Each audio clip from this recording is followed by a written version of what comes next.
Hello, everyone. Hello, Sarah, now, Rose. Oh, hold on. I spilt a little water. One sec.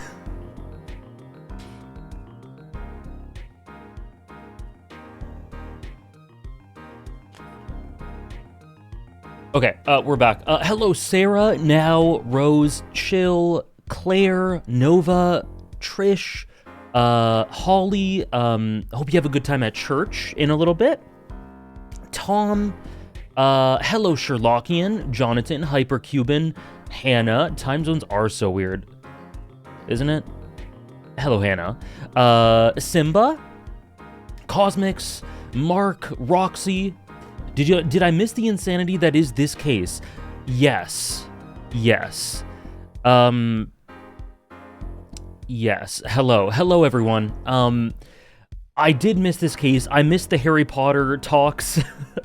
I did miss it. I was really absorbed with it and wanted to finish it last week, but it just got too late. And we got sidetracked. Hello, Indy. Thank you very much.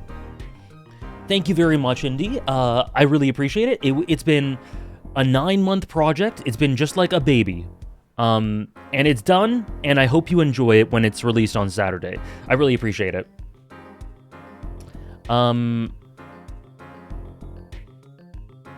Didn't I want to have this song playing for start of today's stream? Oh, I forgot about that. I forgot. I don't have it ready. Oh, I slacked big time. Damn. I forgot. I failed you all. I'm sorry. Hello to me. Horns fan, how are you? Soul Samurai. I'm in my Raptor sweater. Oh my gosh. We're so in sync. Are you also in your Doflamingo shorts? Raptors played today against the Knicks. They'll probably lose, but that's definitely because of injuries and not because they're a worse team. Definitely. I'm sure we'll hear it plenty, Sarah. I don't know which, to me, since I'm an old schooler, I don't know which chapter 16 is. When I played Xenoblade, there weren't any chapters. So I don't know what part of the game that is, but every part of Xenoblade is amazing. So I hope you're enjoying. Or I'm glad you're enjoying. I'm in my pink checked ones. Close enough, honestly. I'll show you guys a glimpse of my... Look, I have pink Doflamingo shorts. That we didn't have any? No chapters. How are we matching? I don't know. I don't get it. Actually, I do.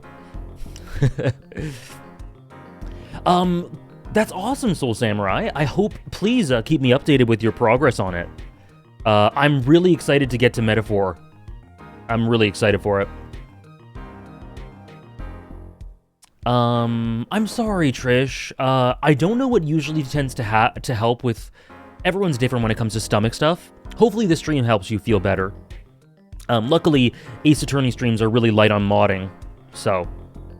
That's good. But I hope you're able to relax. I don't know what helps with you. Everyone's different, but whenever I have stomach problems, green tea helps a lot. But everyone's different. I hope you feel better. Hello, Interactive. I did finish Silent Hill 2, the remake.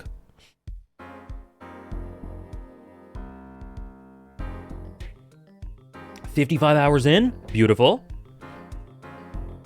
I don't have legs, this is true. I just wear shorts on my disembodied torso. I did finish Silent Hill 2. I liked it quite a bit. And then I got called... then someone told me that... AJ, I love you, man, but you're always trying to be different. And I said, how about you fuck off? Like, that sounds like I'm exaggerating, but I literally said that. Insane. I'm like, have you seen... I gush about Hunter x Hunter and One Piece and Bleach every week. What do you mean? Haikyuu, Attack on Titan. I'm trying to be different? Are you stupid? Yeah, someone said that. Because I said that I liked Silent Hill 2 Remake. Yeah, I'm trying to be different when pretty much everyone says that Silent Hill 2 Remake's good. It's been really well received. I'm not the part of me that's different is not being tribalistic. I suppose so. Hello Hedges Corner, welcome in. Hello Cal, what does that mean? I don't know. So I responded like, how about you fuck off? Just go away. And then they said, I was just waiting for that response. I was just trying to get a rise out of you. And I said, you need a fucking life, you loser. Also, I'm going to answer what Hannah said in a second. Oh, I see, Toomey. I see. Yeah. You've seen Peak. You've seen Peak. Hello, Ray. I saw the comment. It was insane. It was insane. I couldn't believe it. And then I went... Okay, it was crazy. Then I went to Blue Sky, because Blue Sky is the good platform, right? Blue Sky is the good platform where people aren't weird and bots and bizarre, right? And then I bitched about Twitter on Blue Sky, and Blue Sky's replies were as bad as Twitter's. I tweeted about... I'm like, oh, people on Twitter are really stupid. And then I was quoted by people who were being condescending and annoying. I got replies from people who were being really, like, obnoxious and like, oh, it's worse here too. I got bots? Like, what the hell's going on with Blue Sky? I thought Blue Sky was the good place. I mean, Twitter users mass migrated to Blue Sky, so I mean, it's worse on Blue Sky than Twitter per tweet. It's worse, in my experience, and it's cringier. Well, no, it's not cringier. It's a different type of cringy. I got cooked on Blue Sky for defending infinite wealth. See, yeah, Blue Sky, the idea of Blue Sky being this utopia, I don't know about that.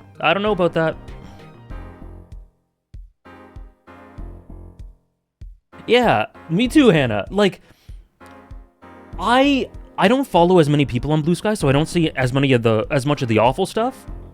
But on average, like, in terms of the replies I get and interactions I get, it's just as bad.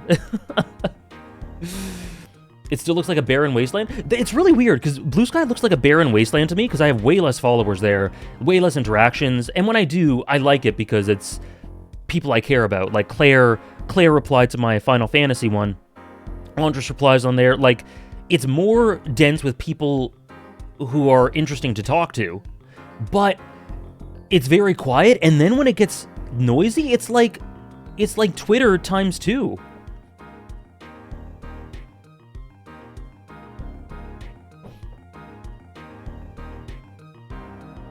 I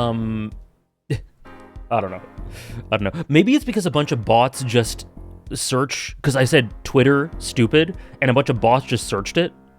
I don't know. Hello, Medi. I'm glad you guys have had more positive experiences. I'm gonna keep using it, and it's better in some ways for sure. I see a lot less of the upsetting stuff on Blue Sky. I see a lot less of it. The experience isn't really much better. I don't think it's better at all, but I'll keep using it. Yeah, I don't use the Discover page on Blue Sky.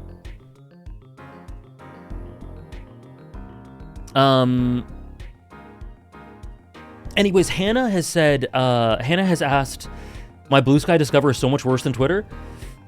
Oh boy. I don't think I've looked at it much at all. Hannah has asked about the next game, which I've set in my schedule, which is Resident Evil. The Resident Evil, Resident Evil's probably going to be the next game on the Monday slot. And she was asking about whether it's going to be the remake. It is going to be the remake. I'm 80 to 90% sure the next game is Resident Evil, and if it is Resident Evil, it's going to be the remake. Hello, Stoof. Hello, Grant. It's just still just fan art. Twitter's toxic, but more discussions. Yeah. Sorry, I meant, is it the original 1 remake? Yes.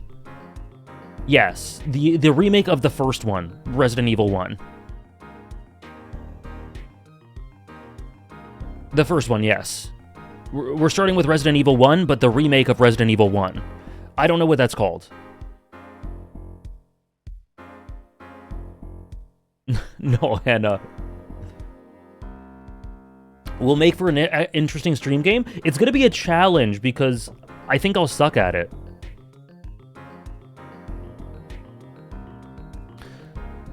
It's okay, Hannah. I don't know. Maybe it could be like, kind of like Ace Attorney streams, because I feel like whenever I have vague impressions of Resident Evil, and it's like dark hallways and shooting zombies or something. So without context, maybe it's not that spoilery. I don't know. It's up to you. I want to play original, not remake. Oh, okay, maybe. One of the most perfect games of all time. I'm gonna be so bad at it. Need to pill you onto survival horror as a genre? It's definitely different from what I'm used to. If you want to know the type of game, like the AJ games, it is like Final Fantasy XIV, specifically the story, Yakuza, Metal Gear Solid, like those are so up my alley in terms of what I'm used to for stream content. Resident Evil is very different. Outer Wilds was an interesting challenge.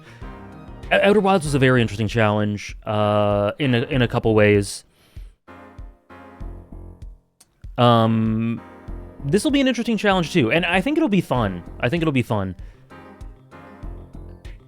I need it, Trish. I need it.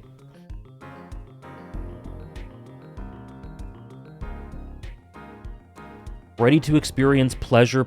I don't know what that means. Top 5 JRPG battle systems? Final Fantasy VII Rebirths? Infinite Wealths? Chrono Trigger?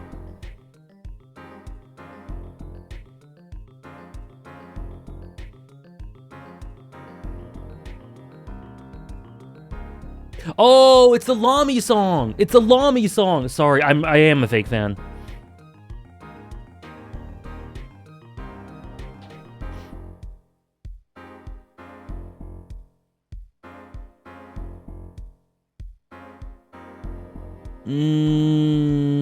Two more JRPG systems. Let's go with FF10. FF10.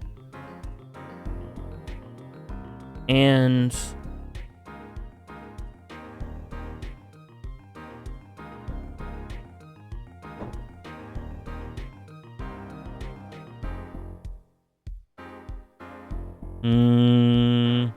Xenoblade. Xenoblade 1. Metaphor soon. Metaphor to enter that soon. Xenoblade 1. Persona in general. I like Persona's combat a lot.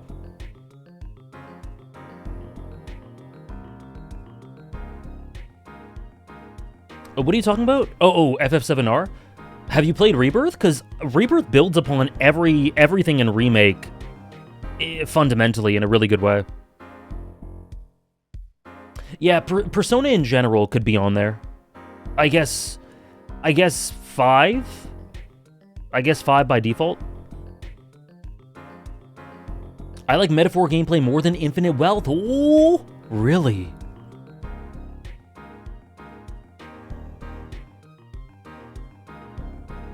Xenoblade Chronicle 3's combat? I like Xenoblade Chronicle 3's combat. I don't love it, but I like it. Infinite Wealth has some of my favorite gameplay in anything, so if I end up agreeing, it's over. Rate Rogers, Sterling, and Don Draper as a dynamic? Probably Triple S.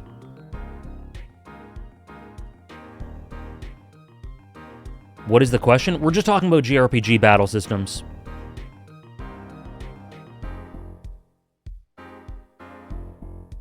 Metaphors is better? Metaphor must have the best JRPG combat, like, in anything.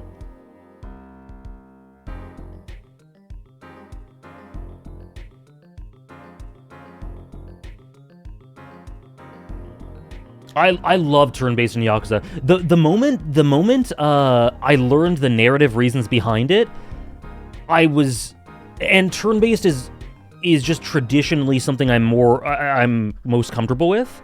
I was head over heels. And then when they actually turned it into a good system, it was over. Like in Yakuza 7, Yakuza 7's combat, if you think about it, it's so mid. It is so badly balanced. It's not well thought out at all. It's like quite simplistic. It's really, there isn't a lot to it. It's really quite mid. But because of what it meant for Ichiban, I'm like, this is great. It's awesome. And then they actually made it good in Infinite Wealth. They made it more dynamic, more cohesive. They added story elements to it. So it's easily one of my favorites.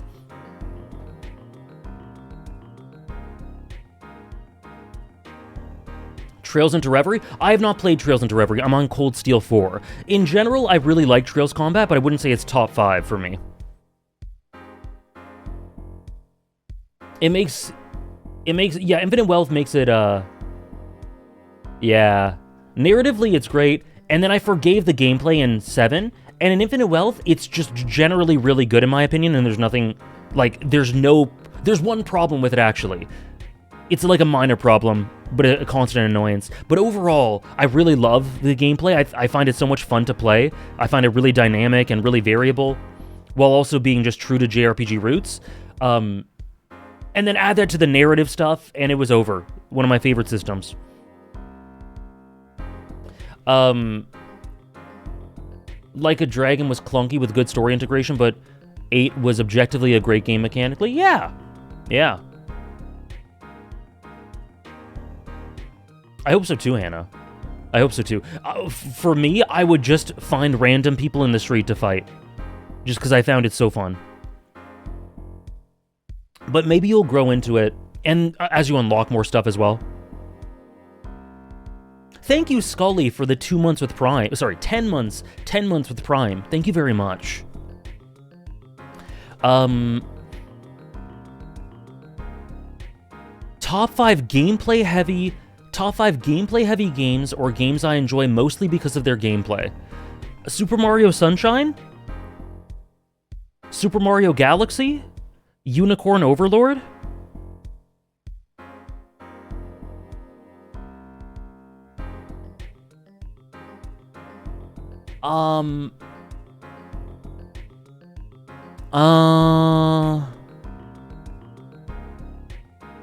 I miss Persona 3 too.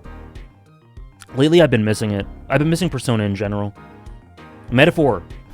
2 more gameplay-heavy games, or that I enjoy mostly. Let's see.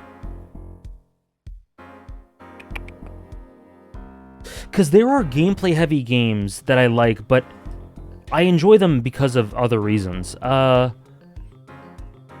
Animal Crossing. Animal Crossing. If that counts. I think that counts.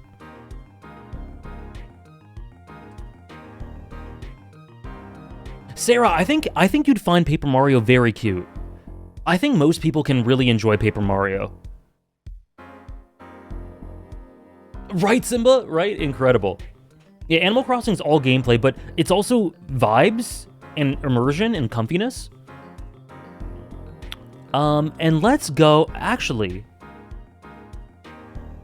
Paper Mario is amazing.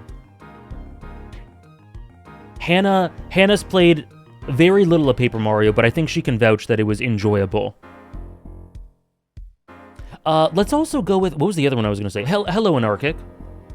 Thousand Year Door? Paper Mario The Thousand Year Door is the perfect sequel. There are 3 or 4 perfect sequels I can think of. Thousand Year Door is one of them. Infinite Wealth's another. Metal Gear Solid 2. And there was another I was thinking of, but I've forgotten. But anyway.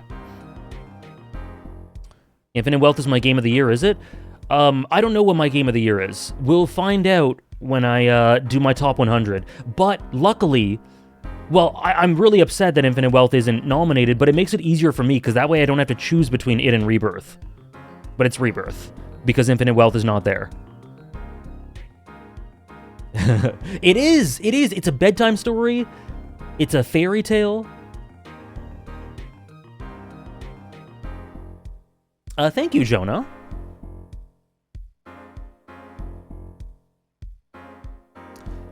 I think starting with 64 and then going to 1,000 Year Door is perfect. I love the combat in Metaphor, but never played a Persona. Is it the same style? And if yes, which one should I play first? If you're gonna answer Medi, please whisper, because I don't actually want to know. I don't want to know anything about Metaphor gameplay, or I'll just not read Hannah's reply. It's okay. It's okay. Don't delete it. I just won't read it. I just won't read it.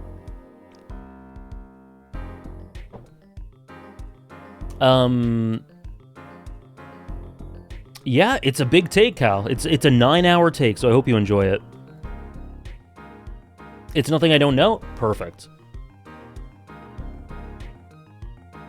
I think I learned stuff about Metaphor, and then forgot it. I think I remember one thing.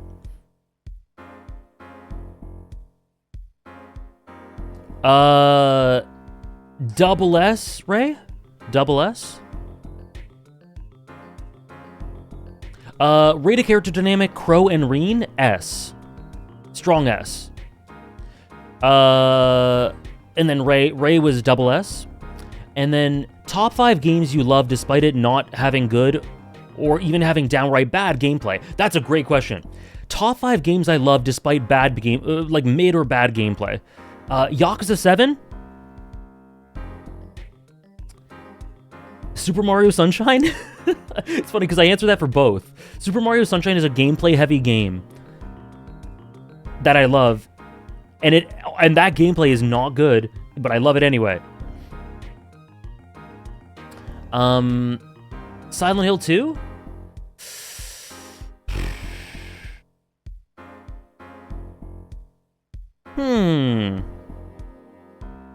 I think Silent Hill 2's gameplay is good enough for what it intends to be. So I won't say Silent Hill 2. FF14? No, I like FF14's gameplay. I have not Sherlock in.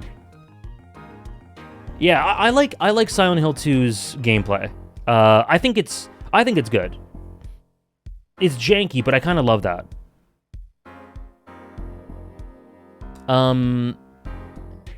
I can't wait, Trish.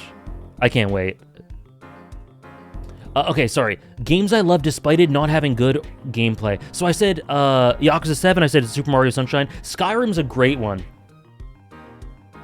Skyrim's a great one. You saw Rebirth in concert and cried? Me too! I did that in September.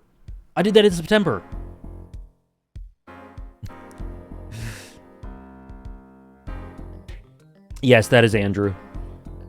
That is Andrew. I'm glad you enjoyed it. Two more games I love despite not having good gameplay.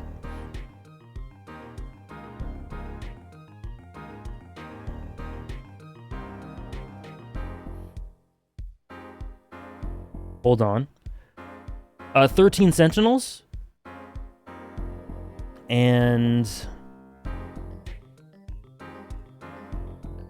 no one comment on what that means for anyone who's played it. And Fire Emblem Three Houses. I actually like Three Houses gameplay. I think it's good. Vanillaware in the Mud, hate him.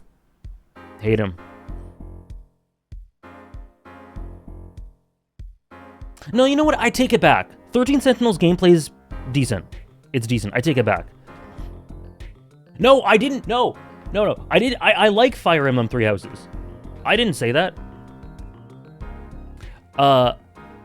And I take back 13 Sentinels. What if I said Ace Attorney for that reread? Nah, Ace Attorney gameplay, I like it well enough. Okay, sorry, 2 more games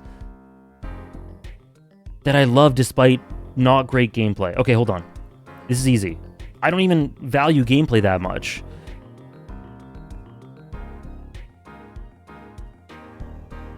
But all my favorites have all my favorites are goated.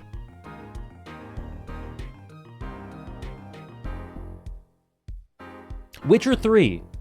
Witcher 3. I think Witcher 3's gameplay is like solid at best. So I'll say Witcher 3. FF9? No, FF9 has good gameplay. It's just on the lower end of FFs, but it's still good.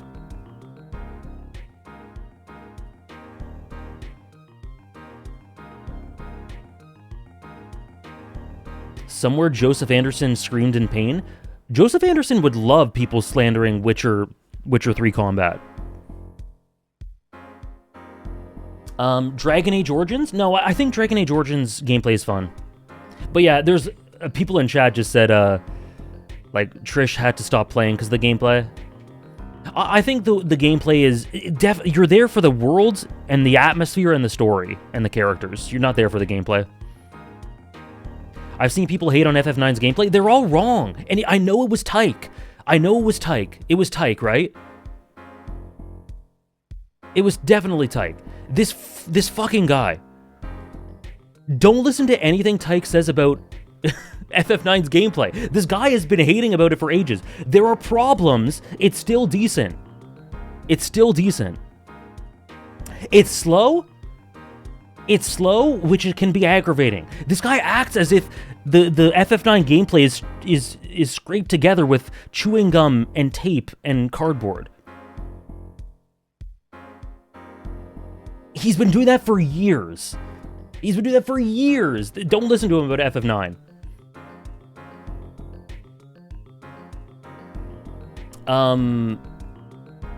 FF9's the most underrated? Really? Most people seem to love it.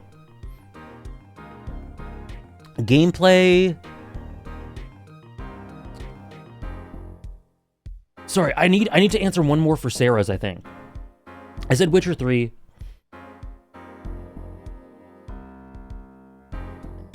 I said Witcher 3, I need one more. It's weird, Ray. I don't know why he does it. FF9 is on the lower end in terms of gameplay because it's just it has some problems. It's still FF combat, which by default is at least decent. Okay, I said Witcher 3.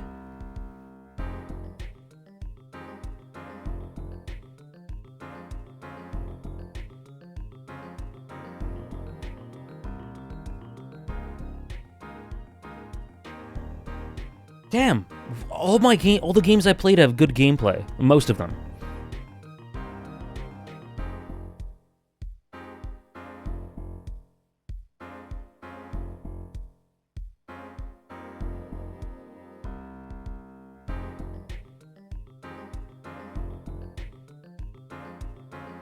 Put 13 Sentinels back in.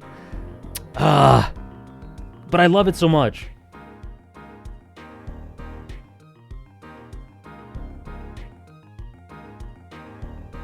Knights of the Old Republic? I don't remember it. Okay, fine. Let's put 13 Sentinels back in, but with the caveat that I think it's solid enough. Okay, gameplay I love despite not having a great story. What? Wait. Top 5 gameplay you love despite not having a great story. Or games I love despite not having a great story. What? Sorry, what did you ask, Simba? Top 5 games I loved despite not having a great story. Yeah, sorry. What did you mean? Bad story, but good gameplay. Oh, okay. Okay. Bad story, good gameplay. Super Mario Sunshine. No. Because the thing is, I have to okay, you know what? Hear me out. Super Mario Sunshine, because the gameplay for Super Mario Sunshine is the worst ever, but because it's the worst ever, it's also the greatest ever. So I'm saying both. And its story is really bad. The plot is really bad, but the setting is peak. So Super Mario Sunshine. Okay, yeah. So we'll answer both yours and Simba's as the same one. So Super Mario Sunshine. I get the Baldur's Gate 3 take. I wouldn't say Baldur's Gate 3, but I get it. I get it for sure. Because there are some things in Baldur's Gate 3's story that are bad.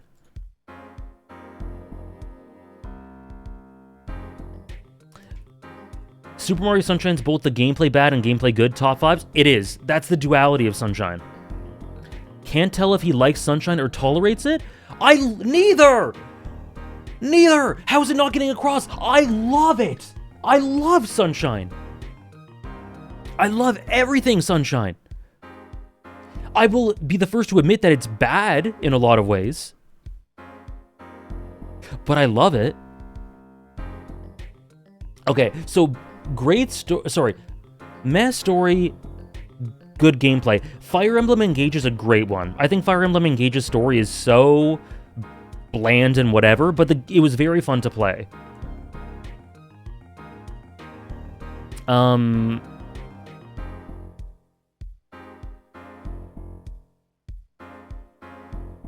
Octopath Traveler. Octopath Traveler 2. Octopath Traveler 2 for me. I don't know. I think it's a bit rough. It's a bit harsh to call the story meh, but it kind of disappointed me a little bit.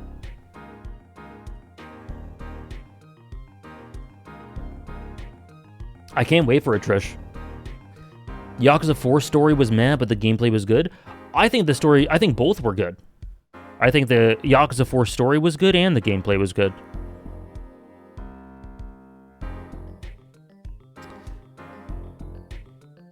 No worries, Simba. Yakuza 4 story, I will defend. I will defend. Hannah's Yakuza 4's biggest defender, I'm like a top 10 defender. It's still my least favorite story? It's one of my least favorite stories. He's understanding what Shanks told him. He gave up his arm for the sake of a new era. Just like Jozu. Sorry, where's Jozu? Oh my god. I forgot about this.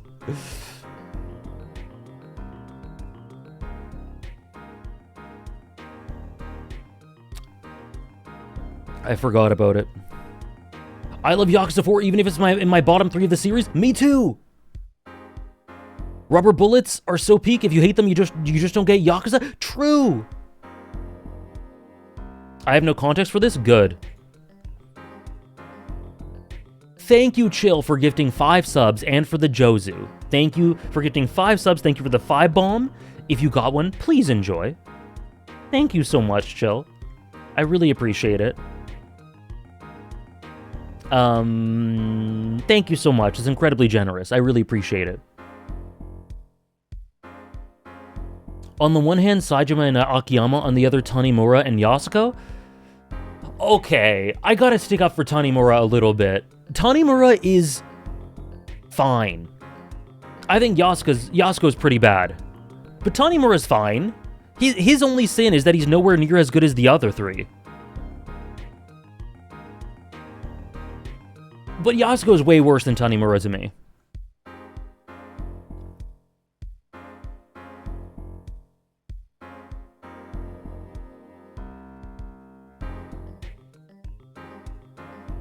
And Tanimura has the one shot? Oh my god. The one shot?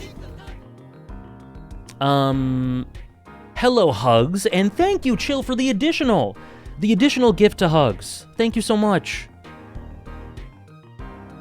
Thank you so much, Chill. Enjoy that, Hugs.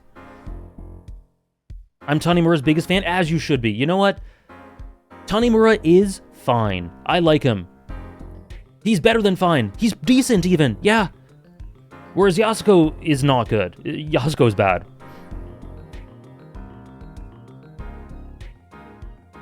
Thank you, Chill.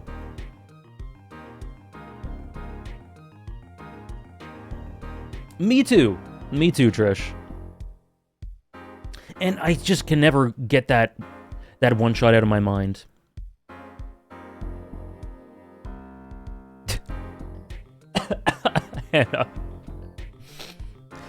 At least it's not Yakuza 3. Yeah, interesting how we've talked for a decent bit today so far about Yakuza and flaws in games, and we haven't brought up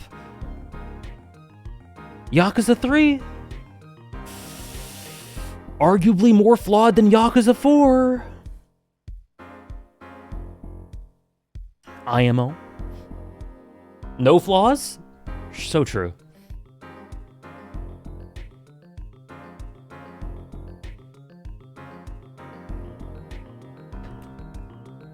So true. Underrated games? Yakuza 6. Yakuza 6 is one of the most underrated games I've ever seen. When I played it, I was stunned about its rating on Backlogged, about what people thought of it. Luckily, a lot of people said I changed their mind about it. But it's got to be one of the most underrated games out there. Hey, Funky. Yakuza 3 has such great stuff, but then also stuff I don't want to think about. Yeah, it has amazing Kiryu stuff, and then it has really bad Kiryu stuff.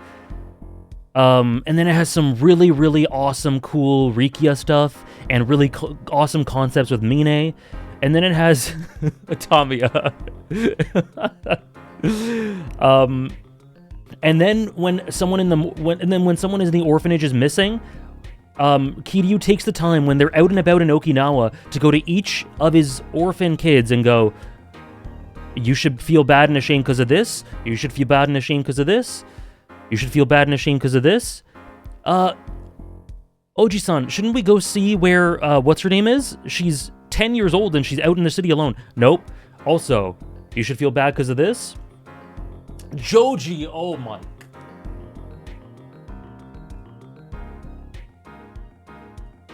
Andre Richardson. Yakuza 3 has great stuff, but it's only great when it's Yakuza 5, not when it's in Yakuza 3. Yakuza 3 is made better by subsequent entries, more than most games in the series. Joji was spitting. Man, how we have been yapping. The Ace Attorney streams have been big yap sessions, and I love it. Last week was Harry Potter. This week it's everything else. I need Yakuza 3 Remake to come out so Agent can change my opinion on it the way he did for Yakuza 6 for other people. The thing is, Simba, I can't, because Yakuza 3, I think it's good. I think Yakuza 3 is good, but I'm not one who's going to say that it's amazing, ever, unless they change a lot of stuff in it. So you might, you might have a futile wish with that. But I have hope. Kiwami 3, make it a masterpiece.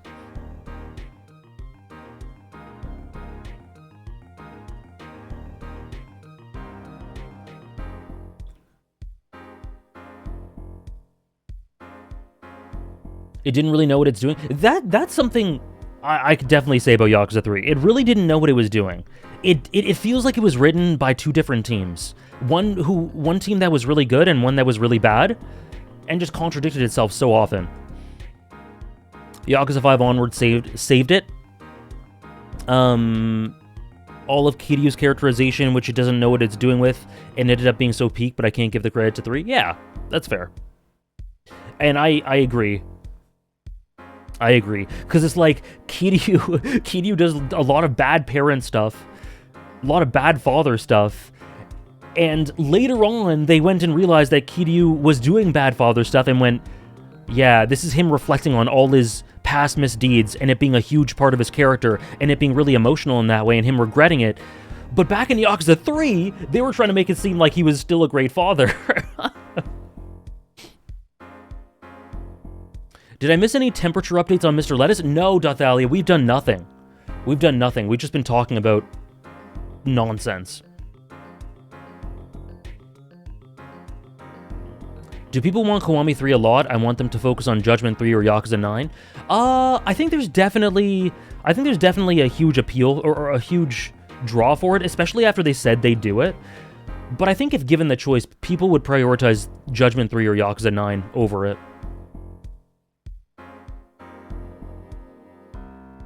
Gaiden did insane magic for 3. Gaiden also did insane magic for Kiwami 1. Gaiden loves Kiwami 1.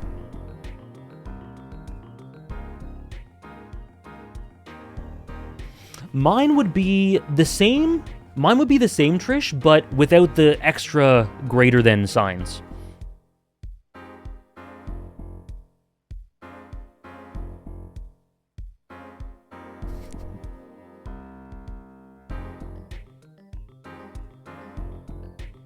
Retcon the OG game, the whole OG game.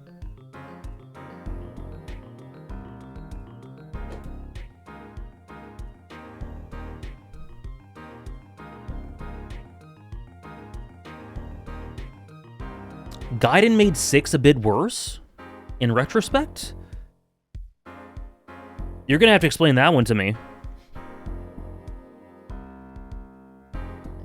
Attempting to fix some of the narrative concepts of it meant to be Kiryu's final game. Yeah, you're gonna have to explain that one to me. I don't really get that.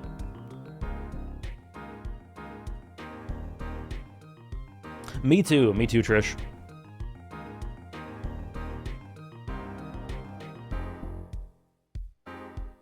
Hello, Paladin. How are you? Is this a porn game? Great first chat. Ace Attorney is not porn. Ace Attorney is not porn. My condolences. Or maybe that's a good thing for you. I don't know. Whatever. Either or. God, I wish. With Clavier? I mean, look at these characters. If only. If only. Well, maybe not for him.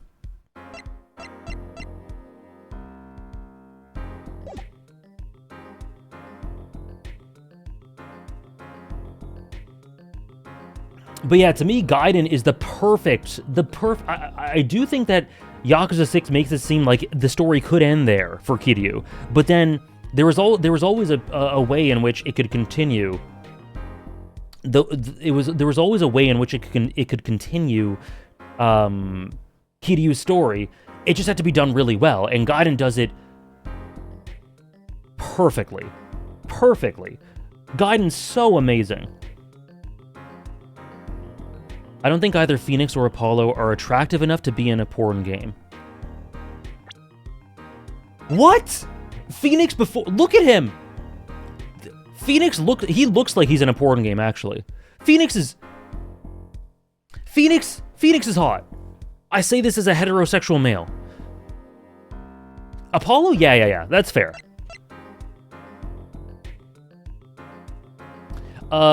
Say one nice thing about the Majima Kiryu dynamic?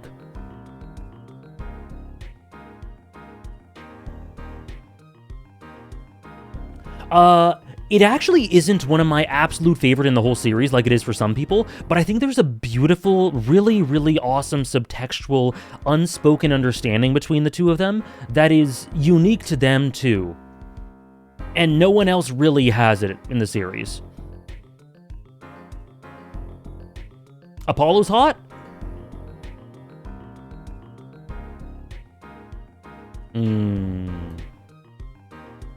I will defer to the audience. Also, look at him.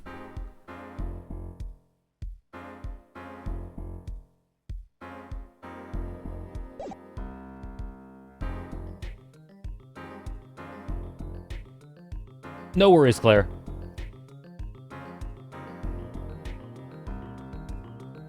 Also, Tyke, I saw your message earlier. Very poor bait. You gotta try better. I guess I'll play this. I guess I'll play this game that's on screen. The funny thing with Tyke is that he really made it seem to me as if his takes on FF9 were takes that he was open to hearing other perspectives on and like having his mind changed about. And then I did this whole diatribe to him like 4 or 5 years ago, and he ignored all of it. And I'm like, okay, so he isn't open-minded about it. Okay. I gotcha.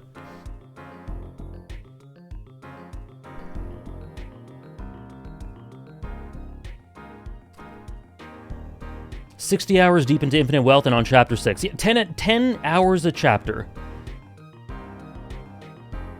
No, it's fine, Hannah. Don't worry, we won't talk about Infinite Wealth beyond what you've played. It's very easy.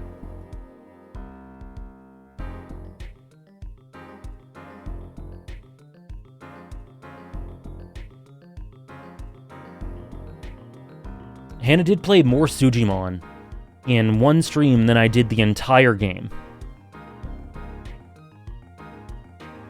Okay, I gotta remember what's going on in this case.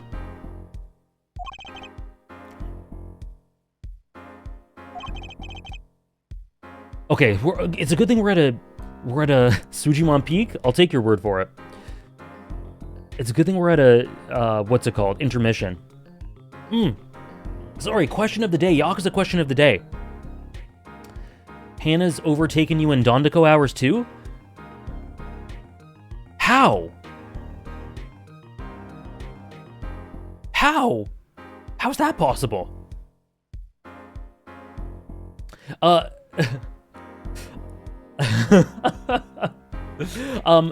Ace Attorney question of the day.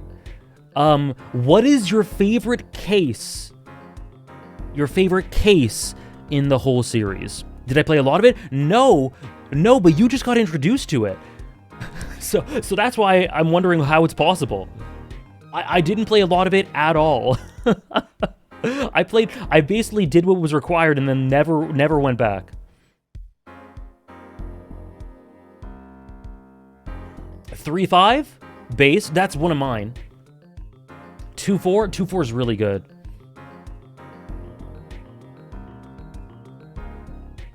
You can do it to me. 5-3, 1-4, 1-4 is a classic. 3-5, lots of people saying 3-5. That might be my answer. Either that or the final one in Great Ace Attorney 2. Whatever the Christmas one is, I think that's 1-4. I think that's 1-4.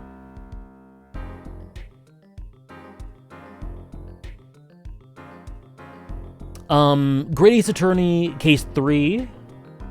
Great Ace Attorney is so good, man. The finale to Great Ace Attorney 2, peak.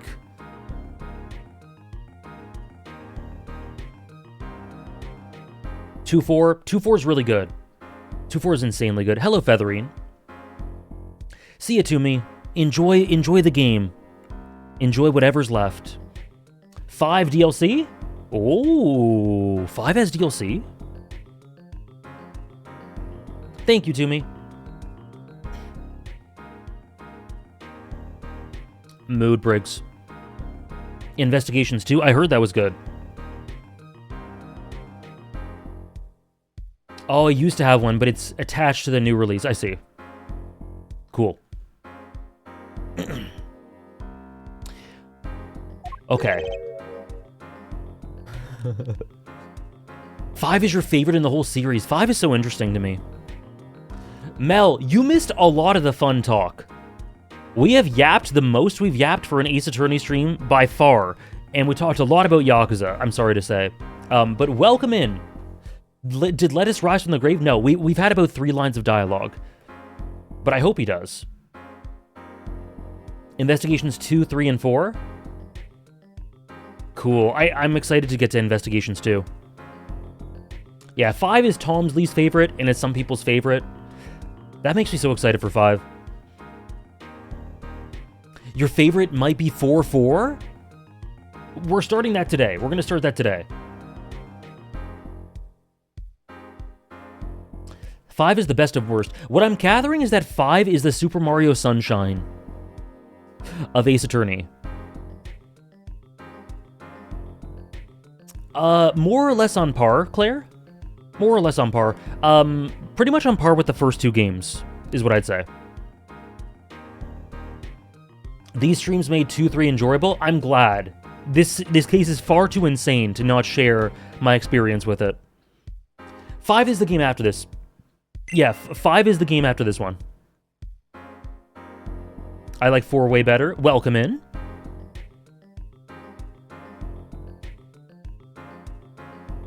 I know this game gets hate. I don't understand the vitriolic hate it gets, still. I understand not vibing with certain aspects of it.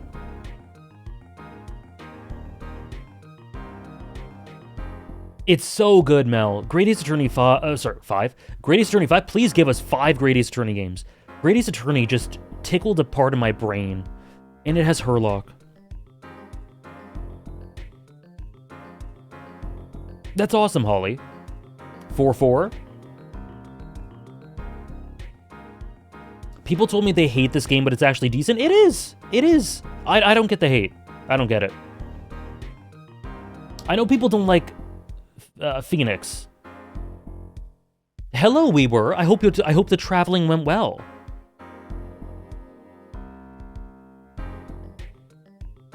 Welcome back in.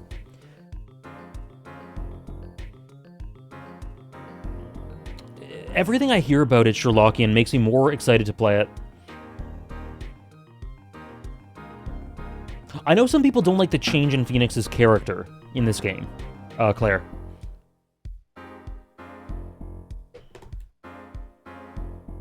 I was put off by Iris? Could never be me. I love Iris so much. Oh my gosh. Iris makes me cough. Iris makes me so emotional. I was rewatching AJ's Somnium Let's Play. That was a Let's Play for sure.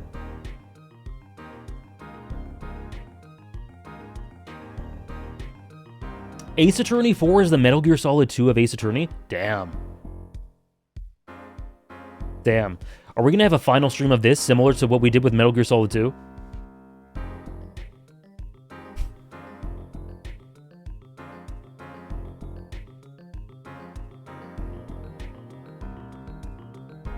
The Somnium Files is insane. Did I fuck with Somnium Date's gooning? I didn't dislike it. Yeah, it was fine. It was fine. I liked it in some places. Overall, I was fine with it.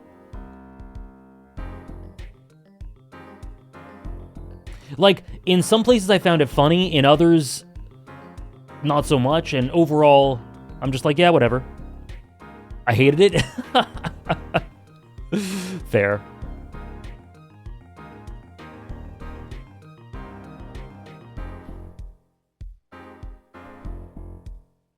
It was, Hugs. It was unreal. Okay. Sorry. I knew you had what it took. Question marks. Who are you? How am I gonna progress in this game? I don't remember anything. Daddy!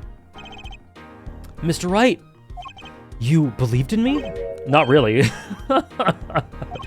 I just thought that'd make a cooler entrance than say, hiya. Why do I even bother hoping?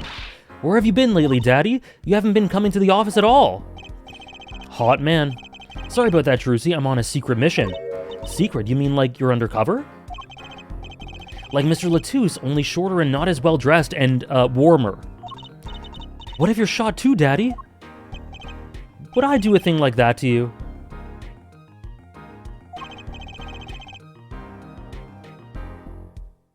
Ooh, I don't think anyone said that, we were. Cool. Anyways, I'm off for a while again. Huh? You're leaving? Oh, one thing before I go. What? Good luck. Right. Is that all you came to say? Bro. I think you have things pretty much under control. You'll get Machi Tobai off the hook, no doubt. Yeah, but you're after that detective, aren't you? Darian Crescend. It won't be easy proving he did it, especially not under the current court system. Abolish it! Rip it up from the roots! The current court system? What did Prosecutor Gavin say during the trial? Your case is based on one fragile assumption. Namely, that our diva divine is telling the truth. But what about all the proof? The brooch and the switch? A piece of jewelry and a lyrical blunder. There are plenty of other ways to explain these things, the flaming guitar too. All because you lack definitive proof of their connection to the case. But if the sultry songstress is lying, your case melts like butter in a frying pan. I did that yesterday. Thank you, Mel!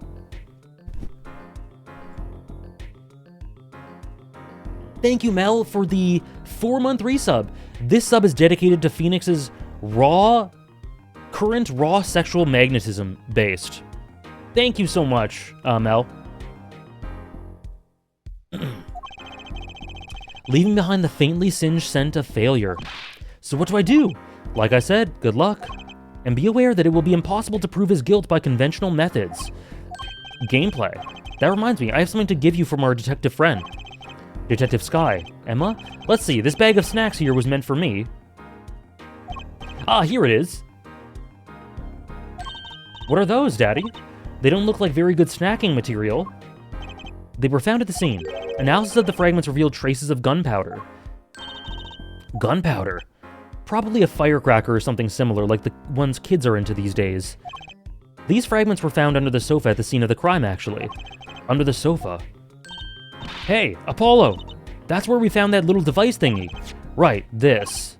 Well, finally, some evidence that makes sense. Okay.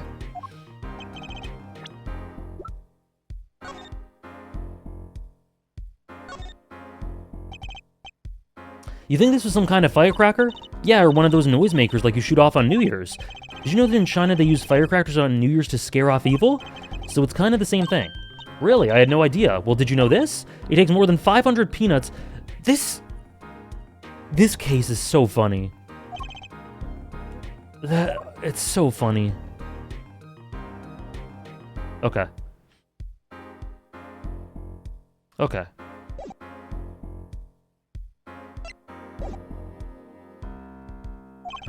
See you after the verdict, maybe. Right. Every man has an igniter inside him. Excuse me? Yeah, your igniter is Edgeworth. Find Darian Crescent's igniter and set it off. I am, we were. He walked out the door just like a magician. Normally. What does he want us to do? So I have been enjoying this case. Now, there is some crazy nonsense that occurs during the reasoning. Because apparently, what's-her-name has a twin? Oh, no! She doesn't have a twin. What happened was... Bro over here magically became her double for the trick without explaining anything about it. He just became her double because magic. That I was somehow supposed to know. Crazy. So there's some nonsense, but it's really funny, so I don't mind. Makes sense to me. He transitioned for the love of the game. He's so base for that.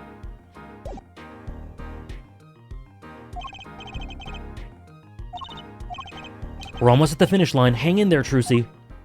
Okay. And he did slay.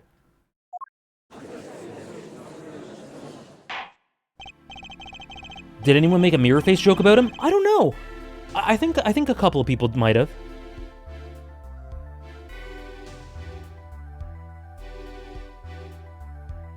A huge complaint everyone has with this case is the fact that early on they make it seem impossible that Machi cannot fire the huge-ass gun and then never address how he's the suspect.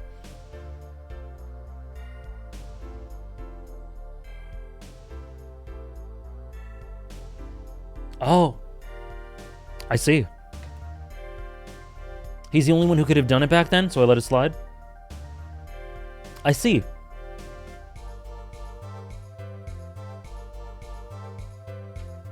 I love how they will over-explain or come up with convoluted reasons for something just to make sense, but then they also just say that Valent was Lamy, actually, and just leave it at that. They're so real. They're so real for that.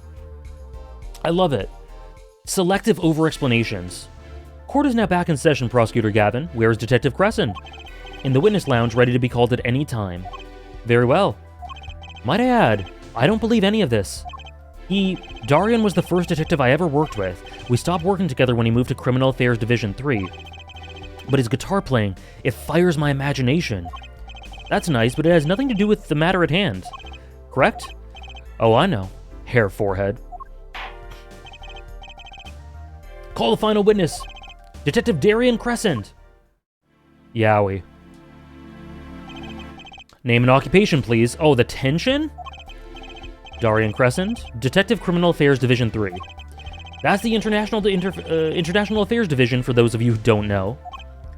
And I'm a guitarist for the Gaviners. Maybe you've heard of us? Thank you for the follow. Do you fully understand the circumstances under which you stand before us today? Yeah, I understand, Your Honor. What I don't understand is how you let this happen, partner. Uh-oh. You gave me your word I wouldn't be standing here. The situation's changed, Darian. And don't call me partner. Uh-oh. So much for old friends. They're breaking up. I see what you're doing, Darian. You're pressing the prosecution. The jokes I could make with this. Your Honor, if we could begin the trial? Yes, it's high time we did. Let's hear your testimony. You may begin with your response to Lami's testimony. If, in fact, you have anything to say about it. Oh, I have got plenty to say. Lying must be a national pastime in Virginia. And wherever you're from, Mr. Justice, ha! Conventional methods are out the window, huh? Here goes nothing.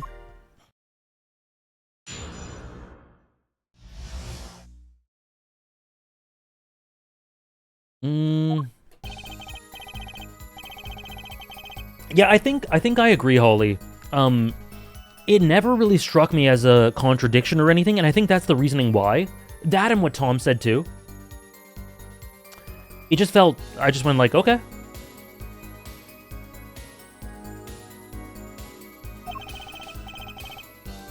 How do I, okay, there we go. The diva's lying, plain and simple. She's got nothing to back up her story. In the first place, she never heard my voice. She forgot the words because she heard gunshots? As if. Didn't Detective Emma Skye hear those gunshots during the third set anyway? No. I don't think so. The shooting took place when I was on stage, man.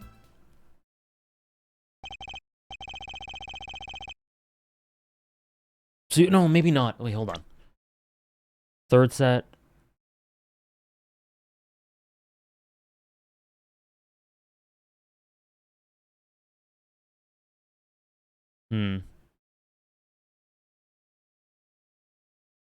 There's a couple things we could press here. You claim Lami's testimony was a lie? Don't get me wrong, I dig what she's doing trying to protect that kid. And she's got the court eating vague statements out of her hand just because she's blind. You go too far, Darian. Look, all I'm saying is you've got a reliable witness. Why not listen to the detective? Detective Skye. I see. Mr. Justice, you may begin the cross-examination. You didn't waste any time finding her weak spot. I can't do this with Lami's testimony alone. I'll have to find some other way to prove when the shooting took place. Okay.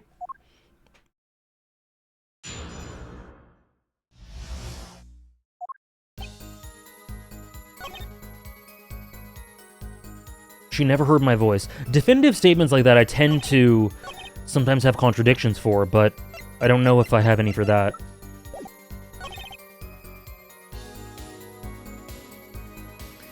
Oh, and then there was this nonsense. Okay, so what the hell was that? They would play the tape, and then they just like stop the tape and be like, see, she stopped talking. She stopped singing.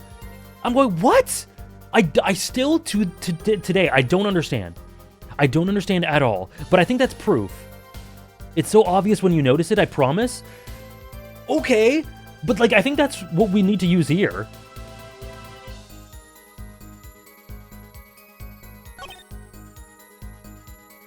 I think this is probably true. Let's try this. Wait, let's press it. Let's press it. This song reminds me of Ghost Trick? Same composer, if I remember correctly.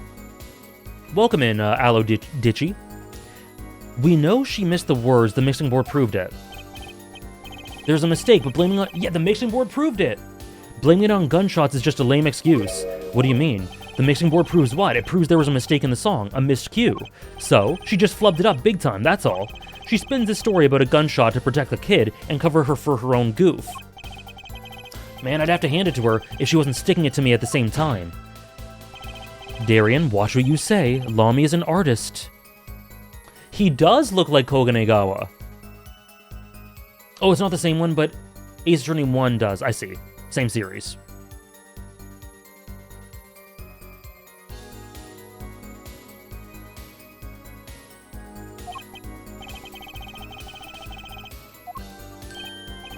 She got to you all right. I see it in your eyes. I tell you, most of her stuff is so pretentious it's way over my head, these animations. I'm detecting a rift in the Gaviner's ranks. Anyway, she's too close to the defendant. Her testimony can't be trusted. You ask me, I'd go with Detective Skye's story at the drop of a pick. Ghost Trick has an amazing OST. What do I think of the perceive mechanic? I really like it. I think it's a really cool element to add to the series.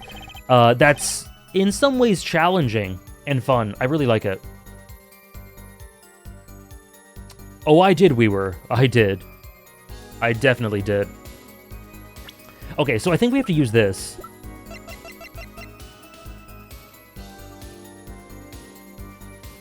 Ghost Trick is just generally top to bottom amazing. Okay, so maybe we should be able to hear the gunshots? Objection! Remember this, Detective Crescent? The mixing board, what about it? It seems there was clear proof left behind. Right here in Lami's song. Her song? What exactly is this device thing? A new variety of gramophone, perhaps? Come on, we just use this. Don't get me started on gramophone. This device was used to record the performance part by part. Parts. You move the sliders to adjust the volume. Each instrument is adjustable separately, Lami's voice included. Ho-ho, but what does this prove? According to Lami's testimony, at the moment of the shooting she forgot the words to the song.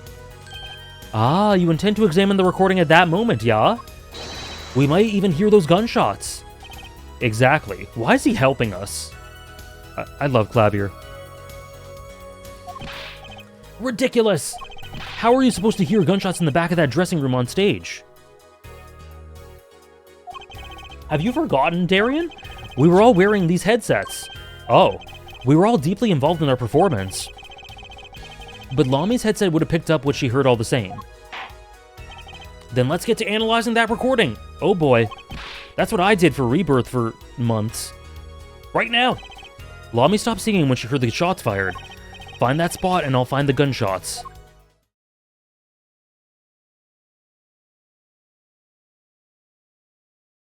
Oh god. I have to do stuff now? Oh geez, okay. Thank you, Weaver. I appreciate it. What? Okay.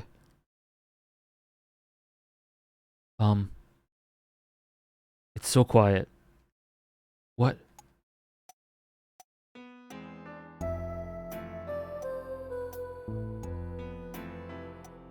Oh! I hope you've been enjoying them, Prodigy. Which is your favorite so far?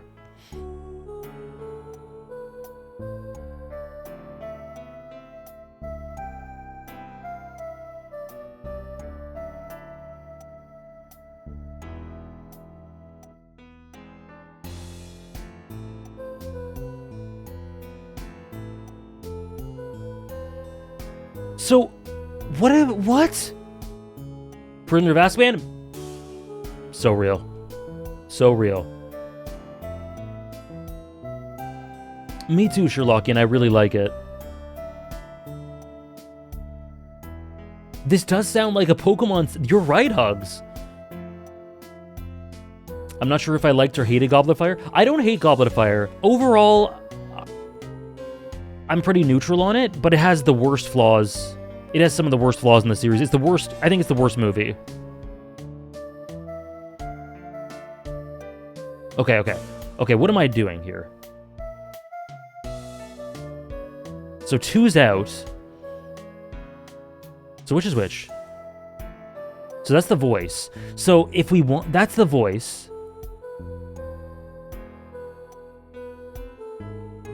It does have Gen 4 vibes. It really does. Okay. It does sound like a nighttime Pokemon theme. Okay, so her voice is 1. If she heard the gunshot, then logic dictates that we'd hear it in 1 as well. So let's try it again. But with these down, maybe? It made more sense in the book to Thalia. It was some okay stuff for Ron, I guess, but it never really went anywhere. So yeah, I totally get that. How long I spent on each portion of making the Rebirth video? Oh.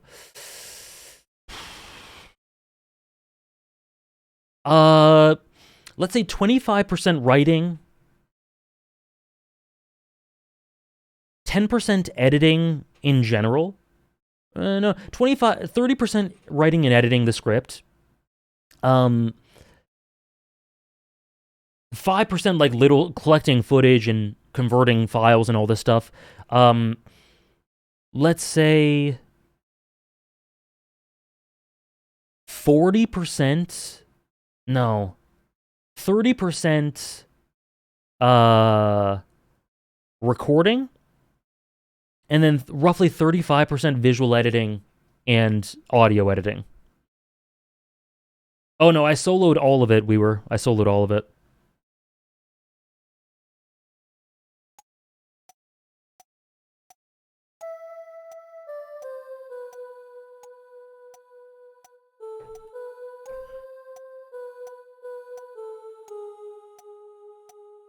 We were roasting Tyke?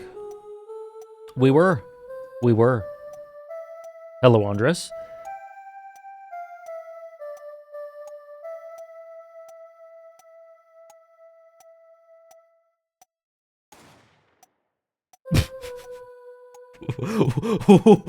Yeah?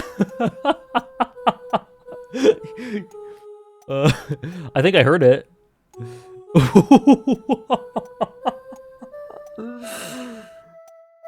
Hold on. Yeah, I hear it. What do I do now? Interesting beat to this one. How long was the proofreading phase? About a week. About a week. I wrote the whole script, and then it took me about a week to reread it. What do I do now? Do I just... Is this the spot?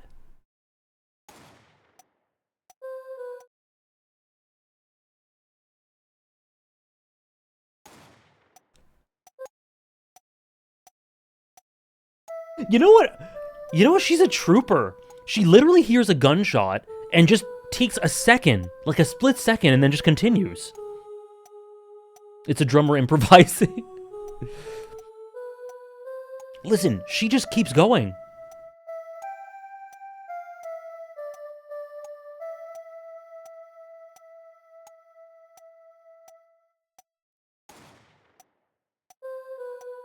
Beautiful. True artistry. Okay, I guess I just present right here? Take that! Your Honor, listen closely to this part. We're gonna blow his eardrums out. This is the track with Lami's vocals.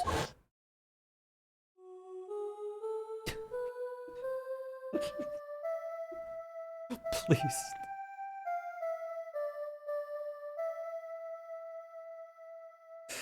Please. I get it. Oh. Look, she didn't miss a beat. She hardly missed a beat. Funniest case in the series? One of them for sure. It sounded like a gunshot. What? This has to be some kind of mistake. Oh, that's peak. She hardly missed a beat, honestly. Or, the sound was coming over the headset along with her voice. You're crazy, Gavin, crazy. An upstanding prosecutor like you even listening to this weak evidence? Man, you can barely hear that. How do you know it's a gun? Come on. You're right, Dathalia. Perhaps it is you who was hard of hearing, Darian. It sounded like a gunshot to me. Admit it, you lost, Detective Crescent. Okay, so what about the gunshots Detective Sky heard? You heard him too, didn't you? Don't even think about telling me you were mistaken. Were you thinking of telling him that, Mr. Justice? No, Your Honor. Detective Sky and I clearly heard what sounded like gunshots. But they weren't. And I have evidence that proves it. What? Hello. Sorry. Thank you for the follow, Walrus Chomps. What evidence do I have?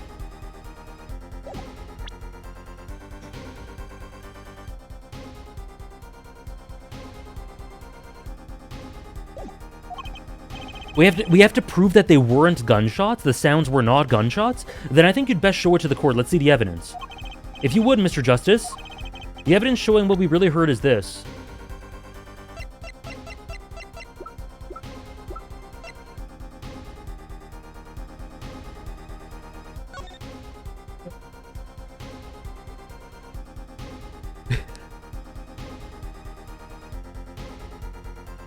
Bro really put his Interpol number. Bro really wrote his Interpol number in blood. So that people would search up the Interpol number and realize that it was his. There had to be a more simpler way to do that. Yes, Pepino, every case. How's it going, Pepino? It's so cold. I do that sometimes. It could happen to anyone.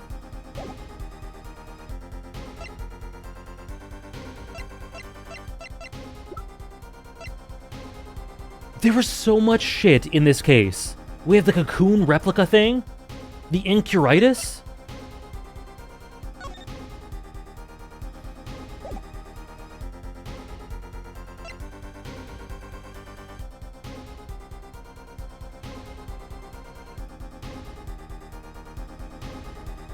Is it...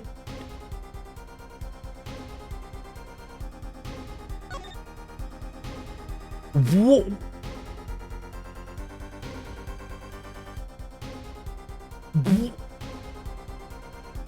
Where did these come from? Where did Phoenix get this? He just comes out of nowhere and drops burnt firecrackers? Where were these? Where were they? Where did we hear that from? They were from Emma? They missed them? They really just gave... You're right, Mel. They just gave up. Deus Ex Burnt Fragments? Take that!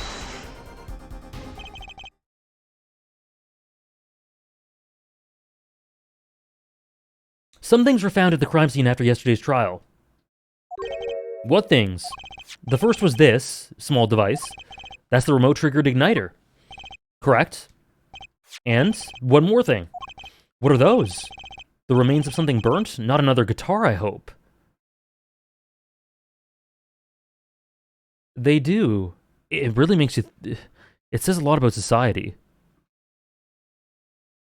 Sarah. All right, Holly, have a great mass.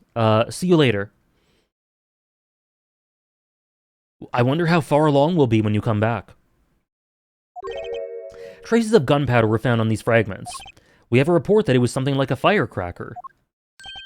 How did Gavin know about this? What? You think Detective Sky works for you? I received the report this morning before coming here. That's when I made my decision, actually. What decision is this, Prosecutor Gavin? I registered Darian as a witness in today's trial. Just in case.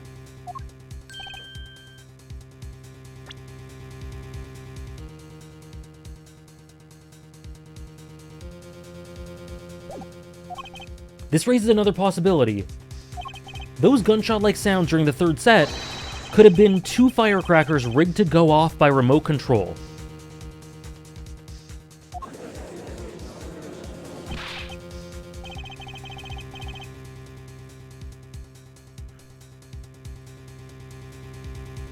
You got an active imagination, don't you? But you shouldn't say every little thing you think. Your explanation there seems a bit too convenient for me. How so? So you're saying these firecrackers just happened to go off right when two witnesses came walking by? Ha! That's right. Darian was out on stage when it happened, Apollo. How would he know someone was backstage right then? If a firecracker goes off in the forest and there's no one there to hear, you get my drift. Why go through the trouble, man? How do I explain this? He may not look it, but Darian's a gifted detective.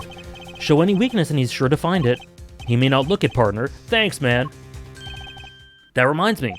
I happened to pass the very hallway several times that day myself, and I saw something odd there just before the third set. Something odd. A headset, the kind all of the band and staff members were wearing. That's right. We picked this up in front of the door to that dressing room. What if that headset wasn't dropped but placed? And what if it was turned on? You could hear what was going on in that hallway. I really love Clavier. I really love Clavier. He really is doing this. Even if you were out on stage. Whose side are you on, Gavin? Listen to me, Darian. There are no sides in a court of law. In any case, I believe a case has been made. Gunshots were heard during the second set, which means Lami's testimony was true.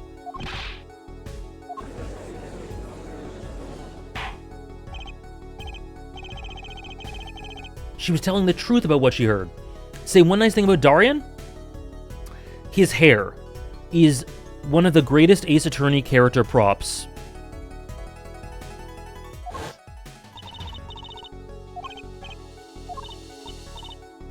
Right, okay. After that, there was a gunshot, and then the guitar caught on fire. Detective Crescent, you weren't on stage during the second set. You could have done it. But why did we only hear one gunshot on the recording? Weren't 2 bullets fired from this weapon? Lami was moving through the air vent, Your Honor.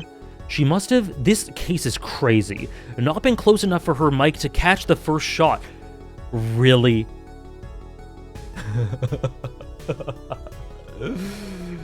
Really? Is she like Sonic the Hedgehog? Did a shot happen and she was far away and then...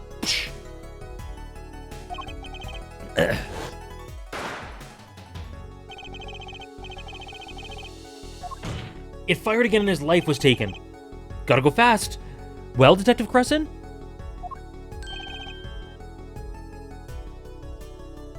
Me neither, Sarah, and that's the best part about it. Once again, I'm reminded of something. Our performance that day. Your performance. Seeing the mixing board jogged my memory. You were there too, Hair Forehead.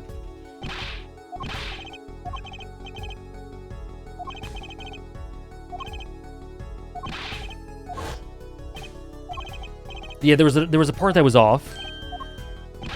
Darian's part. He really is doing all of it. I thought it was strange at the time. How could you miss such a simple cue? I know you. I know how you play. You're better than that. The guitar, I think? Or the motorcycle, Mel? I think it's the motorcycle. Well, You what? And Prosecutor Gavin, what are you getting at? I'm talking about the murder weapon, Mr. Latusse's .45 caliber hand cannon. As we have learned, even the shooter doesn't go unscarred with a revolver that size. The kickback is enough to dislocate your shoulder if you're an amateur. Wait, you mean his playing was affected because he hurt himself during shooting that revolver? You're forgetting something. Yes, Detective Crescent? I'm a trained police officer, you know. I've had firearms training, plenty of it. I'm no amateur. The standard sidearm issued to police officers is a .38 caliber weapon, a much tamer beast. Also, the murder weapon belonged to the victim, Mr. Latousse, which suggests there was a struggle between the killer and victim. So, the killer might not have been holding the revolver correctly when he fired. Is that what you mean?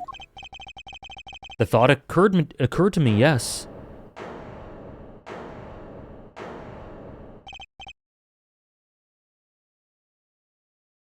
Does the witness have anything to say about this? Detective Crescent!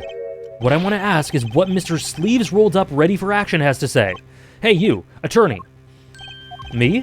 Exactly which piece of your evidence is decisive again? You got a little noise on the tape that could be anything. And you have an alleged guitar cue miss due to a .45 caliber kickback. I weep for this case, Gavin, I really do. You can line up your little weak pieces of evidence all you want. I didn't shoot that manager. And that's the obvious truth. The witness has a point. The defense's arguments, while persuasive, are not decisive. He is! He is, Mel! Clavier is really Kiwami 2-coded. He is! Holy shit.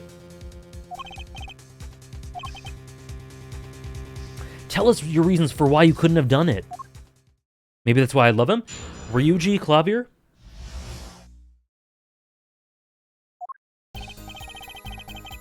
Why would I even want to kill that manager?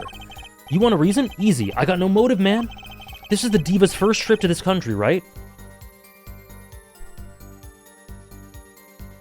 I already sensed 2 things I could press. How could I possibly know her manager? If I didn't know him, why would I want to kill him?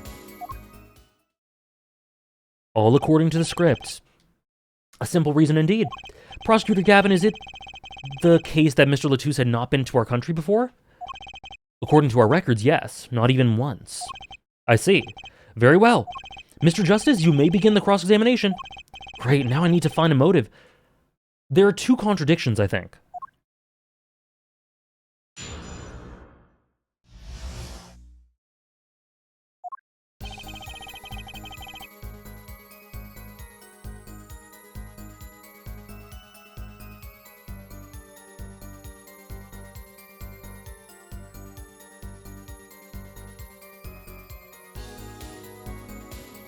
Sorry about that. Okay,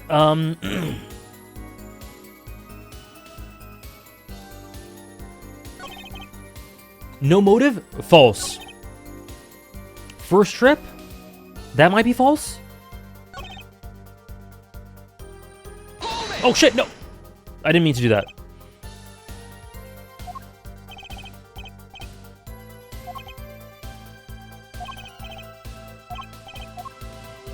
Okay. No motive. No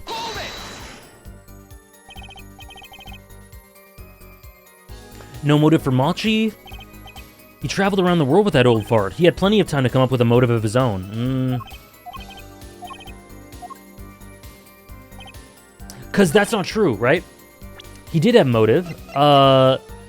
It's because of the smuggling of the whatever bullshit that thing is.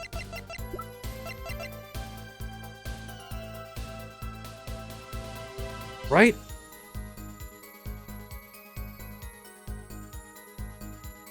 He was the whole important guy to do with the security of this thing. Let's try it. Objection! Oh, the music. Take a look at this. What's that? Looks like candy. It actually does. It's not. Don't lick it, please. Detective Crescent, ever seen this? Looks like a piece of candy. What it is evidence. Don't lick it before you try it. Uh-huh. Specifically, this is a replica of a cocoon. It was found among the victim's belongings. Cocoon, never seen one in that color. It is a variety only found in the Republic of Virginia. Nowhere else. Alright, but what is this cocoon replica doing in my courtroom? Surely this has nothing to do with a motive for killing Mr. Latouche, does it? It does. Wait, I think it does. You don't sound so confident, man. A cocoon. Is it one of those silky cocoons? The kind that you can make, well, silk out of? Understandably, Hugs. He shouldn't. This cocoon makes a powerful curative. For what? Apparently it's most efficacious at treating a disease thought incurable. Incuritis, peak name. It is the only medicine of this kind. However, it is illegal to take one of these healing cocoons out of Virginia. Whatever for. If it's such a miracle cure, why not share it with the world? Yeah, that's what I've been wondering. We looked into the matter at some length. Apparently, it isn't difficult at all to manufacture the remedy from the cocoon. Yet, if you change the process only slightly, you can easily make a large quantity of something else entirely. A deadly poison.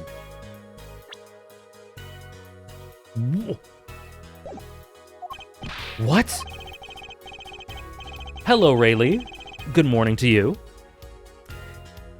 There was an incident several years ago where some of these got out onto the black market. It caused quite the commotion in the global community, though the media was kept largely unaware. Intriguing. All this has led to a strict ban on the cocoon's export, one rigidly enforced by Interpol, among others. You know who was an agent of Interpol? I see. That makes more sense. That gives context to all the security around it. Latouche. True. Right. The victim, Romain Latouche, was an Interpol agent. Detective Crescent, he told us that with his dying breaths, as well as him being cold. I know. The global community. You insist on referring to him as a manager, but that is misleading. Romain Lettuce wasn't killed as a manager. He was killed as an undercover agent. So I was trying to smuggle this gumball into the country? That's what you're trying to say? I'm saying that could well be a motive for murder. Yeah, sure, Dathalia, sure. So I was gonna sell it on the black market and make myself a pretty penny? Ridiculous. I mean, totally unthinkable. Unthinkable, you say? Why? Perhaps it's time for another testimony about the smuggling of cocoons business.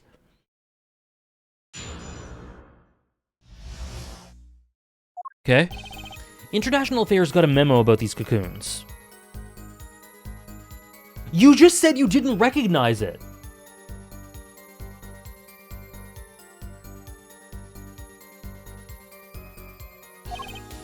Interpol's all hot and bothered about him. Can't sell him on the black market, too dangerous. I've learned enough to know that it doesn't, Tom. Can't sell them, too dangerous. That's not true. That's not true, right? Cocoon smuggling ain't exactly lucrative. Hold on.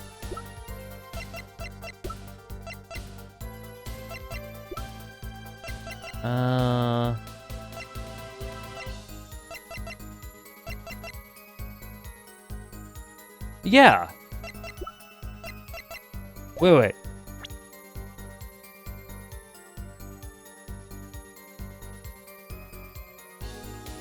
I'm in international affairs. I know the deal. No, there's a market for this. For sure. Ace character dynamic, Ace Attorney characters, and perjury. Triple S. Triple S.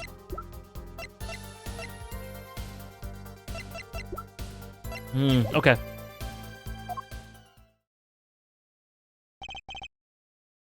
Indeed. Interpol wanted these cocoons bad enough to send Mr. Latouche undercover.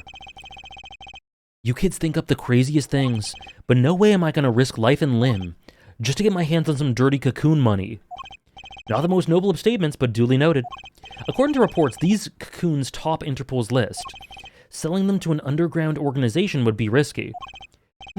Very well, you may begin the cross-examination. This is the only motive I've got. He was up to something, and I'm gonna find out what.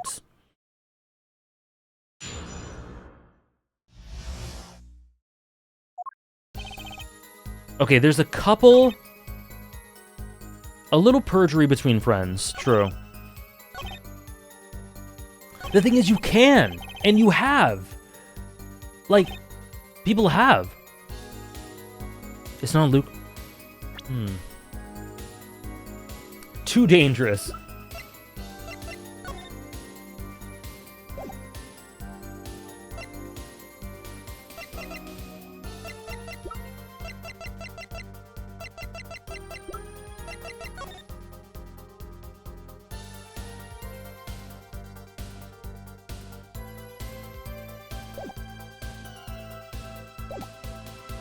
It's not lucrative.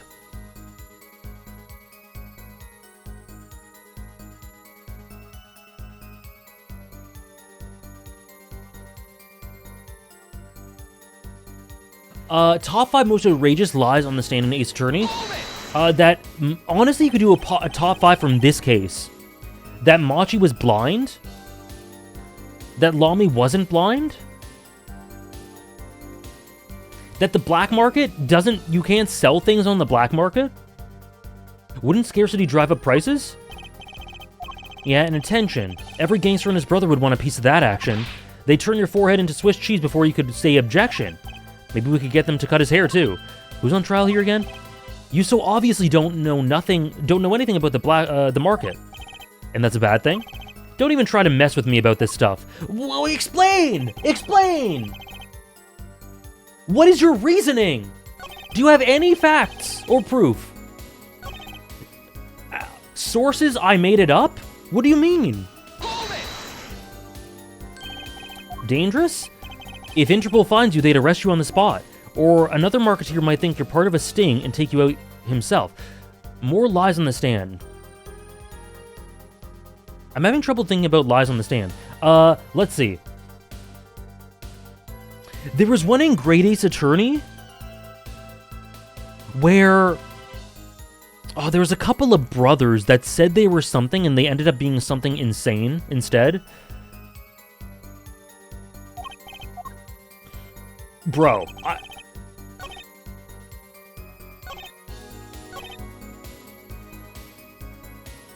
yeah, the Italian brothers, yeah.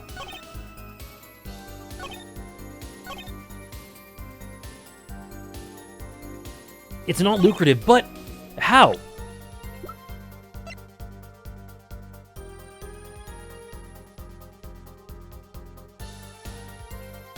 There's a draw, let's try it. Objection! What? Why not choose a less dangerous buyer then? I would. Just the Mario Brothers, right?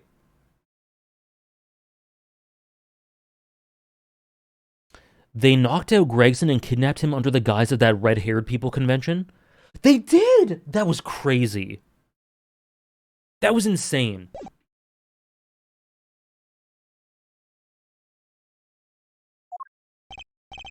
How clueless are you? Everyone in the market's dangerous. The second they found out I was a cop, I could kiss my keister goodbye. Why sell to a black market buyer? How about someone like this? That article! That's about the Chief Justice's... A deadly poison can be extracted from the cocoon, but so can a cure. And not a cure for just any disease, a cure for incuritis. Incuritis? I've heard of that somewhere. Yeah! Oh my god.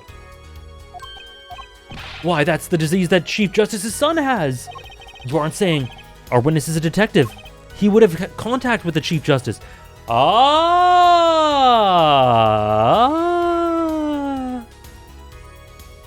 I think he is, Sarah. You are saying the Chief Justice would never deal in contraband, not even to save his own son's life? But even if the deal went through, why, it'd just be an international scandal. A global... That's Detective Crescent's insurance. If word ever got out, the one with his neck on the line would be the Chief Justice. Yeah, Chief Justice kind of peak. Is this true? First I'm a murderer, now I'm a smuggler? How many crimes are you trying to pin on me anyway? Distasteful as it is to think about, if the Chief Justice were the buyer, why, a seller couldn't hope for a better deal. A very cowardly seller. I know, right? He's getting medicine for his sick child. The medicine is being treated as contraband. I don't know, man. What would the global community think of this? AKA the world. Oopsies, state secrets revealed. I know, right? Right, Sarah?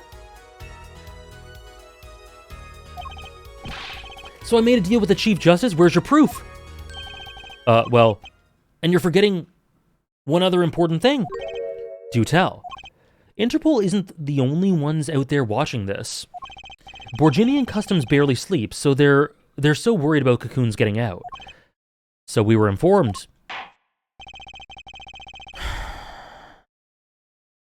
Let's continue with the cross-examination.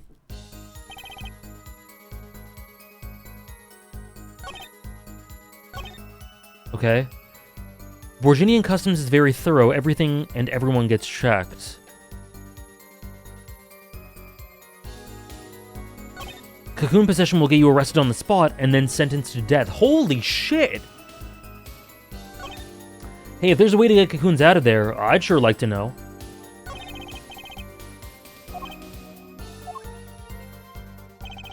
You die! You die!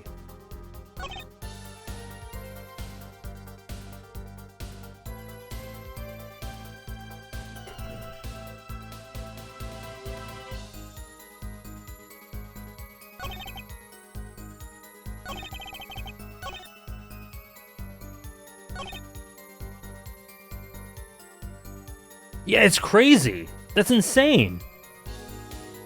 Sherlockian called it. Yeah, the Chief Justice? We haven't even seen this man and he's raw as hell. Hold it!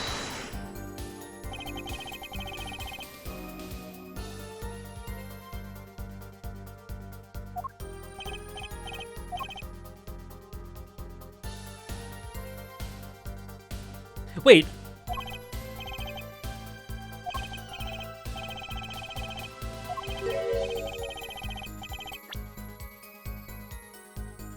I need to know a bit for work for sure, but all we get are reports on the failed smuggling ops.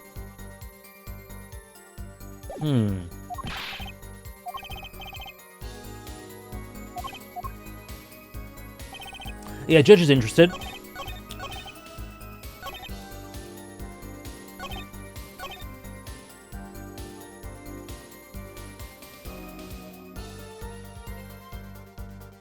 Didn't Clavier just randomly have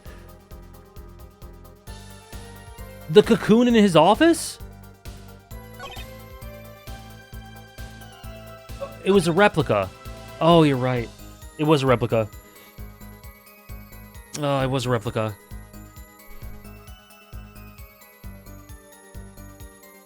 Dude, this case is insane.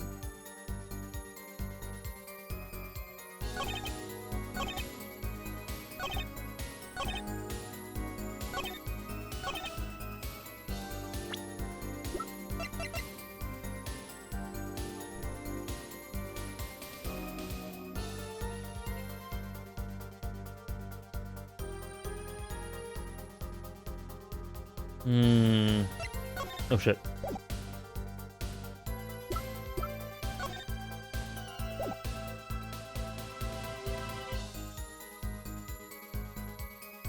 Almost cocoon means it wasn't cocoon, true. What? What is my angle here? Sentenced to death, let's try that. That's pretty extreme. Virginia has this rep as an idyllic, laid-back place. Truth is, they're beyond hardcore with security. The Republic of Virginia is a peaceful, pleasant country. So, this level of security shows us how truly concerned they are about these cocoons. Are they really, though? Are they really? If they're peaceful, are they really peaceful and pleasant? That's the situation.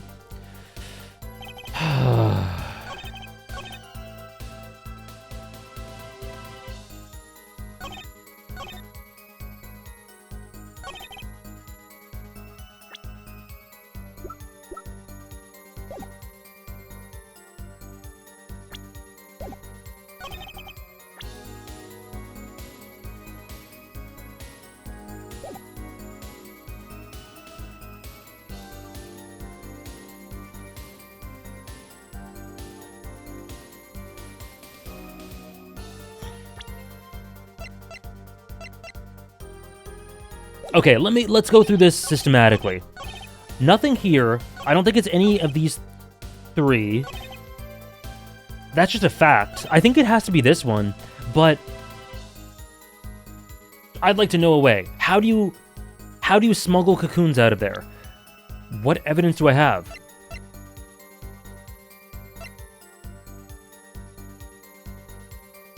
That reminds me of something from Arcane, Dothalia.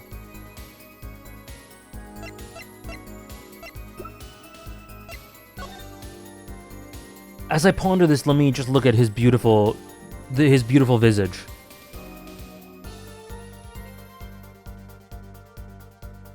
You get me, Tom?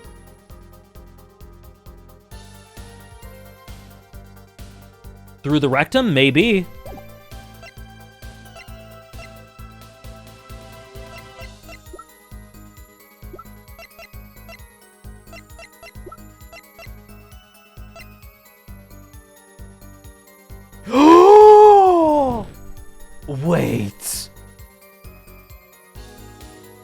Wait. Hold up. I think I have an idea.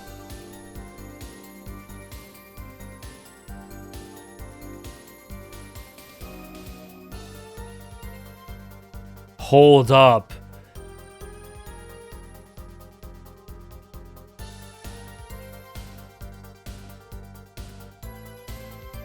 Okay. So, let me just... It'll be fine, Tathalia. Let me just recap something. Gavin's guitar. Prosecutor Gavin's guitar. It burning was just random, right? He didn't intend for it. Lamy didn't intend for it.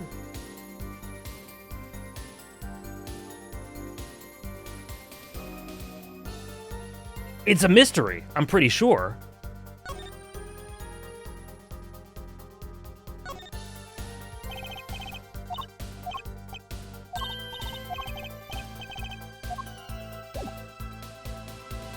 What if evidence needed to be burned?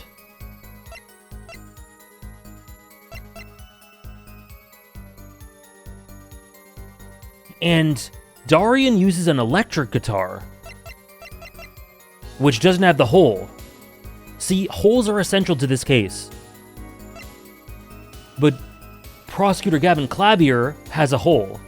Clavier has a hole, so Darian had to put something inside, put it inside the hole, and then burn it.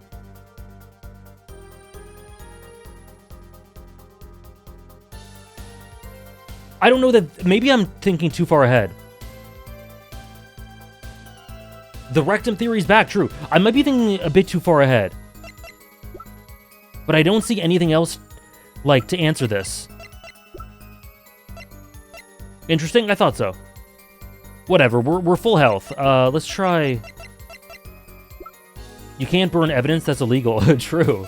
You're right. You're so right, Rayleigh. Who did what with whose rectum? Darian... So, Clavier has a hole in his guitar. Darian's guitar does not have a hole. Clavier's guitar has a hole. So, Darian inserted something into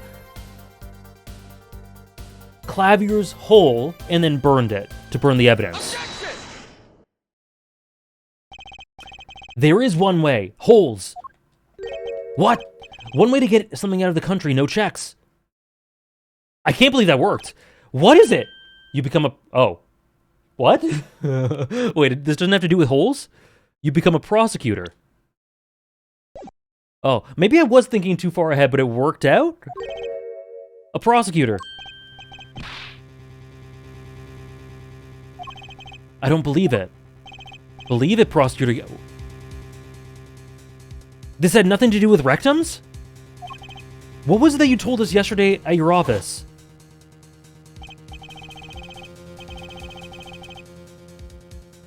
It has parallels for sure, Tom.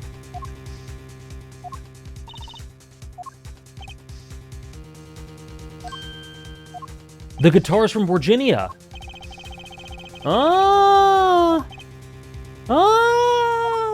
Okay, yeah. I remembered all of this.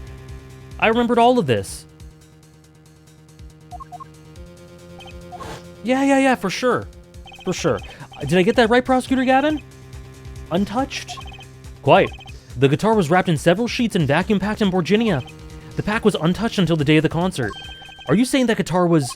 With cocoons this small, it would have been very easy to stuff it in the hole. Which reminds me, Prosecutor Gavin, that guitar had some work done on it recently, right? Work. Good memory, hair forehead. Round hole!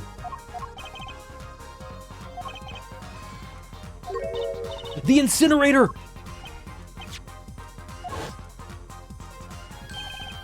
Igniter! Exactly! BDSM sex. True! Consider this, if you will. What if the igniter wasn't the only thing that was attached inside your guitar? BDSM sex, thank you, Jonathan, for the 169. You mean... He means this, of course. Ah! There was a way to get the cocoon out of the country. Whoops. They could use picky Prosecutor Gavin's privileged guitar as a mule. And who better to do that than someone with access like a member of the band? Yo! Yo, work. Order. So the igniter was placed in there for a clear reason, it seems. It was a safety precaution. A precaution? Ah, hair forehead. At last it all comes together. Every strange thing that happened that day. Care to review? Maestro, the gentle sounds of Lami's ballad, if you please. Oh my fucking god.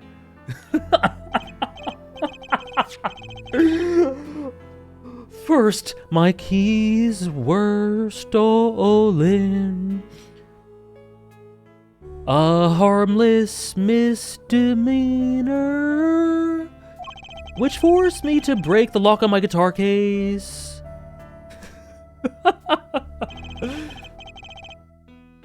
The key was stolen to retrieve the cocoon from the guitar. I see. But things didn't go so well. The smuggler... Can you tell this case is driving me batty?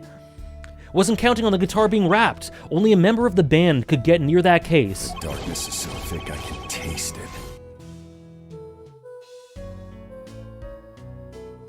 Thank you for the $5, Soul Samurai. I'm glad you've been enjoying this nonsense. Thank you so much. Unwrapping the guitar would raise too many suspicions. Then the concert began. Right about this time, a very large problem presented itself to the smuggler. What's that? Mr. Latouche. Ah! An undercover agent was onto something. He would have known about the guitar. He would only have to check the shipping records. So, Mr. Latouche tried to examine the guitar himself. If the cocoon were confiscated, then the gig would be up. The only thing left for the smuggler to do was get rid of the whole lot. It's over. Press the switch now! The guitar burst into flames, and the cocoon was lost. And then... Mr. Latouche died.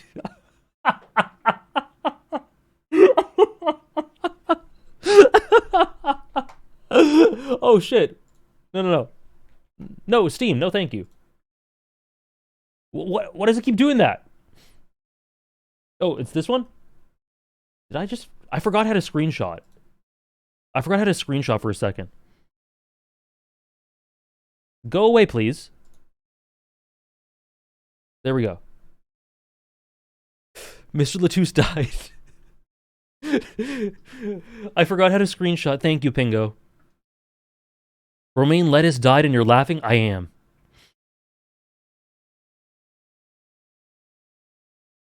He died. With Lamy there to witness it. Oh, I'm so glad, Soul Samurai. This has been amazing. There's your case. What now? What is left? Brilliant, man! Detective Crescent, I gotta know, you make all that up on the fly? For a made-up story. It makes a great deal of sense, Darian. He died doing what he loved, inspecting holes. True. The Republic of Virginia. Sorry, man, but I haven't even been there. True, you haven't. Let's see you make up a story for that kid. How'd I hide the cocoon in the first place, huh? It's not so hard to imagine. You had help, a Borginian accomplice. Oh. Oh. That's all.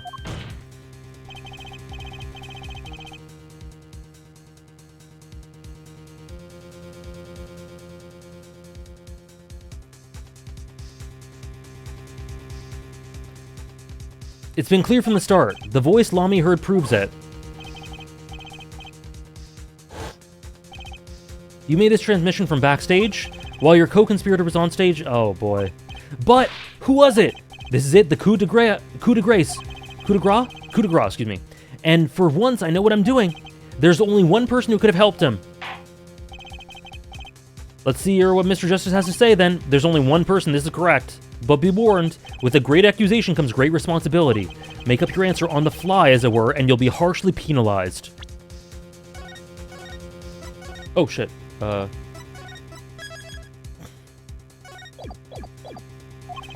you ready, Mr. Justice? Who was the smuggler's accomplice? Phoenix! Take that! This person is the accomplice? I thought you said the accomplice was Borginian. Well...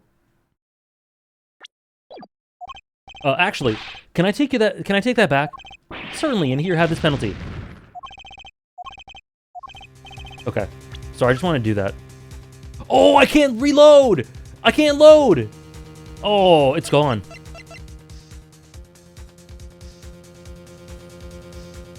It's gone. Oh well. Take that! I was just doing a funny.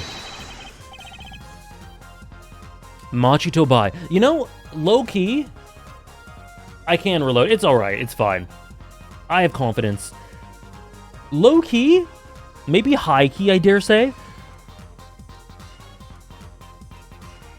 Why are we punishing anyone here?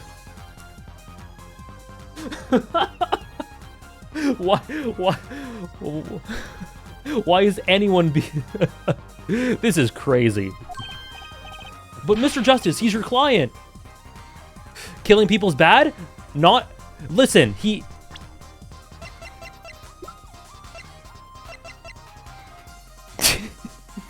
He liked it. He had fun with it. There's a body? It's fine. He was trying to prevent him from healthcare. And I think he had a bit of fun before he left. Like, he got to do a little spy minigame and give his Interpol number. He said it was cold. He's your client. A defense attorney accusing his client? That's a new one. I assure you, no one's more unhappy about this than I. But I am here to defend him in the murder of Mr. Latouche. And I stand by my statement earlier that he's innocent of that particular crime. But he's guilty. But he's guilty of the crime that has a death penalty. Doesn't that have a death penalty? He's gonna die. He's gonna die. Indeed, the defendant's Borginian. He does meet the basic requirements to be the accomplice. But what if it was in fact Lamy? It couldn't have been. Well, you seem sure of yourself. Apollo does not care. The reason is electronic signals. Recall that this remote only works to a range of 30 feet. Beyond that, it's useless. That's true. Now think back to the testimony. Lamy was in the air vent, right above the dressing room when where the shooter stood.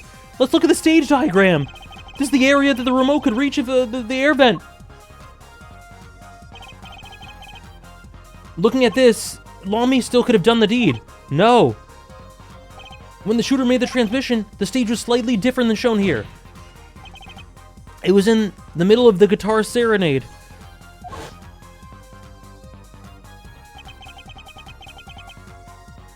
Oh, the 30 feet. Whoa. Whoa. 15 feet tall. In other words, the remote couldn't have worked from Lamy's position in the air vent. Ah. Well, Detective Crescent, what do you say to that? Your Honor? Yes, Detective? Could we see the video where... No! Please! Please! One more time? I don't see why not.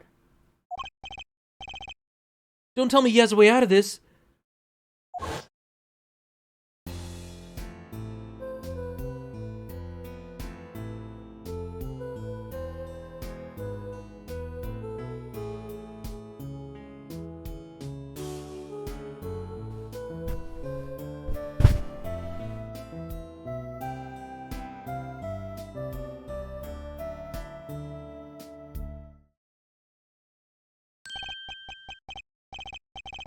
Did his guitar even burn there? Am I just dumb? I guess it did and I missed it. I wasn't really looking. Too bad, so sad, punk. Punk? First you were sleeves, then kid, now punk. You're losing rank fast, Apollo. What exactly were we supposed to see in this video? The problem isn't what we see, correct, Darian? Right, it's what you hear. What now? We are musicians after all. Care to explain for us non-musicians? Sure thing, punk. Let me get your yarn straight first. You're saying I ordered the Wii pianist to set off that igniter? That right? Yes. Well, in order to do that, you have to press a switch. Uh-huh. Am I right? Okay. Well, take another listen. Pay attention to the piano.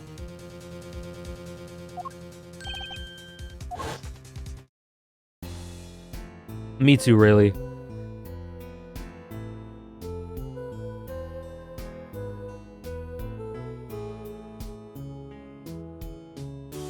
so orange!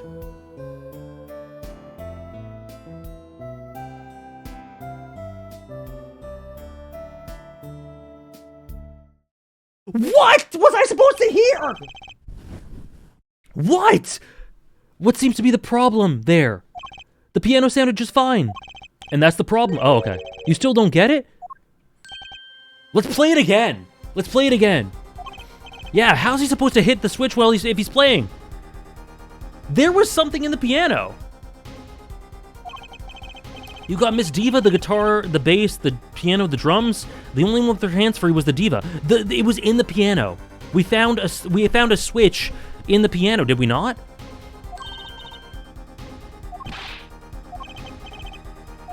Lami couldn't be the accomplice.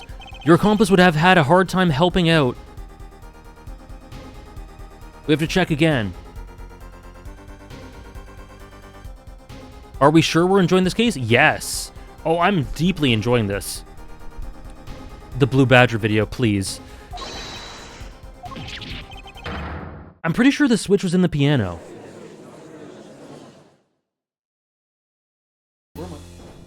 Oh my!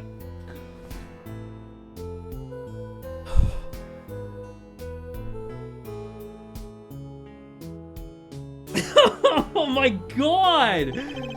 The piano plays non-stop! I get it!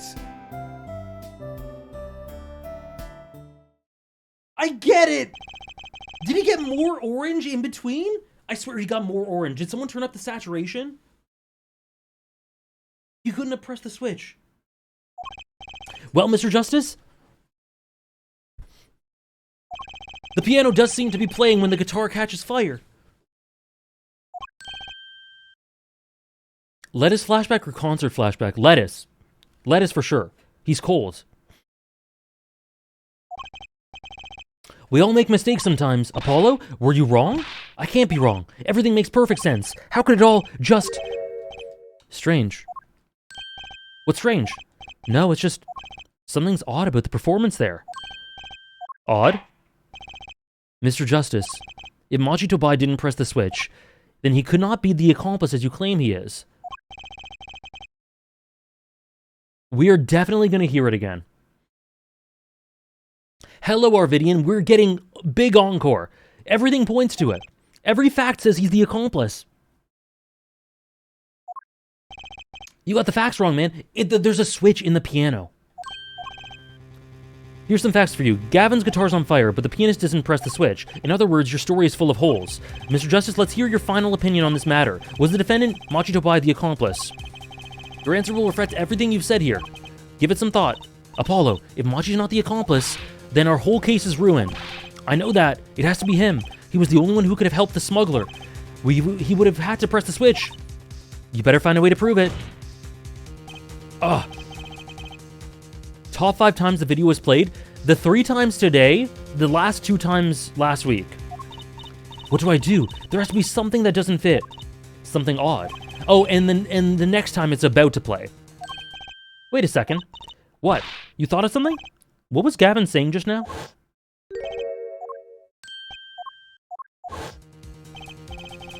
It's not much to go on, but it's all I've got. What exactly did he hear that was odd? Let's hear it again! Whip it out! Have you come up with something, Mr. Justice? May I remind you that everything rests on this? Can you prove that Machi Tobai pressed the switch? Let's hear your final answer. Can you prove that... I heard you the first time, Judge. I can prove it. I don't know if you can call this proof, per se. Guitar Serenade or Blue Badger video 1 to 5. So, Blue Badger by a hair, but Guitar Serenade is catching up. But I can prove it was possible. Then, as prosecutor, it falls on me to ask you to show us evidence supporting this. You sure about this?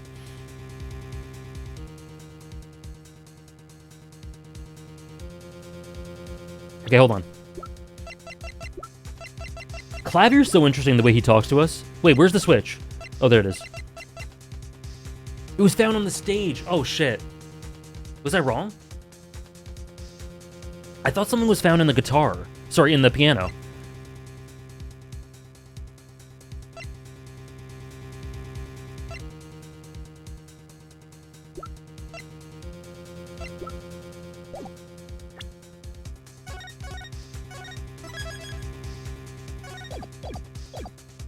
You're sure about this? Accepted. There's no evidence, man.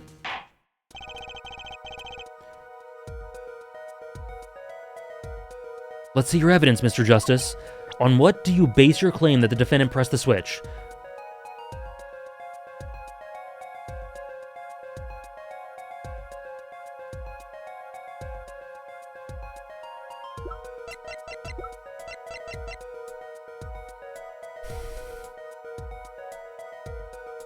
So it's in the recording. So it's either the videotape.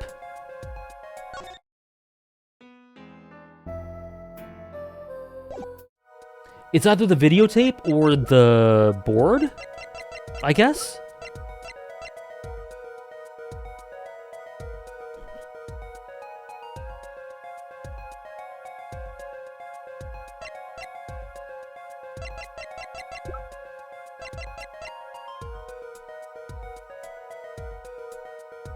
Because I don't think the switch may not have been found on the... We found Latusse's body in the piano.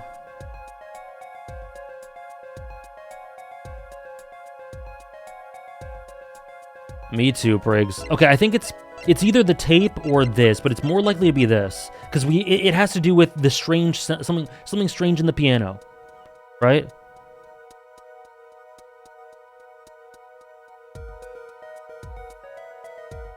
Sorry, I was just reading what Mel said. We found him in the dressing room and then on stage. It was definitely in the piano. Yeah, let's try it. Oh, so real. Oh, he's so real. The basis for my claim is music, Your Honor. Music? What about music? Let's listen to the piano part around the time when the switch was to be pressed. Right before the guitar burst into flame.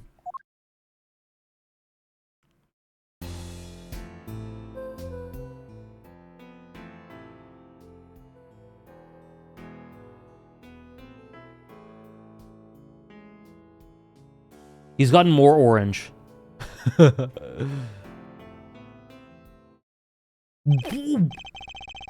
Yeah? Doesn't it sound kind of simple? Are you slandering their song? Are you slandering their song? Apollo, sometimes in music, simplicity is best. Simplicity is art. It sounds too simple?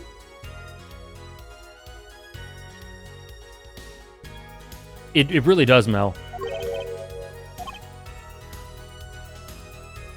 I think I know what he's suggesting. You think Machi could have played that part with one hand?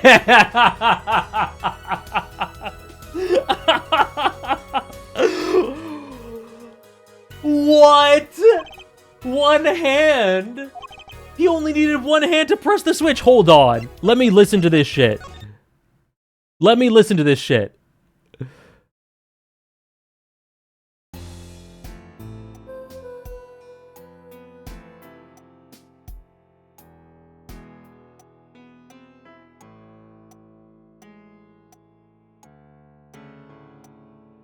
Machi was going like...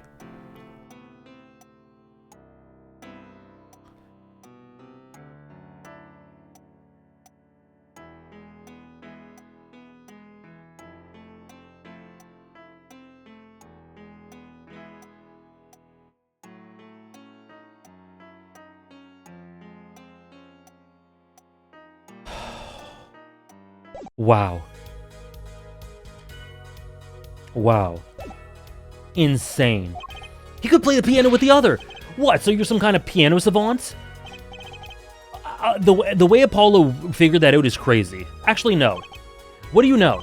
You can play a part like that. You can't play a part like that with one hand. Ugh, maybe I don't know what I'm talking about here. Wait, I know. Hey, Trucy. You got something? Mr. Wright, your father, he's a pianist. Could he... Oh, Daddy? He could play a part like that even if he had... He couldn't play a part like that even if he had 3 hands. So sorry. So sad for you. No, not really. That was just the easy way to prove it. There's always the hard way. Man, how are you going to prove it when he played... Whether he played with one hand or 2? You can't. I admit it will be rather difficult to prove. but it's highly likely that he was playing with one hand. How do you know that? The clue is what Prosecutor Gavin described as sounding odd. What sounded odd? I bet we can tell by listening to a certain part of the song. Yeah. Yeah, please. No way. Please. Please. We've come to the moment of truth at last. Let's hear what Mr. Justice has to say for himself. Show us the part that proves the defendant was playing with one hand. Right before the guitar burst into flame. Machi was definitely playing one-handed before it caught fire. One section of the song proves it.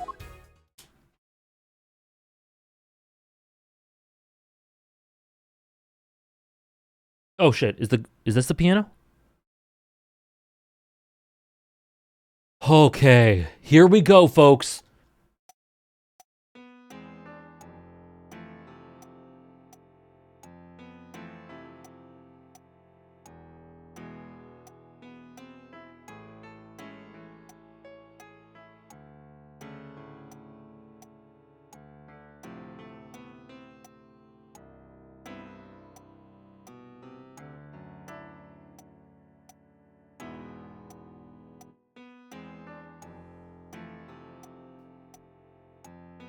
Where's the gunshot?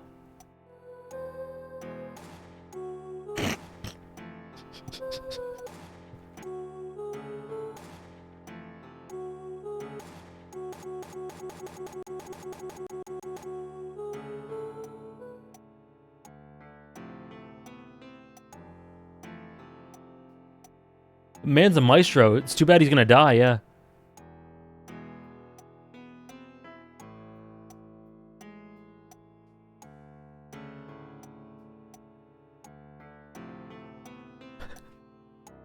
Cancel me, Rayleigh.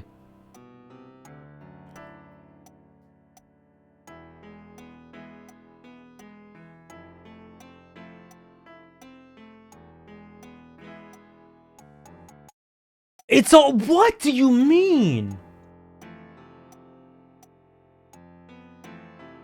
It's all the same.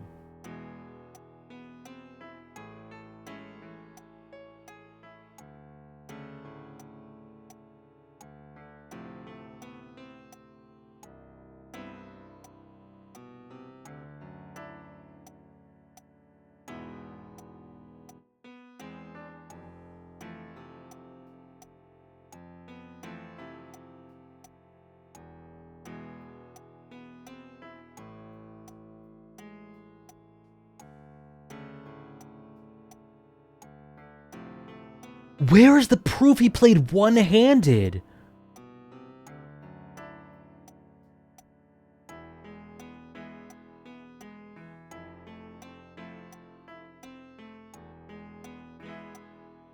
I don't think it's the fourth one.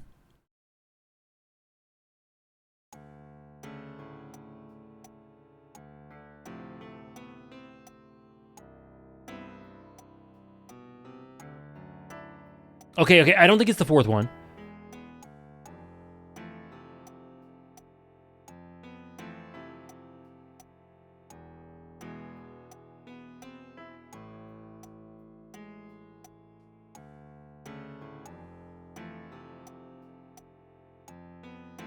What I'm looking for is the difference in high and low notes.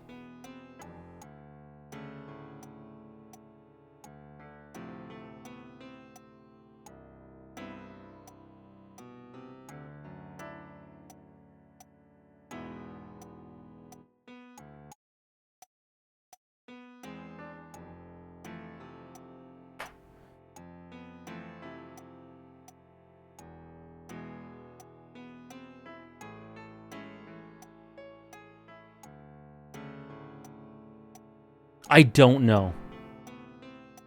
Love or hate the encore of the serenade? Sorry, I missed that, Soul Samurai. Love and hate.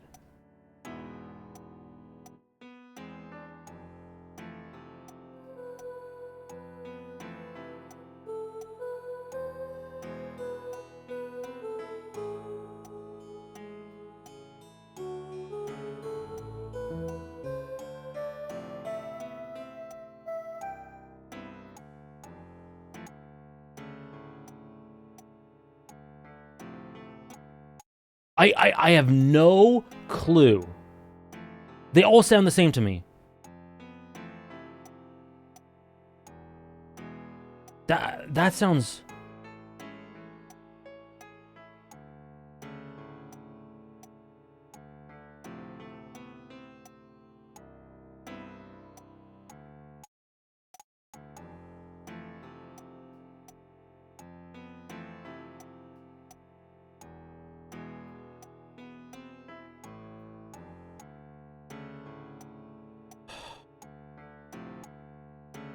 I don't think it's 4.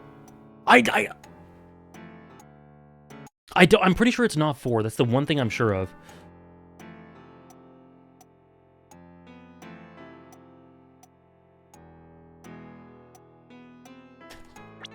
Oh, shit.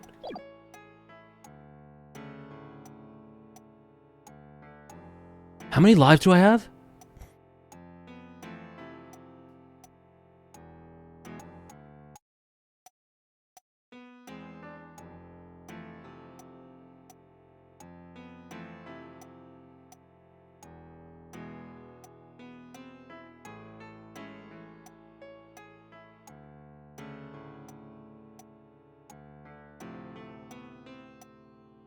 No. No hugs. The struggle is worth it. I thought I figured it out, and I checked a guide, and it turns out I was wrong. Good luck, AJ. Thank you.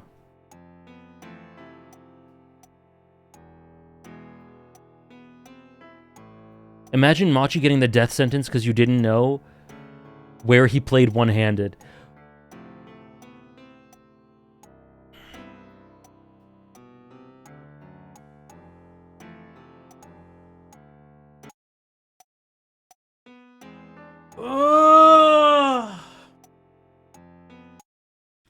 Sugar.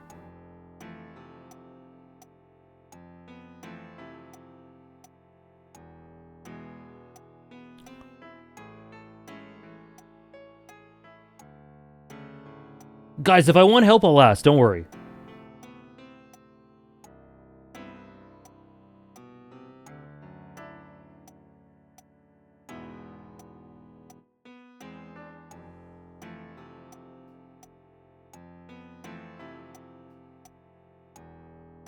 How many lives do I have? 3? Okay, well, if it's not 4, will I never eat? I've got a 3 out of 4 chance. I got a 3 out of 4 chance. Right?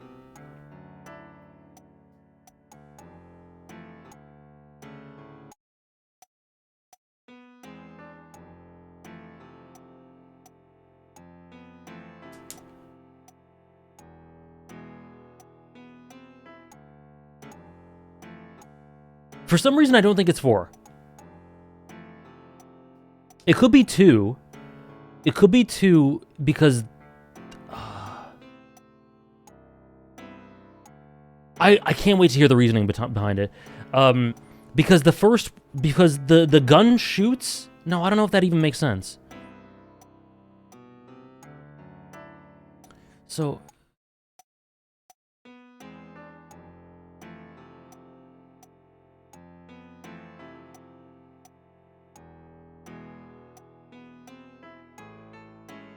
Realistically, we're not achieving much right now because Machi's getting the death sentence regardless, so I say we just go home and let Clavier deal with the rest, right? Why are we even doing this?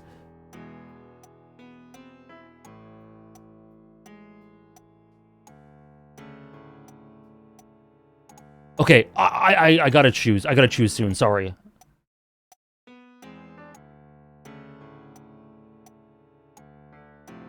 What is the proof?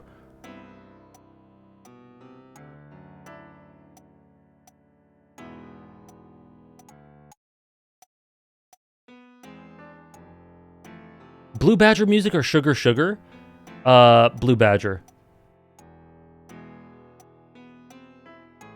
Take that! Oh, shit.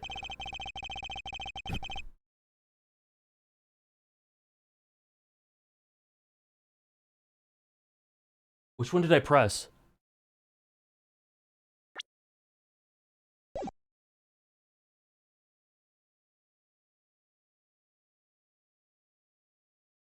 What happened? I dropped my controller. I dropped my controller. Did I press? I was on either the second or the first. Prosecutor Gavin, I'm sure you realize by now. Did I get it?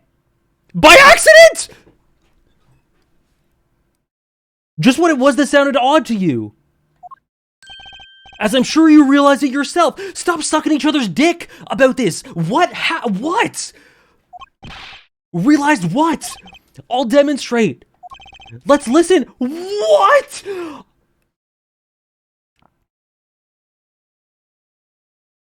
Let's listen again, shall we? I dropped the controller onto my knee and pressed it accidentally. Pay particular attention. Oh, what? I was supposed to be listening to the voice? Pay particular attention to the but a fleeting mental... You can make this up. You cook, don't be humble. You're right.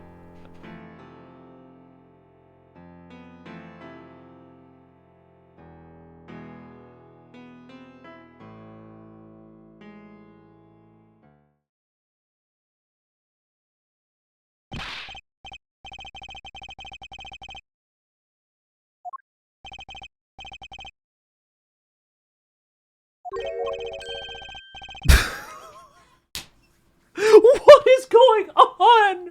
Please! Another section! The guitar burst into flame at the end of the second verse. Let's listen to the same spot in the first verse. Oh my god, are you for real? I had to compare the same chords or phrasing of the piano used in different sections like a psychopath? These people are crazy. Pay attention to Oh That Night in Your Embrace. Apollo is a psychopath.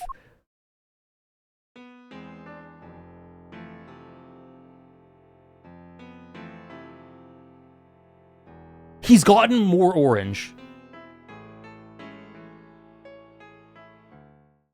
Okay, so I guess you use more keys. Oh my god. Play verse 2 again.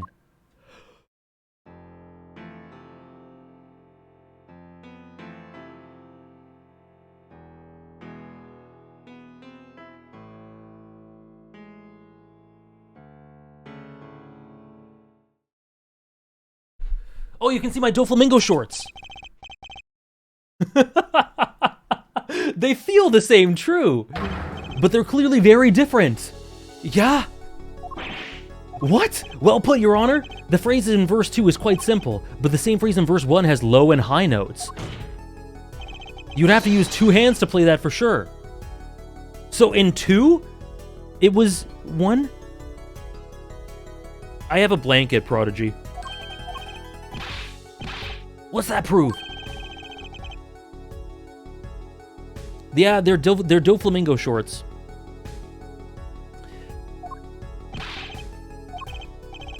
The two verses had different arrangements. Happens all the time. Not this time, Darian. There's no point in changing the arrangement if you can't hear it clearly, and that wasn't the point. I had him play specifically so that the piano would stay in the background.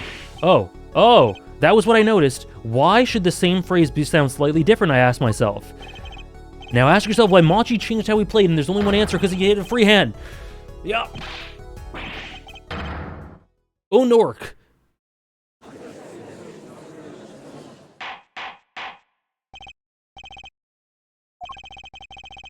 I believe this ties all the facts together. Well, Prosecutor Gavin? Yes, quite. Though, personally, this comes as a terrible disappointment. What? No comeback? I can't believe it. I finally did. I shut him up. Very well. Barring an objection from the prosecution, I will now state the court's opinion on this matter. Heh. Good show, Sleeves. No great show. What could possibly? It's not over? I don't like it when he looks so happy. Do tell him, Gavin. Tell him what's so disappointing. Personally, I'm terribly disappointed in you, Hair Forehead.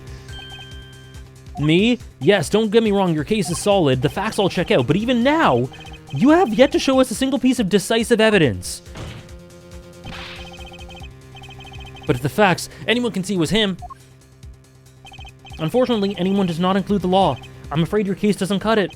But, 1,000 facts might point towards the same conclusion, but without decisive evidence is not proof. That's the rule under our current legal system. I don't believe it.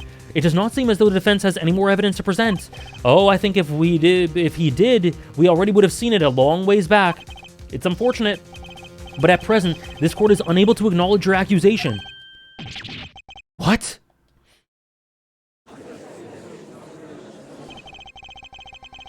Yeah, it's true. Machi could have just messed it up.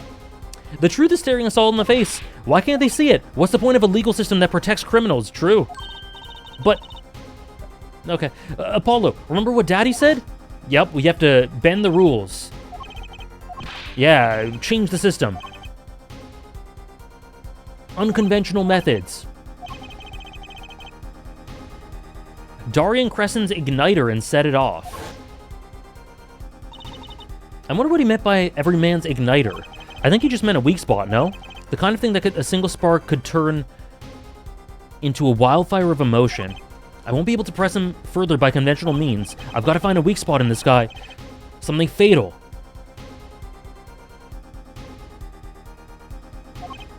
So, can I get back to work now or what? It may look like I've got a lot of time on my hands, but I got no more time to play pretend with this deadweight attorney. Well, Mr. Justice, we've come so far without decisive evidence. This witness won't be coming back to the stand once we let him go. Every man... every man has an igniter. Oh, you're right, Tom. Huh? Didn't you say the better the guitar, the brighter it burns, Prosecutor Gavin? Ah, yes. Good guitars are kept dry is why. That provides the best sound. Even a small spark could cause irreparable damage. Your plan has an igniter in it too, Detective. It was there from the very beginning. What? Fighting time, Justice. If you blow this one, he'll be out of your hands for good. Go for it, Apollo. What, and this igniter's supposed to come burn me up? That's almost poetic here, Mr. Attorney. All the better, I'm rather fond of poetry, and I intend to hear this one through to the very end.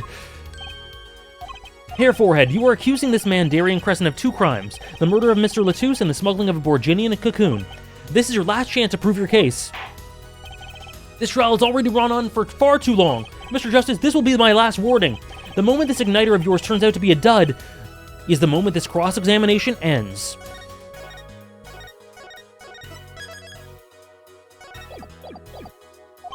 Understood? Yes, Your Honor. This is Zenith. It's peak. Let's have us. Show us the basis for these accusations against Darian Crescent. Okay, this is really my last chance. The key that will take apart his plan is...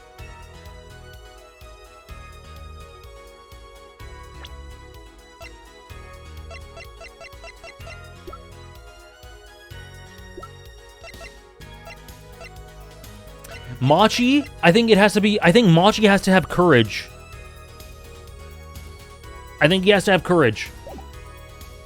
We need that shonen courage. Your igniter isn't a piece of evidence. It is true that I couldn't show decisive evidence, but perhaps what I needed to prove my case was something else. You mean a witness? Proving his guilt is a tall order, but I've got the person to do it. Because the only thing really is testimony. Very well, Mr. Justice. Who is this person who can prove Darian Crescent's guilt? He's got to stand up for himself. Or he's got to have courage in telling everyone what happened so that he can die. So that he can die.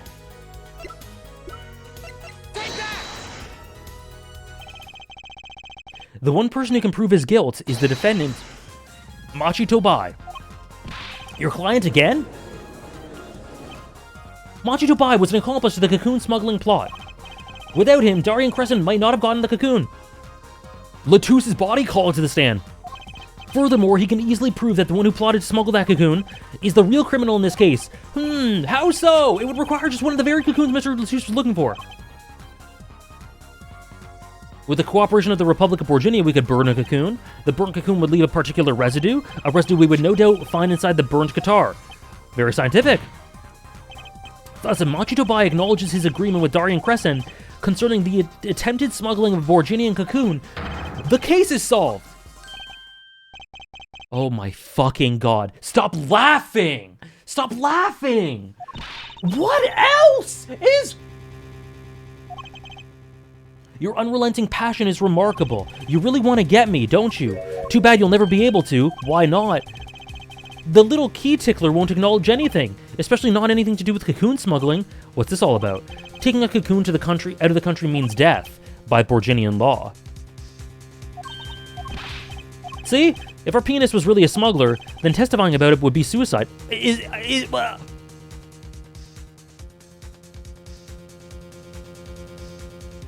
that the line of reasoning that you should be putting forth right now, Darian? My potential accomplice won't testify because he'll die if he does? It's not true. You're wrong, Detective Crescent. What? It's the other way around. If Machi doesn't admit to smuggling here, he's in deep trouble. Huh? How? Look, if Machi admits to smuggling here, then he'll be tried in our courts by our laws. You don't get the death penalty for smuggling in our country. Oh. Oh.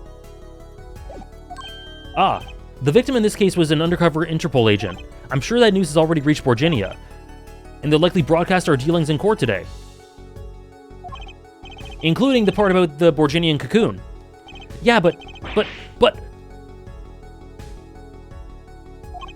if Machi doesn't admit to smuggling now, he'll eventually be picked up by the Borginian police, and it's not like he'll be in any danger in our court. We're going to find him guilty of murder here, we're not going to find him guilty of murder here, not now. Yeah, but you can't do this. You can't accuse me. Maybe the law doesn't allow it, but who's going to think you're really innocent after hearing this trial? The same goes for Machi Tobai. The cocoon smuggling your entire plan? Machi Tobai knows everything. There's only one way out of it for him, and that's to acknowledge his own crime. The crime of cocoon smuggling!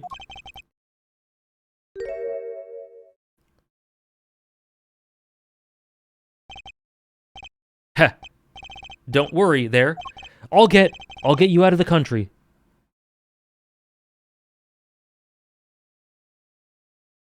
I like the solution too.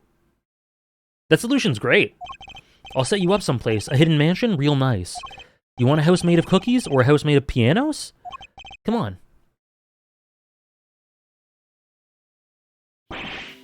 Please. Don't...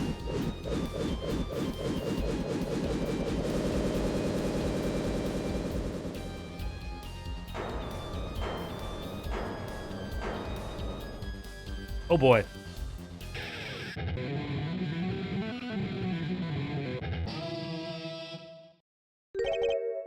Darian, I consider that my last session with you. We rocked. Raw.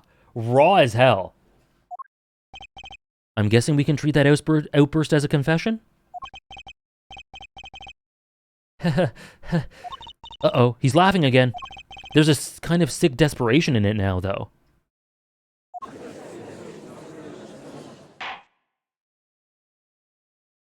He didn't even have to do it?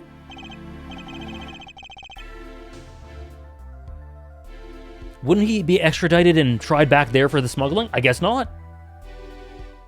He didn't even have to do it. Have you been listening to today's trial? Oh, there we go. No, he did have to do it.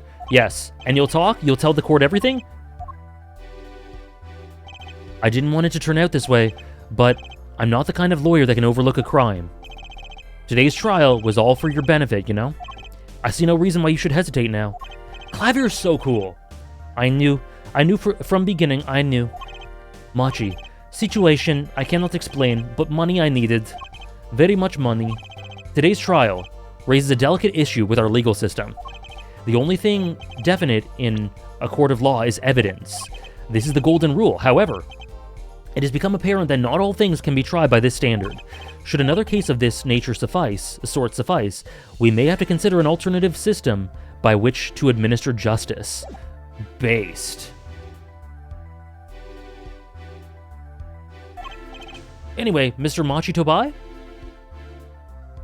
I see, Silver, I see. Cool, thank you for your input. Thank you, Silver. Nice, Jonathan.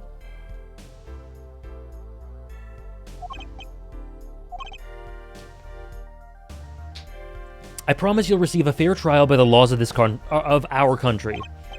And with regard to the current charges for the murder of Mr. Latouche, This court is prepared to announce a verdict. I thank you. I thank you. Is the son gonna be okay? This isn't about him.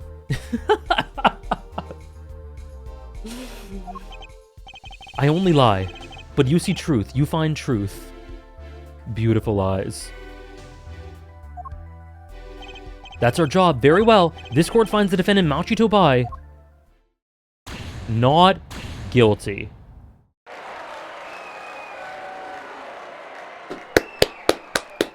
So about the son. About the son. Court is adjourned. Peak. It's peak, I'm afraid.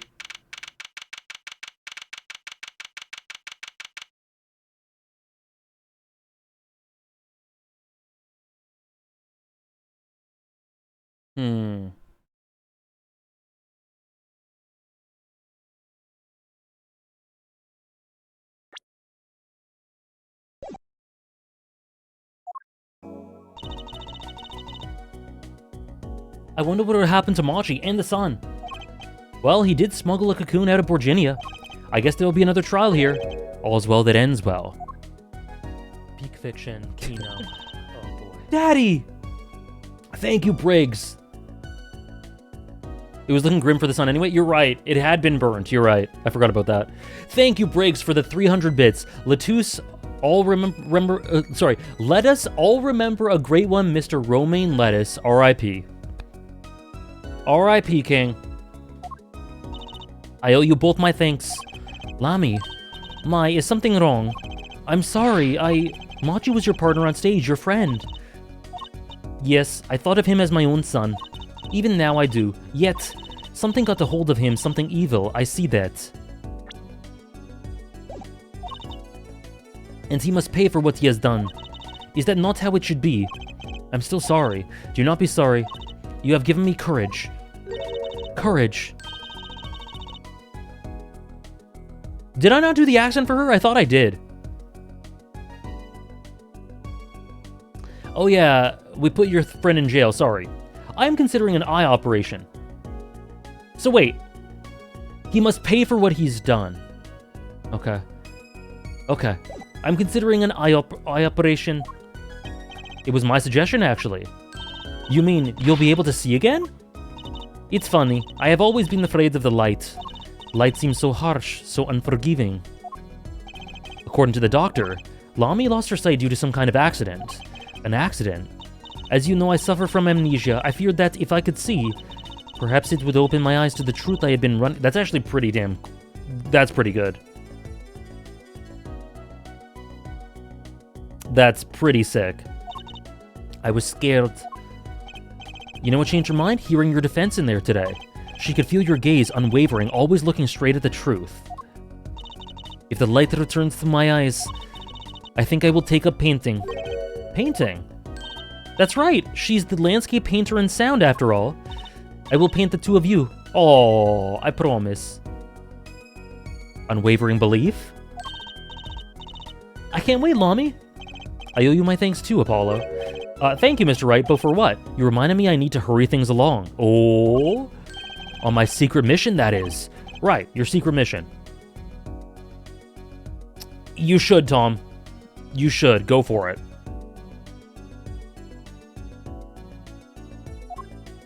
Apollo Trucy. Beautiful. I'm so cold. I'm so cold. I hope that someday we will meet again. We will meet again someday soon. You bet. Me too. And so, like a ballad, the trial flowed on and on until it came to an end. Thanks to the trial, the guitar serenade was a huge hit. Prosecutor Gavin's even more dazzling to look. Ayo? Yo? Prosecutor Gavin's even more dazzling to look at now? Let's play the clip back one more time. But there's something I want to say to that guy. Next time you write a ballad, have them catch the killer at the end. They did lose their number one hole inspector. What a case. What a case. This is the sort of case that streaming makes these sorts of cases so good.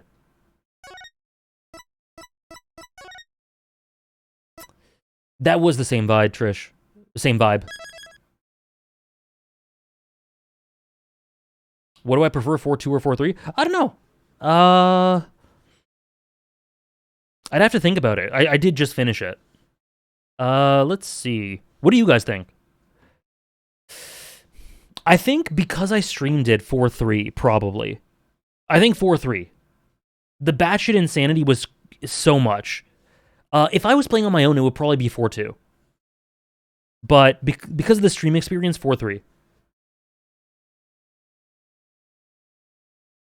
I like this better, though they're about the same. Yeah. Yeah, this was great content.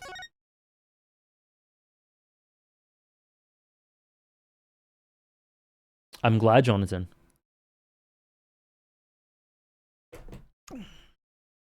Beautiful.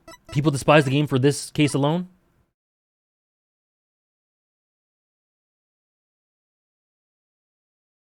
I like 4-2 better. 4-2 was good too. I think there's some things about this case that are undoubtedly flawed, but we made it very funny. So, I'm a 4-2er. I like them both. Oh, I see, Tom. I see. Time for 4-4. Okay. We're gonna start 4-4 today. But I'm just gonna quickly go to the bathroom before we do. I think this is the best time to do it. So, we'll be back in just a few minutes, and we'll get into 4-4, which I'm assuming is the last one, but I guess we'll see. Be right back.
All right, folks. Case 4-4.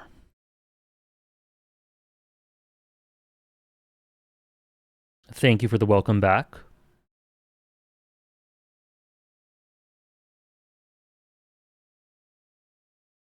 Sorry, just one sec. Let me just change the title.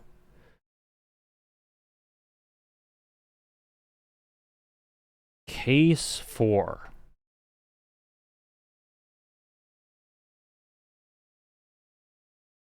New case indeed. Thank you for the welcome backs. Okay, let's do it. I've heard a lot of things about this case. Yes. Turnabout succession. And that is the whole truth of this case. Whoa.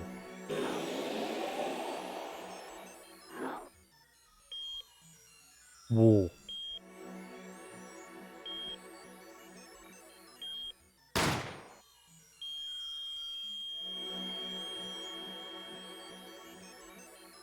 In order to understand it myself, I had to know the story of these last 7 long years. Phoenix? Whoa! Phoenix!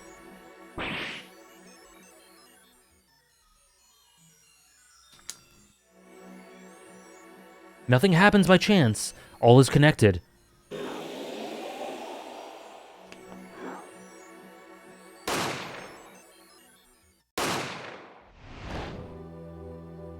Whoa. Whoa. And now, you stand ready to begin the final chapter of this story. The final! Confirmed! What is going on? What is this presentation? Who are you? Oh shit.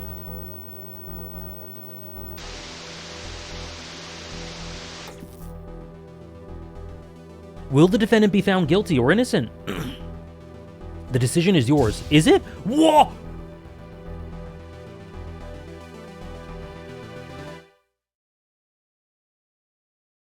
That killed the bitrate, did it?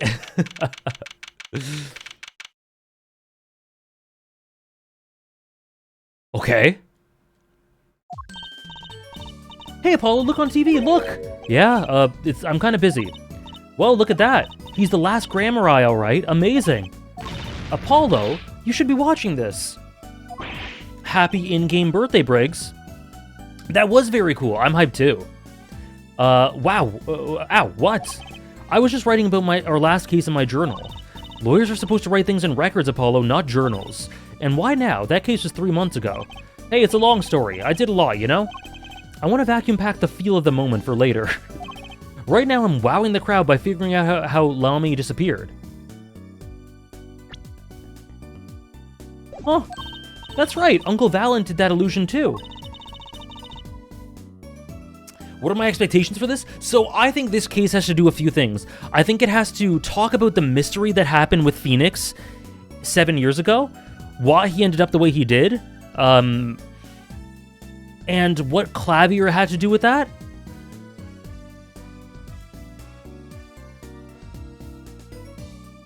And just sort of connect that. Like, that's the core of what I'm expecting. And as a result, I think it has to be maybe the most emotional one. I think it has to be centered on that mystery. And I think Clavier is going to play a big role. Or his brother, too. Maybe. You're missing him on TV. Assuming his brother actually exists and they're not the same person. I was just getting to the good part. I suppose I should watch a little TV with her. After all, her father's expecting me to look after her while she's away. What you're seeing is a rehearsal for the greatest magic show on Earth. Happening right here at our very own Sunshine Coliseum. The Sunshine Coliseum? Hey, that's where the Gaviner's concert was. Only 3 more days until miracles happen here right before your unbelieving eyes. Whoa! The legendary troupe Grammar-Eye is performing for the first time in 7 years. Trucy's father, too, yep. That's gonna be great, I'm so there. You and Daddy are coming, too.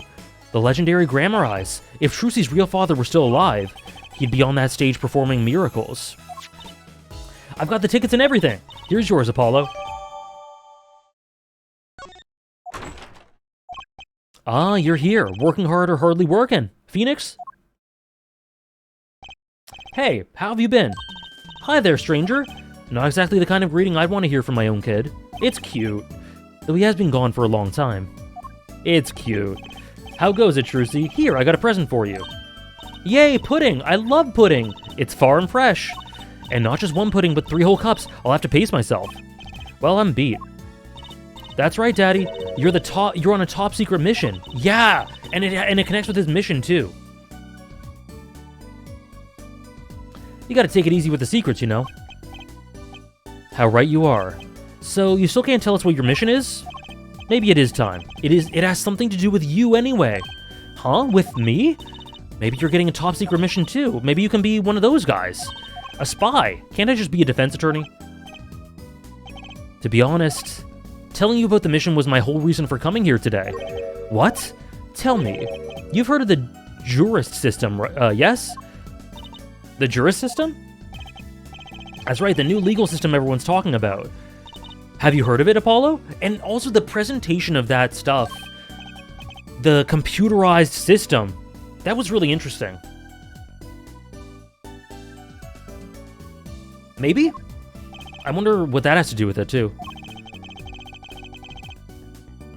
Maybe not as many people are talking about it as I thought.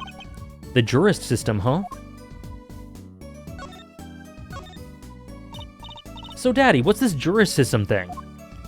Well, Trucy, do you know what a jury is? I've heard of it, and seen it. Isn't that those people who sit in court in those old courtroom dramas? The ones who get to decide if a guy's innocent or guilty? Do you know, Apollo? Only from TV.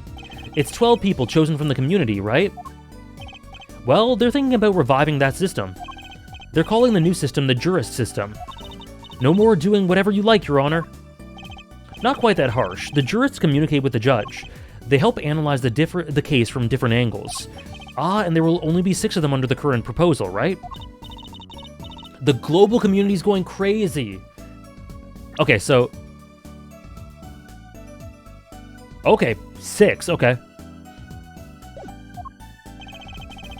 Their findings directly affect the verdict. Hopefully people will start taking the courts a little more seriously now. I feel like I'm on some kind of educational TV show, starring Dr. Wright. Cute. Dr. Wright, his assistant Trucy, and his mascot Apollo. The perfect team. What's the secret mission? The jurist system is my mission, more or less. Anyway, keep in mind that new ideas like this system are always risky, Apollo. Too true. Everyone's got an opinion and they just talk and nothing gets decided.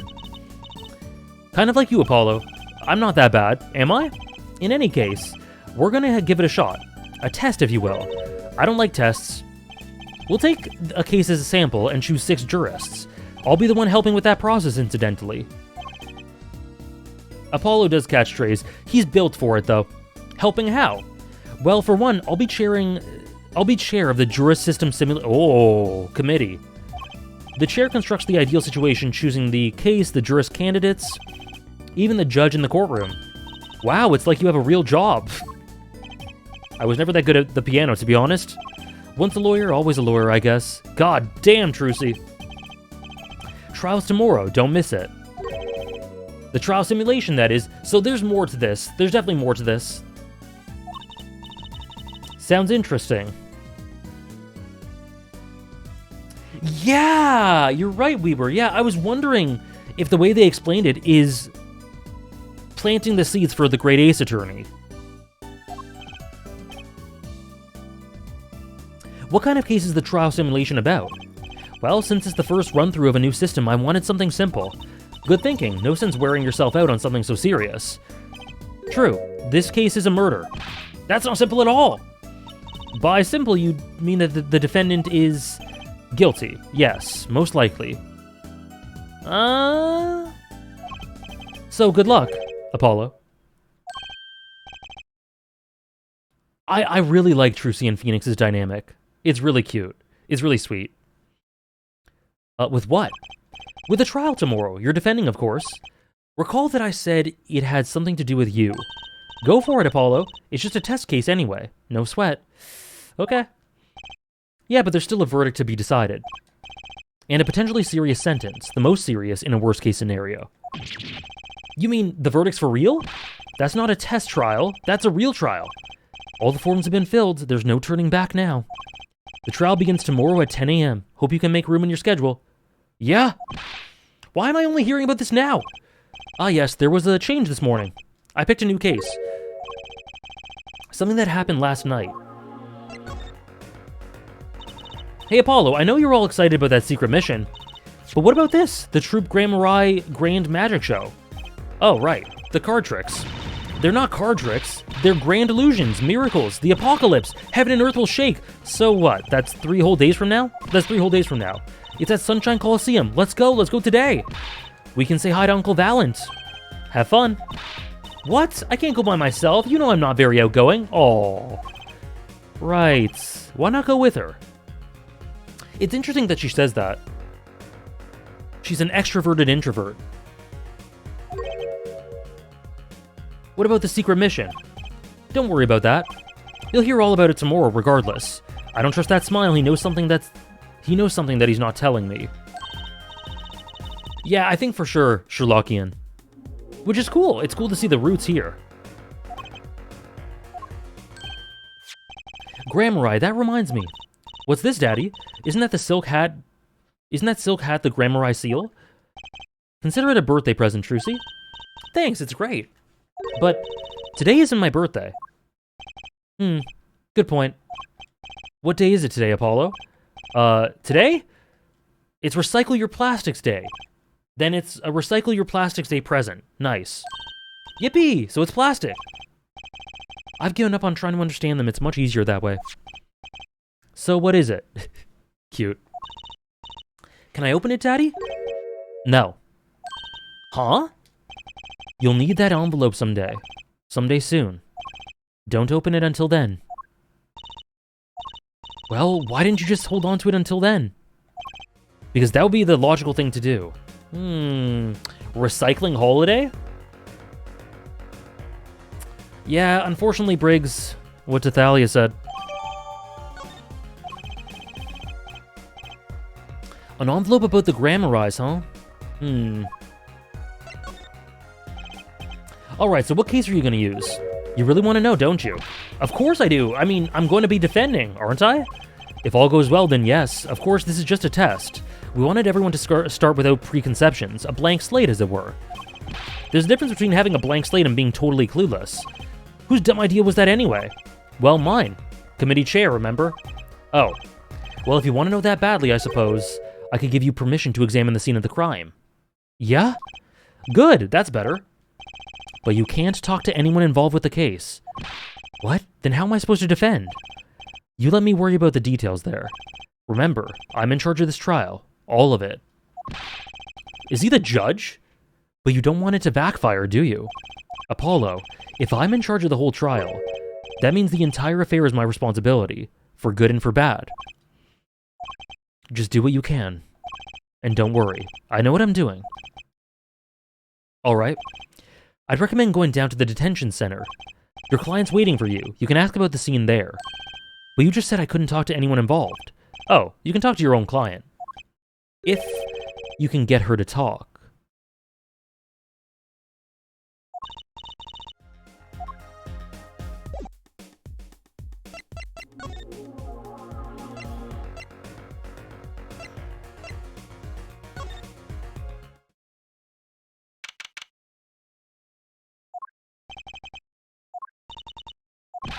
That's 20 minutes we've been waiting here. 20 minutes! Maybe I should complain? I'm sure that guard has better things to do than stand there pretending he doesn't see us. You know, the minute we get angry, the climb will show. It always works that way. Like shouting, "Oh, waiter," and they're standing right behind you? Oh, guard! Is our client gonna be much longer? What are you talking about? Haven't you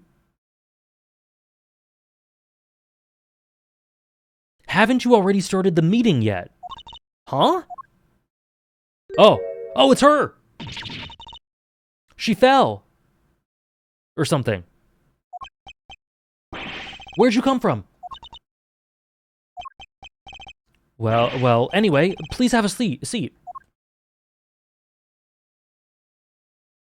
I like her design. I'm nervous, Apollo. It's the silence that builds suspense. Why don't you do something, Jersey? You're a magician, aren't you? That's right, okay. I'm the amazing Mr. Hat!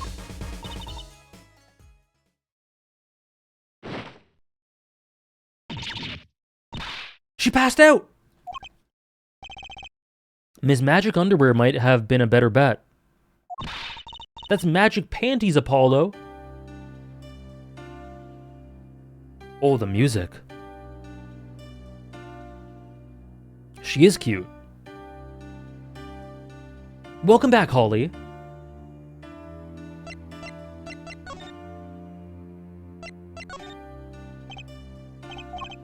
Hi, well, I'm your defense. I really think it has to be fate, you know? And by fate, I mean destiny. Do you know I'm good with astrology? Oh my god. Tell me, what's your sign? I can tell you mine if you like, Apollo. No, never mind. I just got carried away there. I seem destined to get difficult clients, it seems. So what's your name? Oh, right, I'm supposed to introduce myself first. I'm Apollo Justice. And I'm Trucy Wright. I know, this is getting nowhere fast. Hey, I know, maybe you can tell us what happened? I'm your defense attorney, after all. Did anything out of the ordinary happen lately? Well, the other day, this tourist from out of town stopped to ask me for directions. That was fruitless. Though I think I understand despair a little better now. True. You did good, Apollo. Look, she's doing her nails. What? Are her nails more important than defense? Is that it? Let's go, Trucy. Excuse me. Could you read this? Sure. I feel like a teenager on a first date. And this is the love letter that was passed from desk to desk at school. Stop looking so wistful and read it, Apollo. It's a business card with a name and an address. The name is Vera Misham? The address is for Drew Studio. And you're giving me this card because? Well, looks like we're finished here. I wonder if Drew Studio is the scene of the crime? Let's go find out. Okay.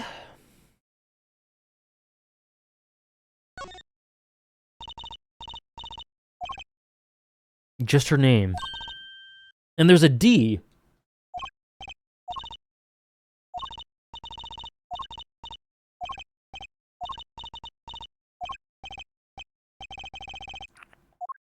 Cute, okay.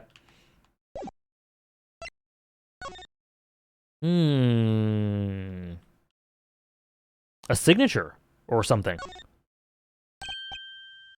Handwritten signature. It says, I can't read it.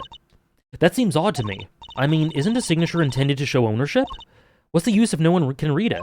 Isn't it enough if you can read it on your own? I never thought of it that way. Okay. D for Destiny. $70?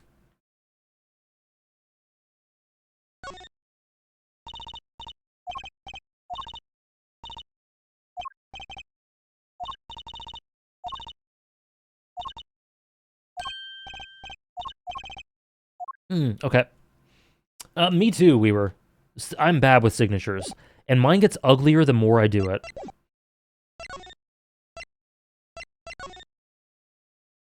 Mine's just... Whoa. This looks like a studio. It's like life imitating art, or maybe it's the other way around. But the tape on the ground there, it's a bit jarring. Yeah, looks like we found our crime scene. Apollo, look at those paintings. Hey, don't touch those. It's okay, I'm just looking.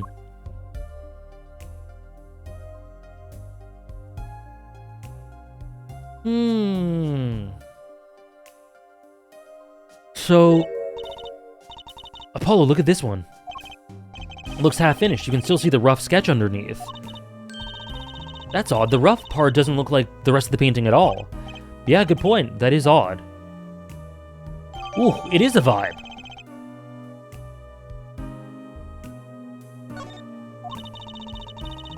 All the paintings have a really different style, too. Ah, I thought I might find you two here.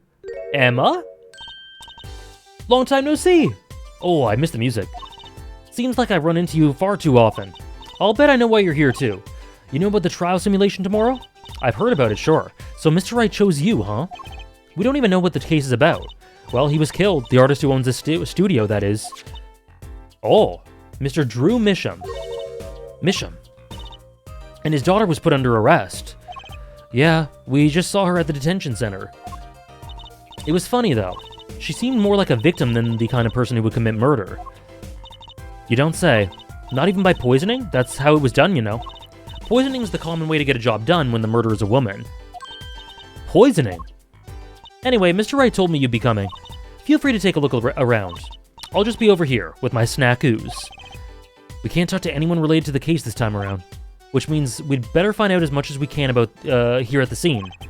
Or else. Can I talk to you? Emma's back. We're so back. So this Drew Misham was some kind of artist? Apparently. Did a lot of illustrations for books, I hear. Had a lot of female fans, too, for what it's worth. Oh? Well, I guess this stuff is kind of pretty.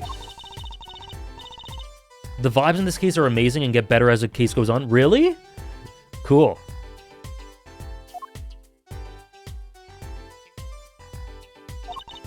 That wasn't one of his illustrations, actually. So it was a standalone painting or something? Is that what she means? He was an odd bird, Misham. Hadn't showed his face to anyone until the end. What do you mean, to anyone? He was always locked up here in his studio, apparently. His only connection to the outside worlds was through letters he'd put in that letterbox over there. God damn.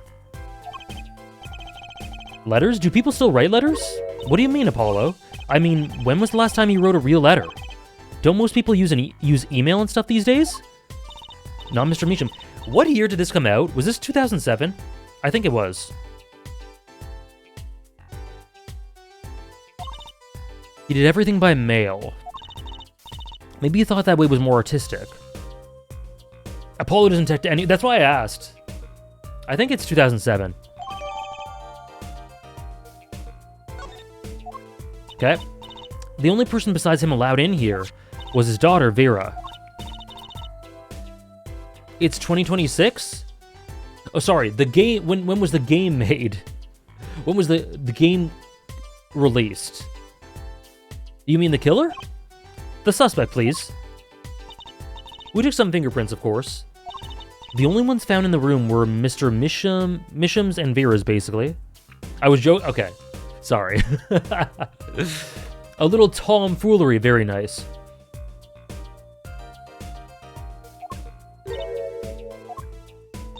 Last night, Mr. Misham gave an interview to a reporter for the first time. It happened during the interview, apparently. His first interview ever. Could you tell us a bit more what happened the night of the murder? This woman, Vera.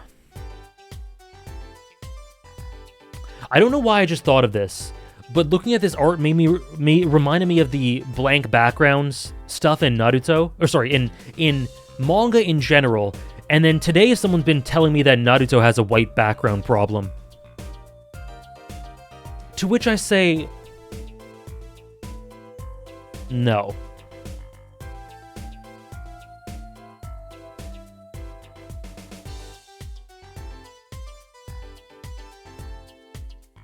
It does? No, it doesn't.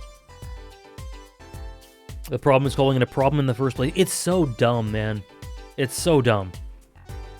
Because someone this morning, my tweet about that from a few days ago got traction.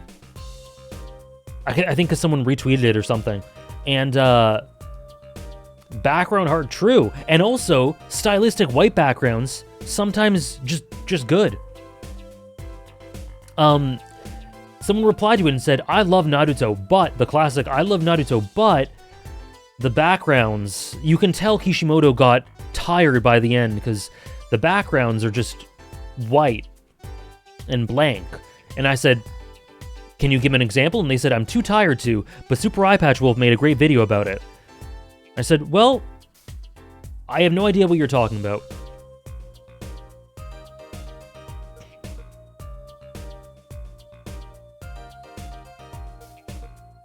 Yeah, the white background stuff, oh my god, people were talking about it with Hunter x Hunter. As an honest Naruto fan, the backgrounds are just lazy.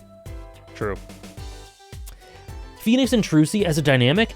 Aba cooking.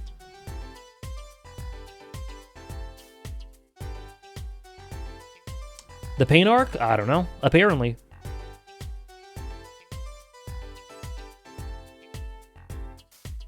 Listen, I say this as a video creator.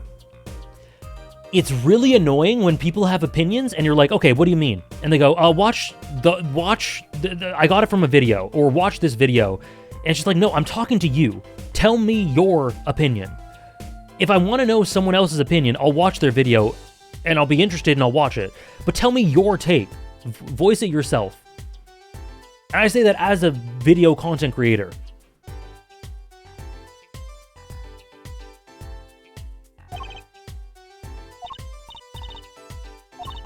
Oh, she was sickly.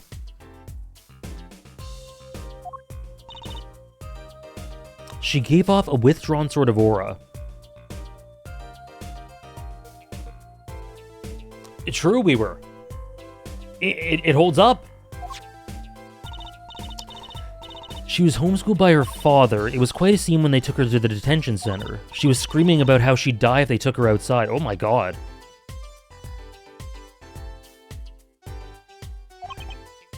Like, I think it's one thing if you say, if someone gives a take, if you explain yourself, if you give a take, if you explain yourself, and then you go, it was also, you know, this person also explained in this video if you want a bigger elaboration. I think that's fine.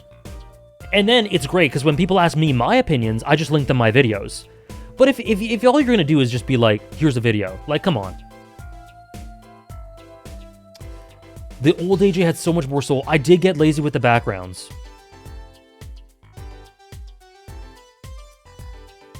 Me too, Sarah. I do already. I got lazy with my backgrounds. They do, Raph, they do. Someone did it to me today. I just responded to it.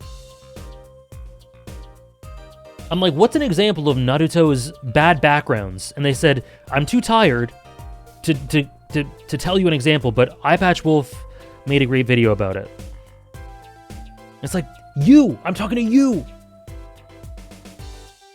I'm tired too. I'm tired every day. I made a rebirth video. I'm tired all the time.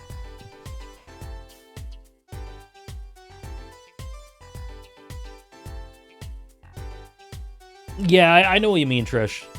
You got to do a common. In my experience, you got to do a common ground between communicating it yourself, but then also being like, if you got ideas from a video, link the video as well, because then it's referencing someone else.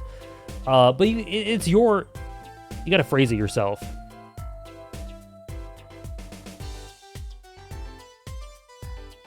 Yeah, paraphrase at least. What if the person was Super Eye Patch Wolf? It was his alt? Damn. Pain Arc is so good. Pain Arc is so good.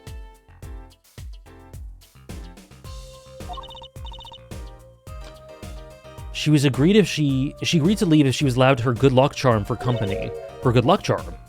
Apparently she has this charm that magically gives her the courage to go outside. Oh boy, that could be emotional.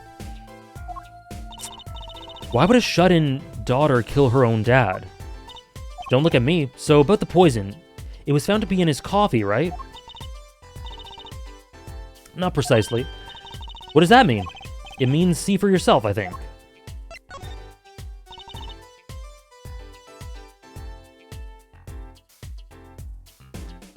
Yeah, I get that for sure, Weaver. Like I said, last night was the first time someone from outside came into the studio.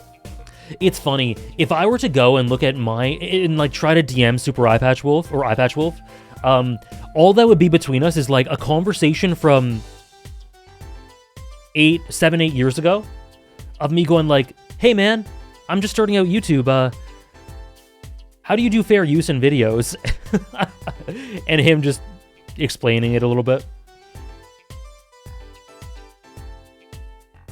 AJ, do you have any thoughts about the ongoing war between the Cloties and Clarets in the FF7 fandom? No. No. I purposely shut my ears to that. And I kind of low-key made fun of it a little bit in my video. Not made fun, but kind of talked about it as if it's something not worth paying attention to.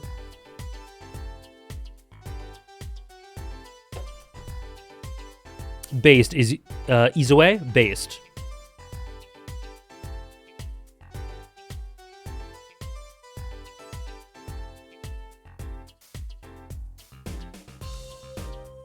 He is a chill dude.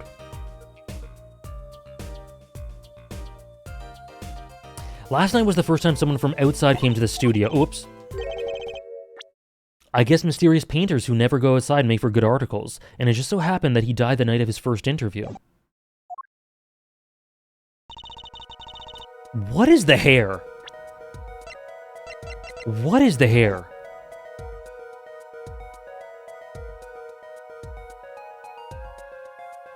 "9 p.m. every night, Vera always made him a cup of coffee.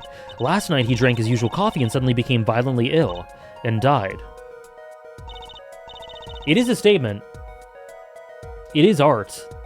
She poisoned him right on the night of his interview? Wouldn't the reporter see? He wasn't near Mr. Mish when she brought her father his coffee. He was checking out some equipment in the back of the room. Supposedly, that's why she didn't notice he was there. It was the reporter who called the police, in fact. Wait, but why is she the suspect? If anyone's suspicious, it's the reporter. Yet the reporter never got near Mr. Misham's coffee. Even Vera acknowledges that. Regardless, I want to know more about this reporter.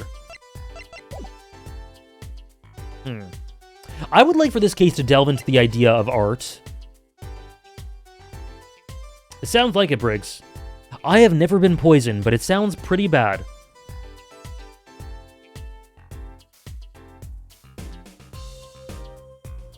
Okay. So I want to learn about the reporter.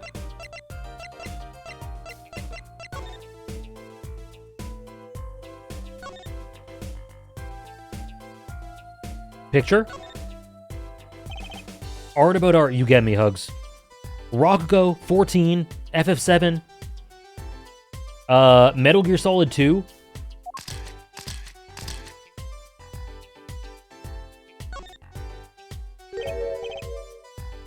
One Piece.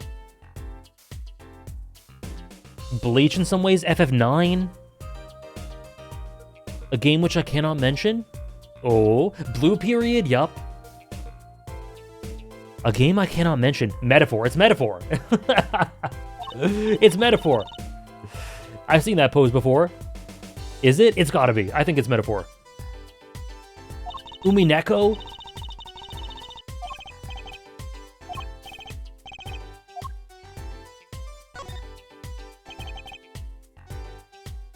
This is Drew Misham? And this little girl must be Vera. Yep, they took that some years ago. They look close. A happy little family. Until you arrested his daughter. Chill. Oh, I thought she said that to me. Okay. Look, I was personally against that, okay? She just didn't seem very suspicious. Scientifically speaking. Uh-huh, right.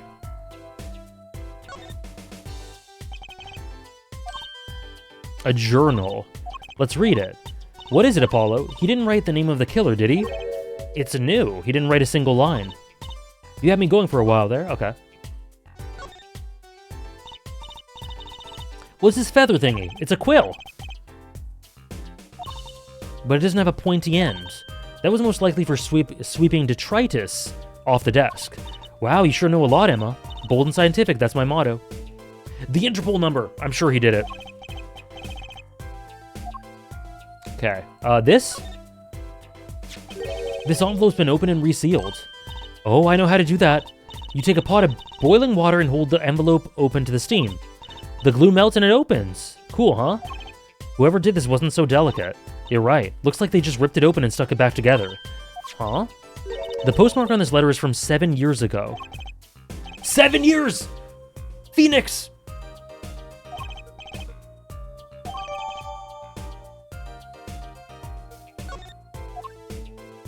Okay.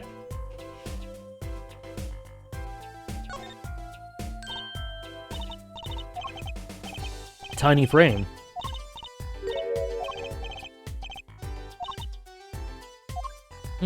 Okay.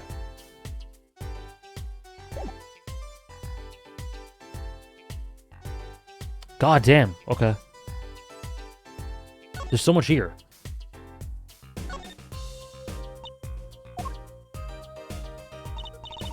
I love oils, you know how they're so thick? Is that the word? These paints are all dry. I'm just surprised at how different they all are. Yeah, and what's going on with this half-finished one? It must have been a work in progress. You can still see the rough sketch below. That's what's so weird. The sketch part doesn't really fit the finished parts. I noticed. That is weird.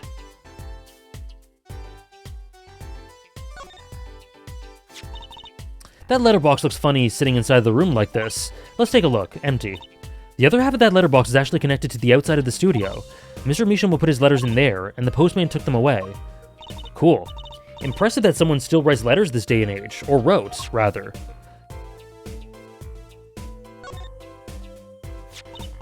That's the victim's coffee mug. So the poison was in here. This is my first time seeing a real poison mug of coffee. I would hope so. Poison coffee, not exactly, actually. What do you mean? No traces of poison were found in the coffee. You'll have to figure the rest yourself. I'm officially not on your side, after all. Okay. The sides spell Measham.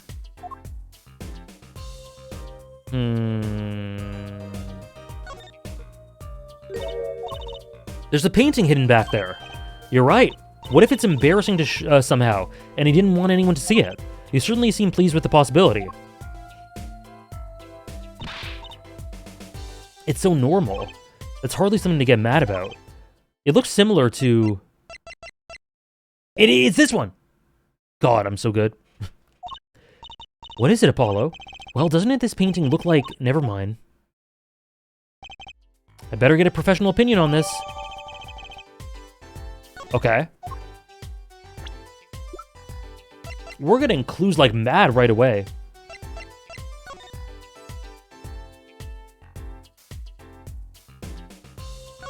Oh, what's that? Look there. That stain doesn't look so healthy, Apollo. That must be the Blue Mountain stuff we've been hearing about. Something tells me even Blue Mountain coffee isn't this blue. No, this stain's probably... Better ask Emma.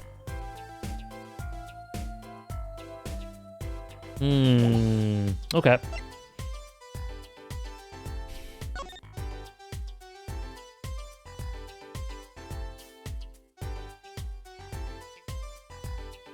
Okay, nothing here. Momotaro? Yo?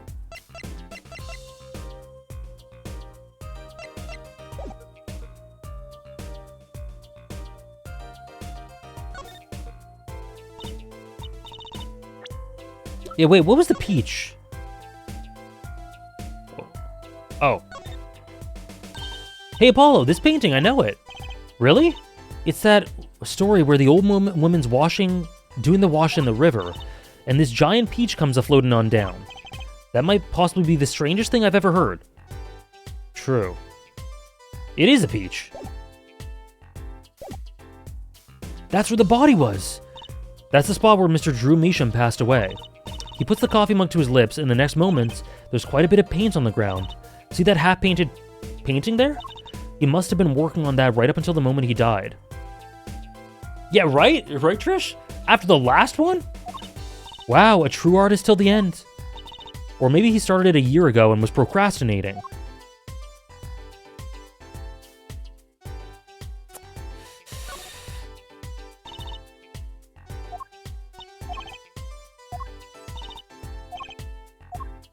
Okay.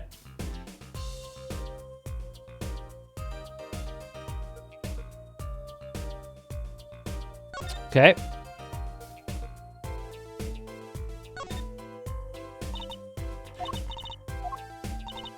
He had everything from a lathe to a laser cutter. Looks like he was ready to work on metal and woods, too. Though his equipment's a bit old, to tell the truth.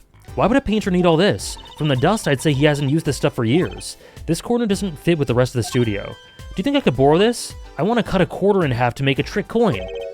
This is a crime scene, true see. But then, these cost like 50 bucks at the magic shop. Okay.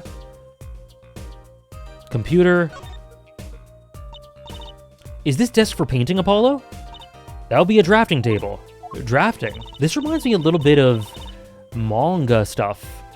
It's a tool for making precise diagrams.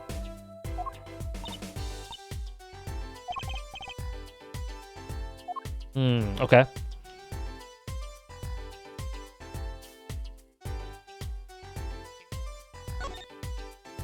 I'll let her have it. Look at all these paints, Apollo. There's so many. He's got 20 kinds of red. We could repaint your suit, Apollo. How about this shade of green? That'll be enough of that, thanks. Okay. I think that's everything. Oh, there we go. Forensic science. I bet Emma could help us out here. Don't forget, flattery will get you everywhere with her, Apollo. Huh? What are you two whispering about? Well, I was thinking. I mean, what is it we always do when we run into you at the crime scene?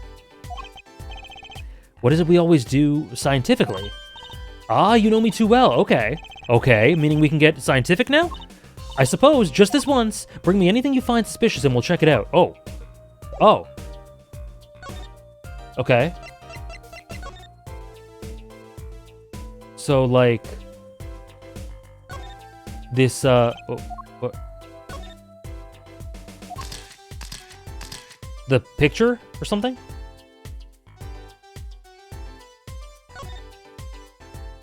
Okay, this is... Okay, we did that already. Oh. What am I doing? Ah! Okay. Let's show her, I guess... This? I was wondering about this painting here. Ah! That one? What about it? What about it? Yeah, what about it, Apollo? Take a closer look at it, both of you. Now, look at this one.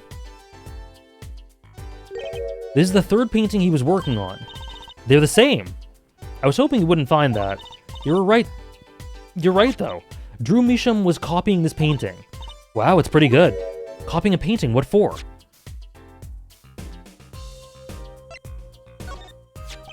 Emma, what about this mug? There's a pale blue residue on the rim. That... Yes, well, it's just a rumor. I've heard there's a kind of coffee called Blue Mountain. I'm pretty sure that isn't actually blue, Emma. Right. Okay, you got me. That's left over from my testing spray. Forensic science, I knew your hobby was behind this somehow, Emma. It's not a hobby. So what kind of scientific stuff were you up to? This spray, that's what. It turns blue when it touches poison. So the poison that killed the victim was on this mug. That's right, see? It wasn't in the coffee. The killer applied it to the rim of the mug itself. Wow, science is amazing. Certainly is helpful. Maybe Emma'd be willing to help us out a bit more. You should try buttering her up, Apollo. They say flattery will get you everywhere. About poison analysis. I was afraid you were going to ask about that. See, this solution is used to test for atroquinine. Quinine. Atroquinine. The deadly poison found in the autopsy. Hold on.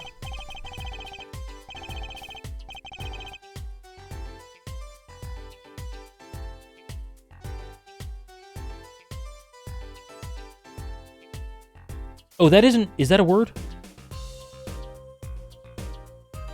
I've looked this up. Atroquinine. What? What?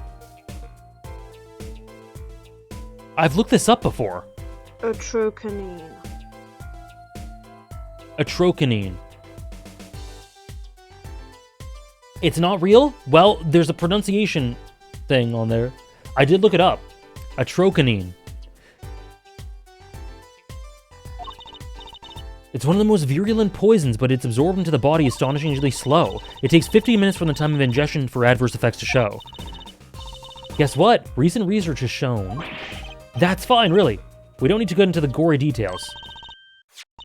He mentioned it as part of his albums? Oh, okay. You just spray this stuff on something you want to test, right? Precisely. You can even find the slightest trace of poison with this. I want to try too, Emma. Pretty please? You don't have to ask twice. I already used it on everything suspicious, of course. Let's give it a whirl, Apollo. What are you doing? What? I'm not poisonous. Tell that to the hapless witnesses on the stand. Let's get down to checking for real poison, shall we? Whoa.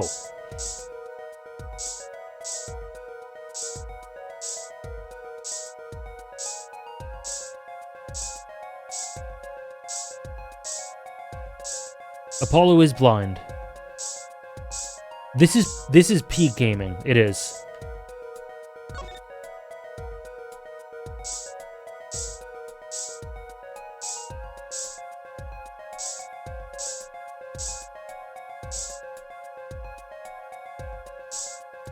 Not luminol.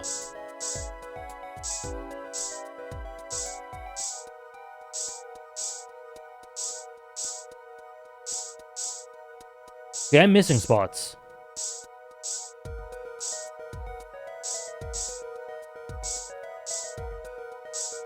I am missing spots for sure.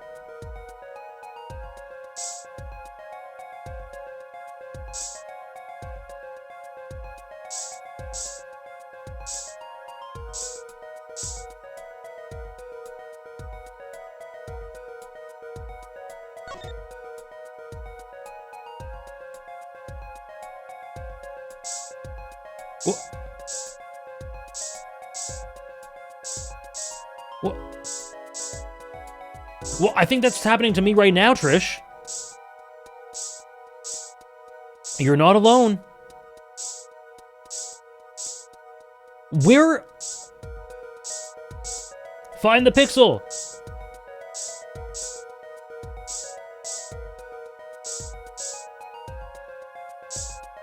What about the crime scene? What about here?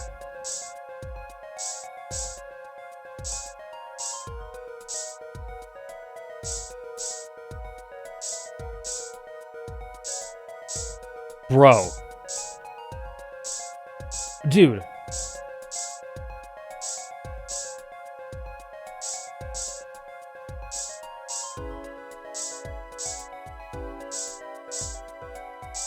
Trish deleted? I did try the mug. I did see what you said. I did try it. Wait. Dude. What do I do? I've sprayed everything. No reaction. I'm sure Emma checked out all the likely spots. Wait a second. What is it, Apollo? Did you spray that little desk over there? I don't think so. The spray probably can't reach that far, you know? Wow. Let's check it out just to be sure. Well, I did! I tried! Oh. Oh. Whoa. Whoa. Nintendo DS! Eek. A reaction, Apollo! Ah! Where? The inside of that cute little frame, look! Well, would you look at that? Nice going, Trucy. I'm known to work magic. I know, Sarah. It's so funny. Never mind that I was the one who found it. Okay. A trocanine. Hold on. Just refreshing my memory. A trocanine. A trocanine. You know, that voice sounds like the girl at the convenience store in Disco Elysium. A trocanine. You know what I mean? I did spray the desk. I absolutely did. The really tired girl. Yeah.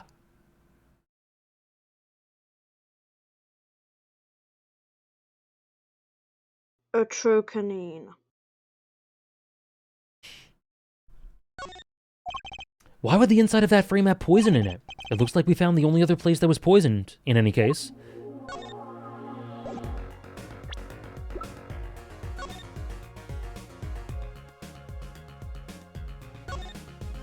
Freed girl. That's it. Freed girl. Yeah.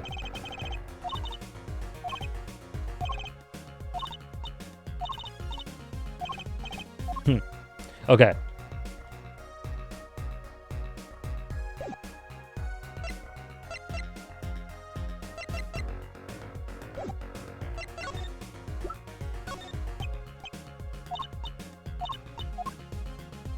Okay. Oh,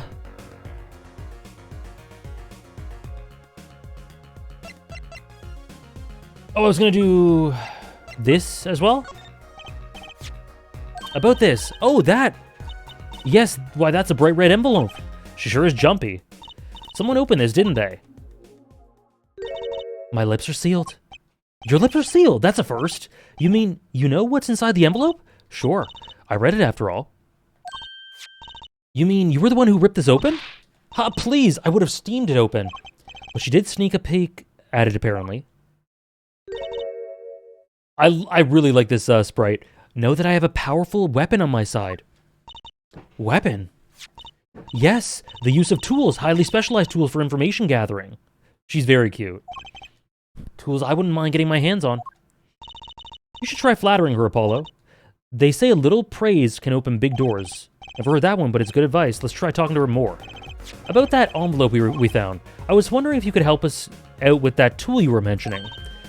You want to know about my tool, do you? Like, this sprite is really cute. It's called an X-ray analyzer. X-ray, like the X-rays you get at the dentist? That's right, at least that's what I call it. It has a real name, but it's much more complicated. The X-ray spectralization. Something. How am I supposed to remember all that? So basically, it lets you see inside things like envelopes. That's right, you're sharp, Trucy. But it's a bit more complicated than that, in practice, of course. Actually, to tell the truth, I'm not really sure how it works scientifically. Can I try it out, Emma, please? I suppose. Of course, I've already checked it. God, we are getting gameplay today.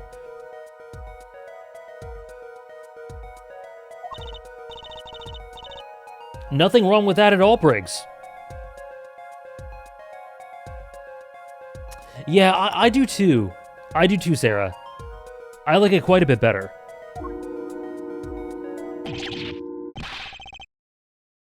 What are you doing? Oh, just seeing if I could see through your hair. But it's like lead. Point that thing at me anymore and it might all fall out. Oh, could you imagine? Let's test it on a sample first. It just so happens that I have a lottery ticket here.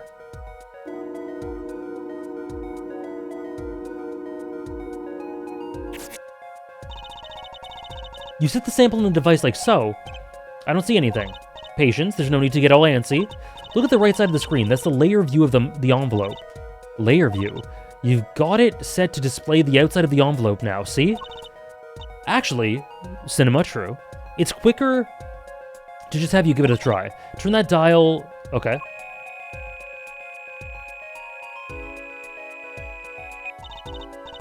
That's how you choose what depth you want to scan. Hey, I got something. See, that's how you can read the letters on the letters on the ticket inside. Cool, huh? Except I can't read them. Just turn the dial a bit more. I'm not doing this. A sheet of paper isn't really flat at all. When you zoom in that much, the paper's like a bunch of hills and valleys. True.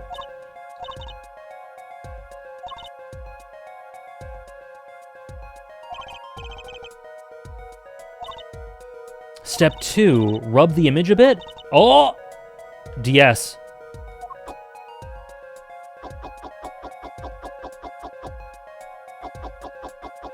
Peek.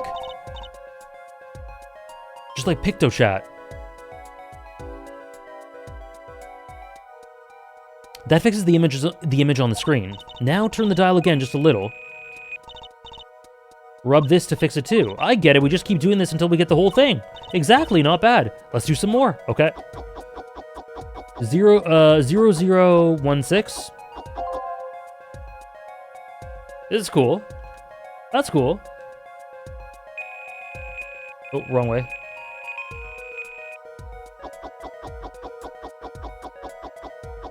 This is cool.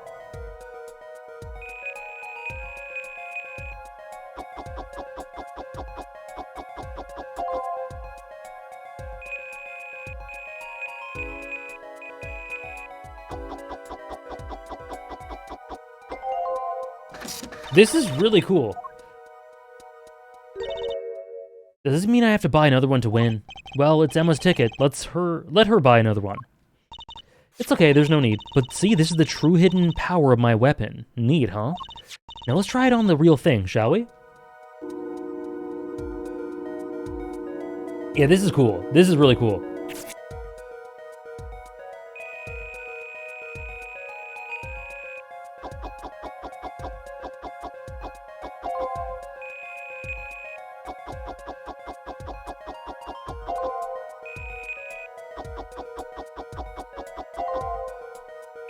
Drew Measham, I've deposited the $100,000 in the designated account. Please send a receipt once you've confirmed the transfer.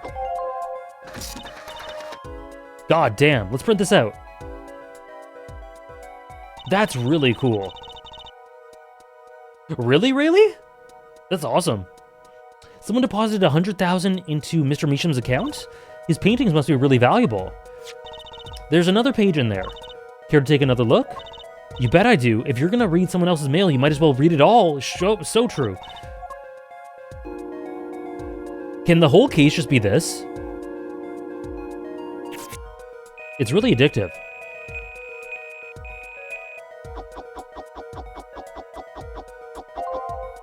I hope so.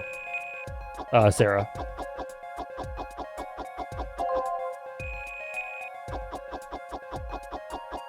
Sign the papers and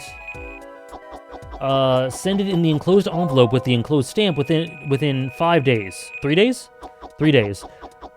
I need to remind you to speak of this to no one. Let's print this out. Yeah. So it was a letter about payment for one of his paintings. Why all the secrecy, though? And what? Why was this letter the only one in here? It's 7 years old, right? Maybe it had some special significance to him. It has to do with Phoenix! Well, Emma? Well, indeed. She knows something she's not telling us. Looks like she's keeping mum about it. PictoChat was so fun. Okay. I was wondering, what's the story about this reporter that came in here for a story the night of the crime? I'm afraid I can't tell you because he's going to be a witness tomorrow, I hear. I thought so. I'll never forget that face, but what was his name? Oh, right. Brushel. Spark Brushel. He's after a scoop to sell to the papers, so a reporter comes in for an interview with a painter. His first interview ever, and that night he's killed. Seems strange to you? Seems strange to you? Really strange. It does raise a few questions. I'd like to speak with this reporter if I could. Well, I hear he's on the beat today, too. He said something about covering a magician. Oh! One other person. Valent Grammari. Yeah, something like that. He's got some big show lined up, I hear. So he's out interviewing Valent Grammari. Looks like I'll be heading to the Coliseum sooner than I thought. Okay. I just wanted to look...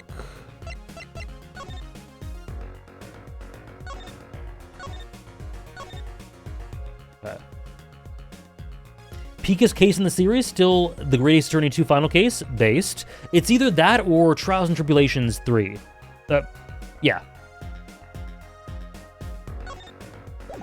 Okay, so, journalist Spark. Interesting. Also, hello, Zank.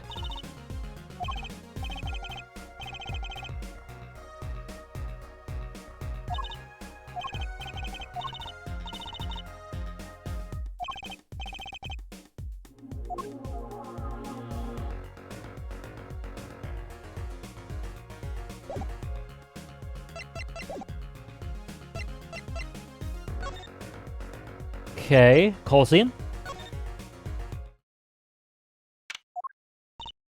This is it, Apollo. The place where magic and dreams converge. Just a while ago was the place where murder and nightmares converged. Damn, that was some Nico Robin shit. You make dreams, Craig. I wish I had the actual story. I wish I could read it to you guys. Wah ha ha ha. Yeah. It's him. It's him. The young Miss Trucy. How often I hoped we'd meet again, only to tell myself it was an impossible dream. Just like the dreams that Greg makes. Uncle Valen, how's it going? I'm glad to see you too. Of course you are. Humility is definitely not one of his stronger traits. Well, Miss Trucy, how does the day find you? If you come to give me flowers, do it after the show, I beg you. Actually, we came to wish you good luck. And congratulations on your big magic show. Oh, but it is I who wish to congratulate you. Not everyone is so lucky as to witness miracles such as the ones I shall perform. Yeah, you're amazing. We get the picture. The world will watch in wonderment as Magnify's illusions are reborn. Here on stage by my hand.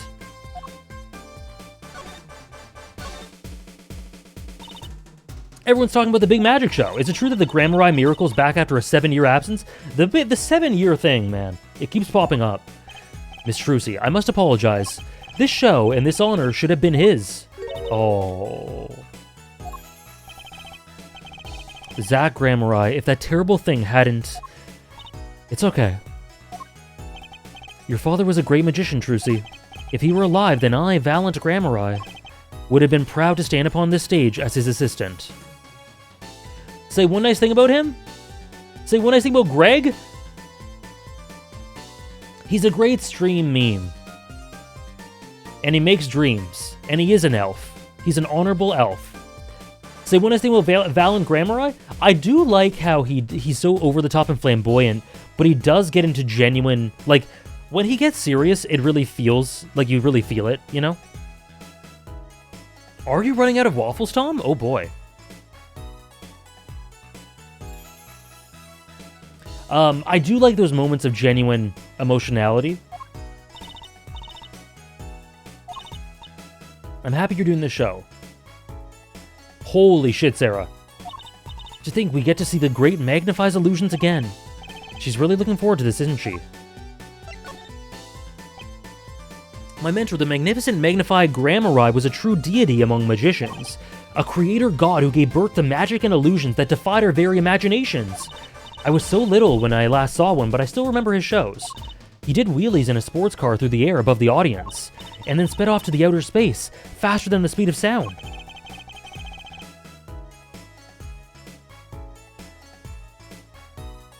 I'm guessing that memory was a bit embellished. For 7 long years, the world has been waiting for a miracle to match his. As heir to the Grammari Troupe's secrets, it falls to me to provide one. It is my God-given destiny. You, the nameless face who speaks for the nameless masses, how can I help you? If the world was waiting, why did you hold off for 7 years? It appears the lad is uninformed. Perhaps you have heard of the magic as law, known as law which governs our land. I have, though I'm not sure it qualifies as magic. The performance of Magnify's miracle was impossible. A certain law prevented it for 7 years, but no more. 7 years. That phrase sure likes to pop up, doesn't it? Why was that? Performance rights. The law is magical. Can you tell us about these performance rights? Magnify's magic relied on an incredibly innovative idea, a trick, if you will. That trick was considered his property, and as such, was protected by property laws. Intellectual property, maybe. Magnify knew this and bequeathed it in his will. To one person.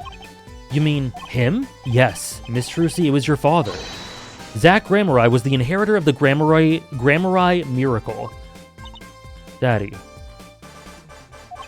Yet as you well know, he's gone. He disappeared suddenly 7 years ago. I think I see where this is going. Once a person is classified missing for a certain period of time, they're considered legally deceased, correct? Wait, what? What happened? Okay, sorry, never mind. Tom's just a big spender. In absoluteness, the rolled-up sleeves conceal your competence well, young man. That certain period of time of which you speak is 7 years. Though it pains me to say it, this past spring, April to be precise, was the time. Your father is legally declared deceased. In the absence of a formal will. This music playing during this part is crazy. The secrets of our mighty mentor Magnify passed to me. This was in fact stipulated in the will by Magnify himself. Is that how it works, Apollo? Yeah, it's called Death in Absentia. He's declared missing permanently.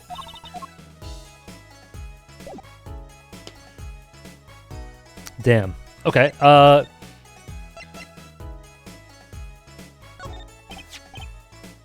could you tell me about this? Why, that bears the Grammari seal. Uncle Valent, is something wrong? Where did you get this? Daddy gave it to me. Your daddy? My partner, Zach... No. My other daddy, Phoenix Wright. Why would your Lord Daddy... Why are you calling Phoenix Lord? Lord Daddy? Do you recognize the signature?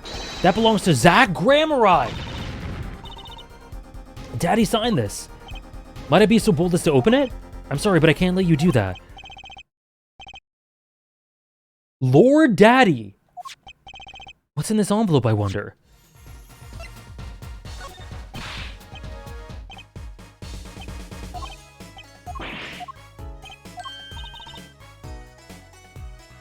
Oh, it's Tom.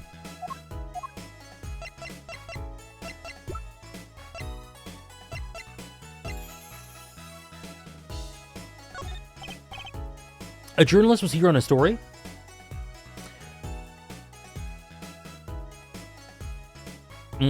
I see. So I imagine the time for those suspicious circumstances, Silver, would be shorter?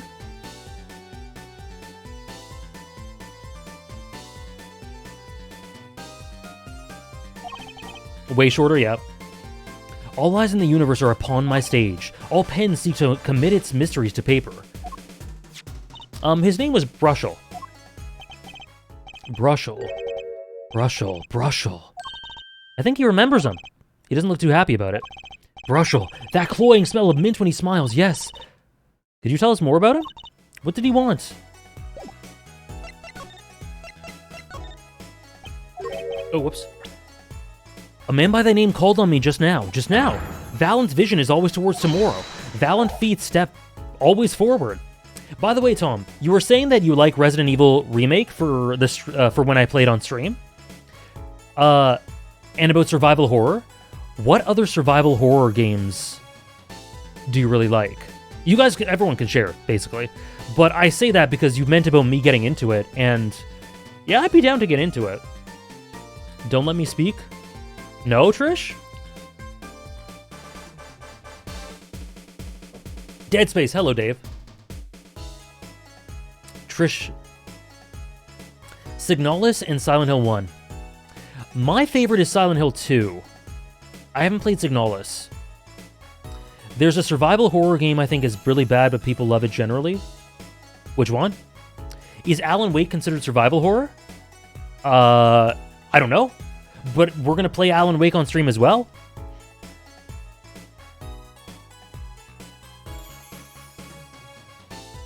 Wait, is Signalis in my plan to play? Or my backlog? If it's not, I need to put it.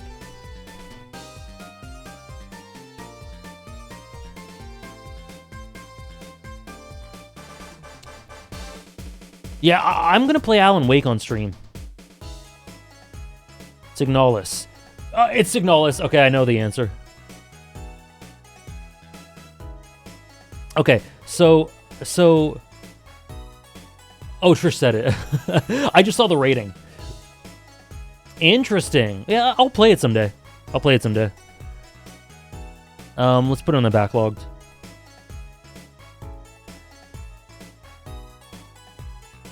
So, Tom, I hope you continue to enjoy them.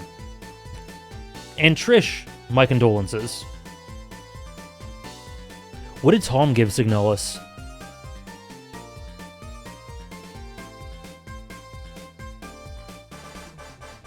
Well, Trish isn't alone. Andres gave it a 2-star. Indy gave it 4.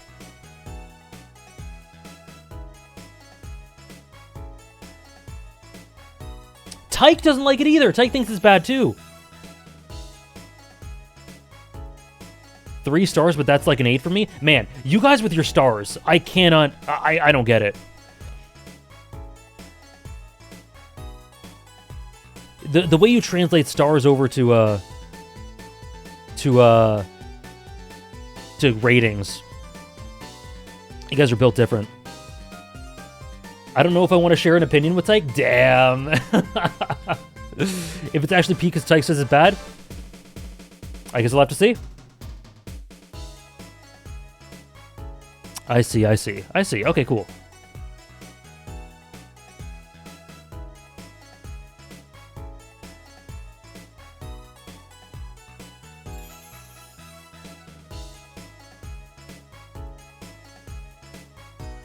Valence feet always step forward. That is all.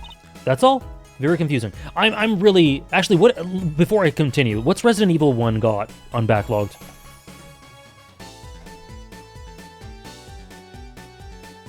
Remake, 2014. 4.1, that's pretty good. That's pretty good. Why is Tyke catching strays? I just said his takes about 9's gameplay earlier are bad. And then he came in and said... What did he say? He said, like... Hey, AJ, I'm cooking with the 9 gameplay take.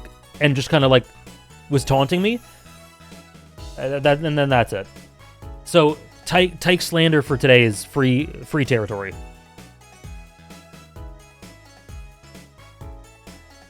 Resident Evil 4 is going to be for me. I'm excited because Tom, if you really like Resident Evil 1, you could keep playing through it and maybe find more you'd like. That is what Tyke said. I am correct about Final Fantasy IX flirting. That flirting emote, I really don't like it. I don't like it. Dead Space. Dave asked if I played Dead Space. I don't think I have. I don't think I have. I will get to Alan Wake eventually. No, I haven't played Dead Space.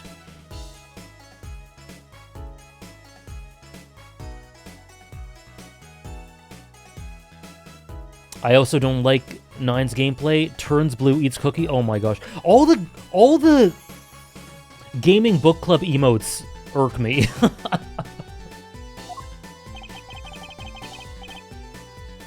They're all bad. I'm joking, they're not. That's not? Okay, well, it feels like one. It feels like one.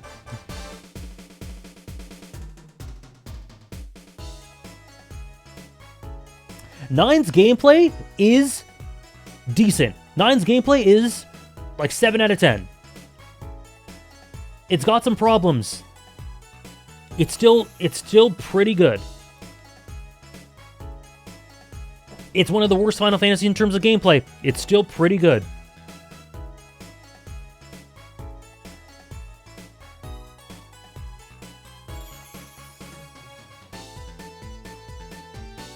The trance is one, the slowness is another.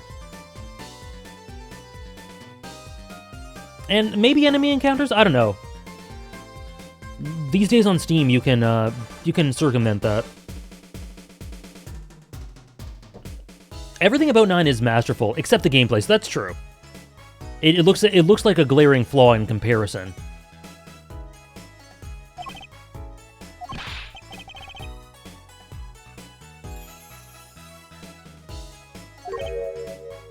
That incident.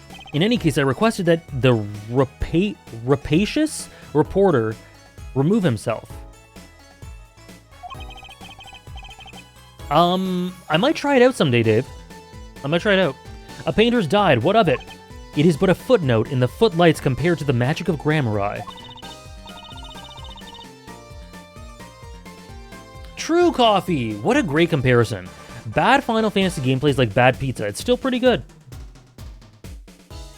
Do you know where the reporter went?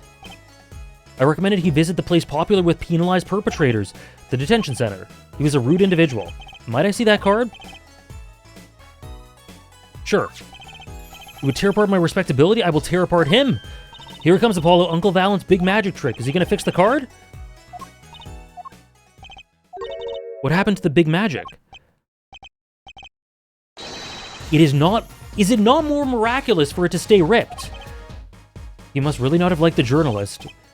You know, this guy reminds me a little bit of Gilderoy Lockhart. A little bit of Gilderoy Lockhart. The flamboyance.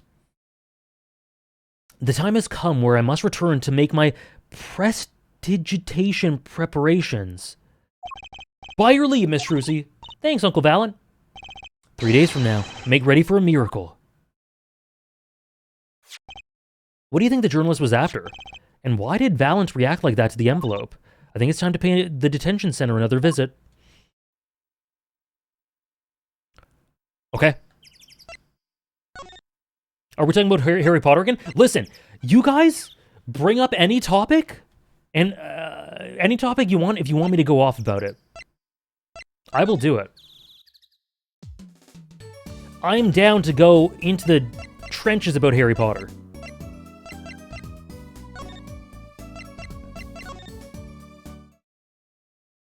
But all my material was used last stream. Danganronpa talk? I could talk about Danganronpa. I think the impetus is on you guys for the questions, though. You could do a top 5. You could just ask questions.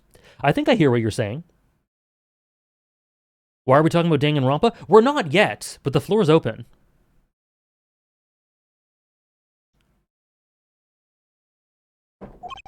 We're all doing it for the money, end quote. No, not at all. Looks like someone's already meeting here. Maybe that reporter? If you talk about Lord of the Rings, Thomas will feel a tingle in his spine and come to stream. Lord of the Rings, Lord of the Rings, Lord of the Rings. I do love Lord of the Rings. Danganronpa, V3, my favorite game in the series. Danganronpa 2, really good. Even still. Danganronpa 1? Not bad. Pretty good.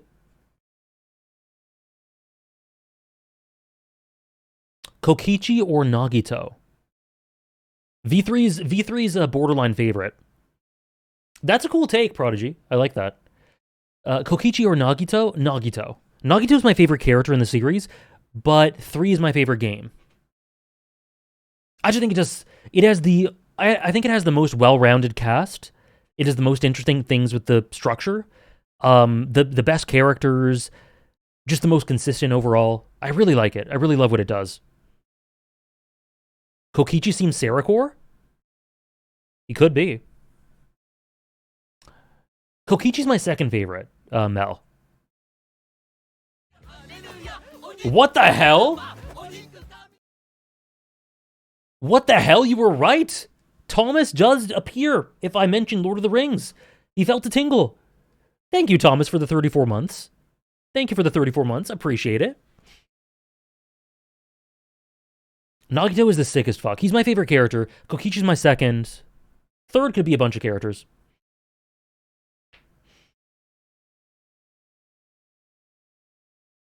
Yeah, I agree, Trish. Like, Danganronpa has a lot of problems. Like, a certain character in 2 is so badly treated, it's unreal.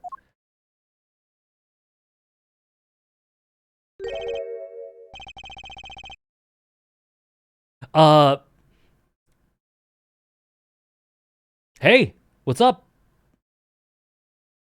Why is his head like a pencil eraser?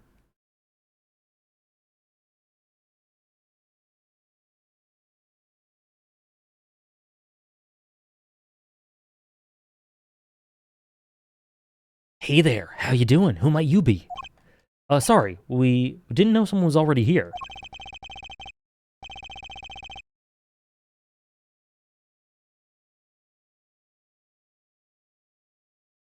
Oh, that's funny, Trish.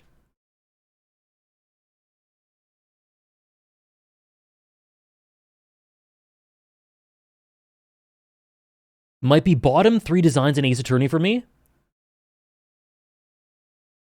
I'll just say, given the design, I don't trust him.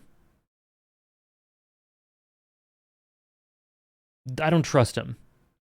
He is unpleasant. Like, he gives an unpleasant vibe. Bottom 3 or top 3, depending on how you look at it. The pocket is stacked. Have I read the Lord of the Rings? Yes. Unfortunately, I don't really vibe too much with Tolkien's prose. Randomly, I find myself like tearing up at a sentence, and then it's really dry for a chapter or two, you know? So it's really, I don't really connect with the books much, but I love the Fellowship. I love the movies and specifically Fellowship. Yeah, the haircut is, should I get that?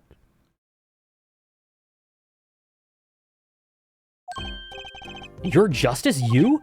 You know me? Oh, this song. Yes? No. Yes. Fair. I'm glad you get me, Thomas. Cut the hair like this? I could never. This is the Ace Attorney sick fuck theme.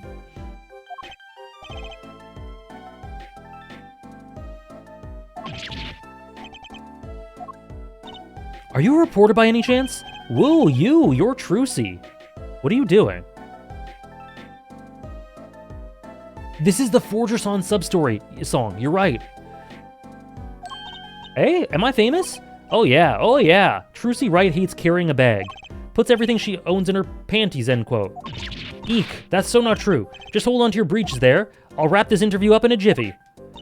Interview. So, guard, I think I know what's going on here. Guarding rooms is my life. What else could I possibly need? End quote. So, how many times do I have to tell you this? Look, I've got work to do. I like the animations, though. I like him writing it on his thing. Can we arrest him? I'm down.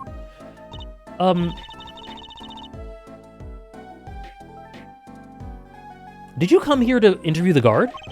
Oh, what a pickle. Accused wouldn't talk, had to interview someone or go plumb crazy, end quote. Huh. I should have guessed. Where are my manners? Name's Brushel. Spark Brushel. I'm not picky. Journalist just closes eyes? Hold on. Sorry, someone's calling me.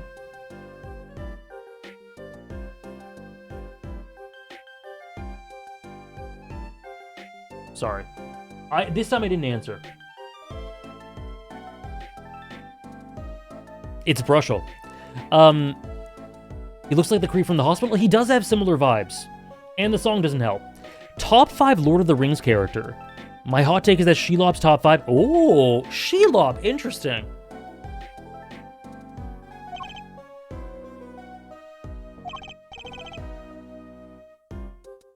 Until you've been interviewed by me, you don't know what thrilling is. Wild romp through crossroads of mayhem, madness, end quote. I can see that. Maybe you know something. Mr. Brushel, you're a journalist. Okay, sorry. Top 5 Lord of the Rings characters. Boromir? Sam? Gandalf?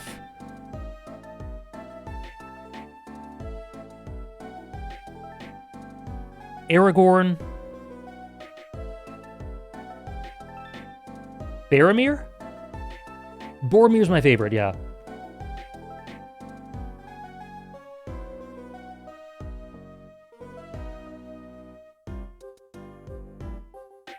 And I think Sauron is an awesome, like, one of the best Force of Nature antags. He's a really awesome Force of Nature antag.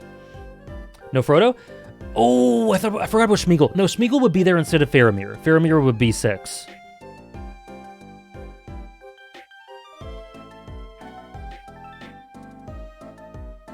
Well, if Chill wasn't aware before, now we all know. Dothalia. No Frodo.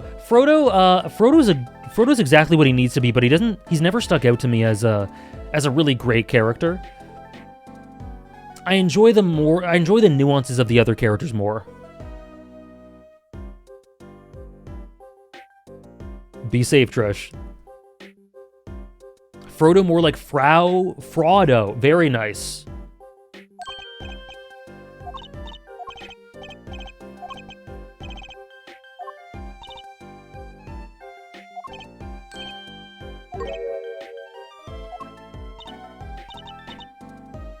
You think a movie director watches movies? I think he probably does. Exactly, I knew you'd understand. Sam is my second favorite. The Night of the Murder. You were at Drew Studio. Really chill. I'd love to read it. I haven't thought about Shelob nearly as much as I should have probably. Look, let me state one thing for the record. Yes, I may look calm and collected, but I'm busy, real busy, always on the road. Yeah, you're so calm, man. Oh, the toothbrush! What was that? A journalist always buys one-way tickets, never looks back, end quote. I can understand that philosophy, but you want to know the thing about one-way tickets? Once you use them, they're gone. All because you have to give them to the guy at the airport. True enough. But don't they give normal tickets away too? Exactly, see, it's the same thing. What is? What?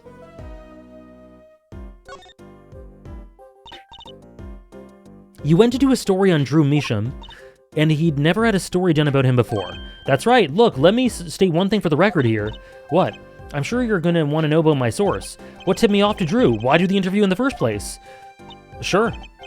It's like, oh, I got it. Say there's this burger joint with fabulous ketchup. You think the burger guy is gonna tell me where he got it? At the supermarket, maybe? Exactly, see? That's what I'm talking about. There's nothing I can talk about, really. Walls have ears, eyes, especially glass walls with speakers, end quote. Oh, I thought that was her. Right, guess we'll leave then. But since you're here, might as well tell you a tidbit of news I saw, just for the heck of it. Sure, tell us, just for the heck of it. I remember it like it was yesterday. I'd see a movie on a trip, and wandered into this burger place with amazing ketchup. When an article in a tabloid caught my eye, famous oil painting stolen from art dealer's gallery, end quote, I believe it was. An oil painting. Happens every day, right? But I thought I'd seen that painting somewhere before. A painting of a giant peach floating down a river. Someone stole an oil painting of a giant peach. Journalists can smell scoop better than burgers, end quote. He does blink backwards, that's true. Everything about this guy is off. Why is he smiling like that? Because he wants to make us all feel uneasy. I'm trying to blink like him.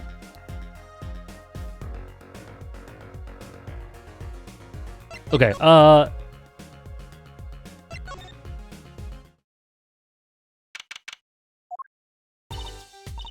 it go? Find anything out? Actually, there was one thing I wanted to check with you. What's that scary face you're making? And what's with the I know something but I'm not telling face you've got going, Emma? Right, so we have to show her that this was stolen, right? But which one? Which one?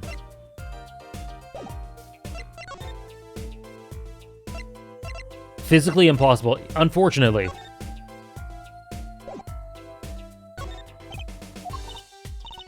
Quite good, isn't it? That's not what I wanted to ask you about. You want to examine it, is that it? I'd be happy to let you if you had a good reason. But without that, sorry. Okay. So, got it. So we have to do this. This painting came from behind that dresser. Yes, so? It was stolen, no? I was hoping you wouldn't figure that out. Did you think you could tell us a bit about this? I suppose. It's what you think. Drew Measham was a forger. Arigato? Hold on. Hold on.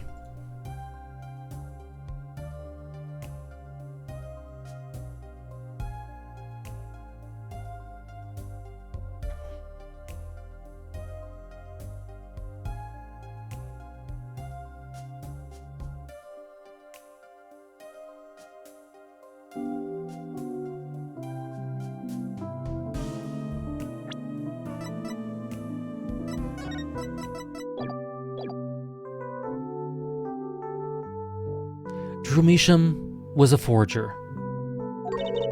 A forger.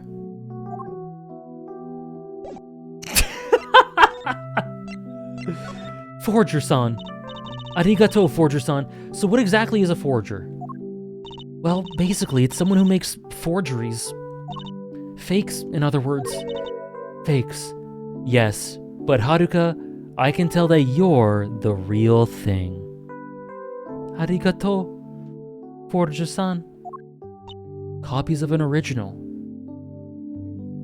A forger looks for truth in a world of lies, Trucy. Exact copies so precise you can't tell them apart. Well, why not just photocopy them? The big problem with forgeries is that the people who try to sell them as the real article. It's a crime, of course. So Drew Measham was a criminal, I'm afraid so. He received money to create elaborate forgeries, to supplement his work with an illustration, I guess. I see. Actually, that's why I brought this here in the first place. What do you mean? When you're trying to determine if a painting is a forgery, the rough sketch underneath can be a valuable clue. So the rough sketch is like practice for the real thing. This is Yakuza 0 sad sub-story music. You're right, Roxy. Like doing a magic trick in front of a mirror before you go on stage. But not in the case of a forgery, not necessarily. Anyway, you know what the finished article is going to look like after all. Oh yeah, I guess you would. That's why I brought this. I'm going to use it to see what's under the paint of all the finished pieces. I get it now. Not that I needed to go to such lengths, seeing as how one of the paintings was only half finished anyway.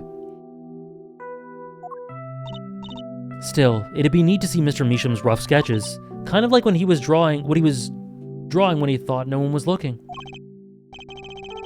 True, that'll be interesting and maybe valuable for our case. You should try buttering her up, Apollo. Yeah. Okay. Alright, let's put the music back. That was good.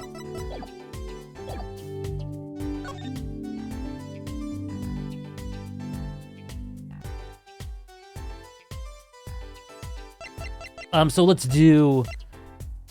check these.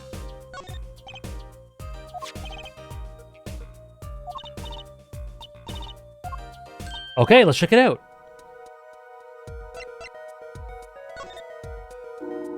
More! Peek! I love these, I love this gameplay stuff. What?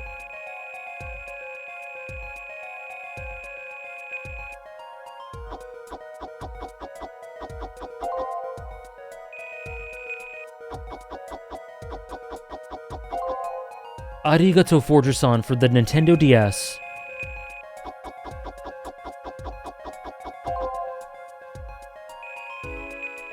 God, Yakuza 5's so good.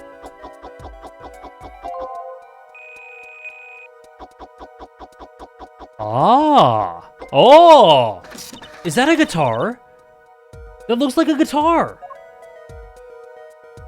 Is that clavier?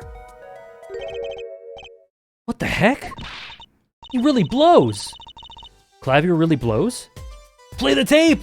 Pleasure. The finished painting isn't anything like the rough. Devices like mine didn't exist until recently. Clavier blows. He probably thought he could draw any sort of thing he wanted to for the rough. What do you mean? Well, in the past, you could only analyze the composition of a rough sketch. Composition? In other words, the traces of charcoal between paint and canvas. What's this I hear about you talking shit? What? I don't know. You're gonna have to explain it to me, Andres. So you could tell if there had been a rough sketch, but not what it looked like. I think I follow you. So in essence, oh, the emotes, right?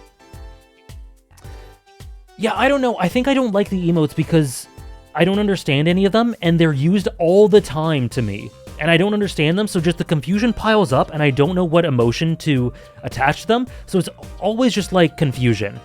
So I don't like them. Like, I see flirting, and I just, like... At first I went, are you flirting with me? And then I realized it wasn't it, and then I had to ask the other day what they were about, but the ship has sailed.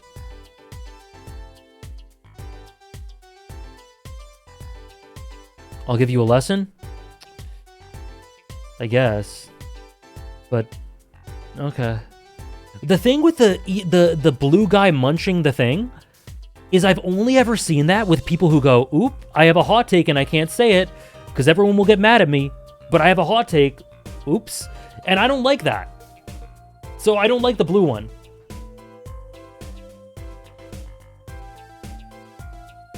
Flirting has a chance to be turned around, though. We'll educate you? Okay. The blue one is... I think I shouldn't speak.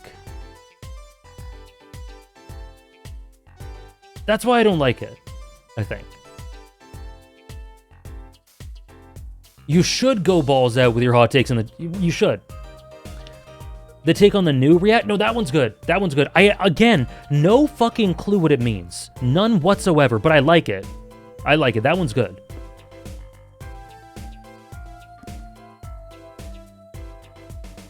It's just him being excited. Yeah, I like that one. What blue cookie were we talking about? There's a certain emote that's like a... It's like a blue face eating a cookie like, whoop. That gets used a lot, and I don't like it. Because it always seems to accompany people giving hot takes. I don't know. I got a thing with hot takes. Oh, there you go. Sarah linked it.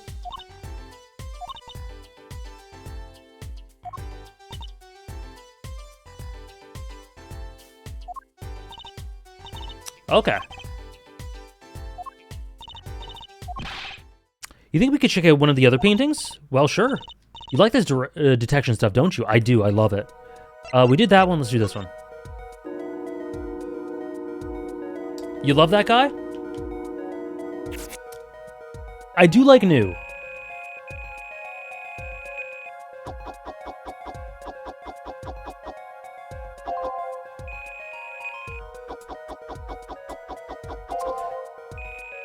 See, if I was... Listen, I could piss everyone off with the blue thing. With the blue thing in the chat by just giving my takes on Synecdoche, New York. And then go like, oop. And then you'd see what I mean.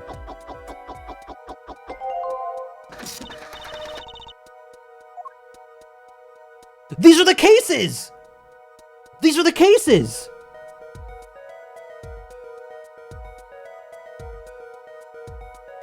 Synecdoche, New York? I think it's pretty not good. I gave it a 4 out of 10. And people were despairing about it. This one too. What's wrong, Apollo? You look so serious all of a sudden. You think I could just look at the last of these? Thank you, Trish. Fine by me, knock yourself out. Holy, that's so cool! It's the cases!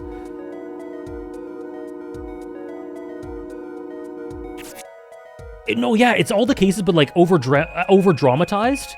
It's a skeleton with a thing. It's Clavier looking amazing.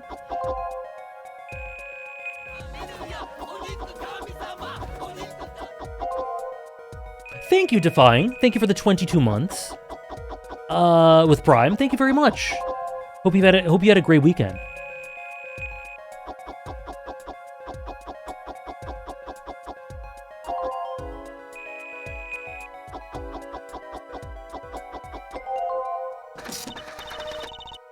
And that's... Oh, it's a card game.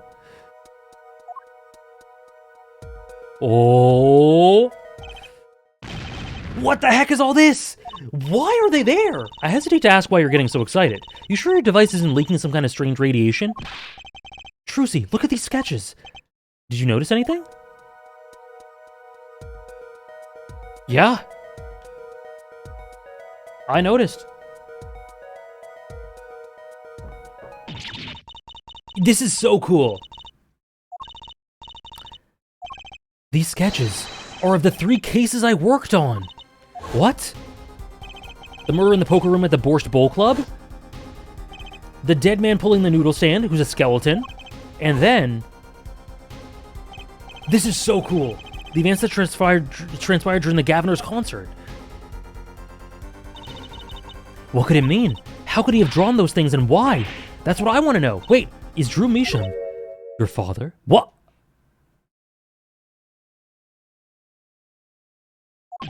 What? How does this seem remotely possible to you? Oh yeah, we're in it, Claire. We're in the final case. I know, Sarah, they're beautiful. I've never even heard of Jrpg before. I hadn't even seen a picture of him, but there were my cases drawn on my canvas. On his canvas. Every single one of them. What did I think of the last case? Was it Abyss? Nope. It was great. It was great because it was so batshit insane and made for a great stream experience. I think I was screaming the whole time. Just who is this Jrpg and what did he have to do with me? Sick! This is cool. And it did end quite well. It came together really nicely. Latouche, I'm so cold.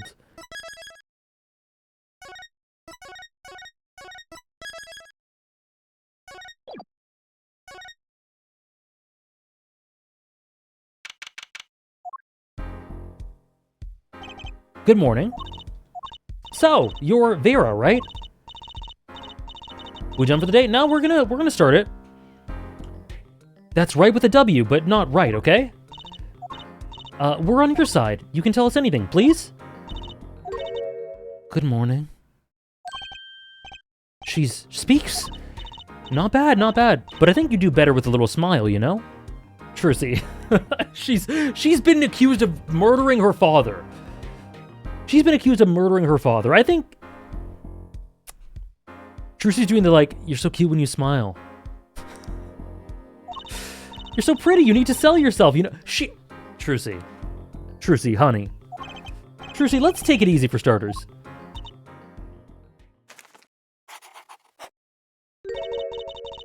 Thank you for taking my case. Oh, I love her.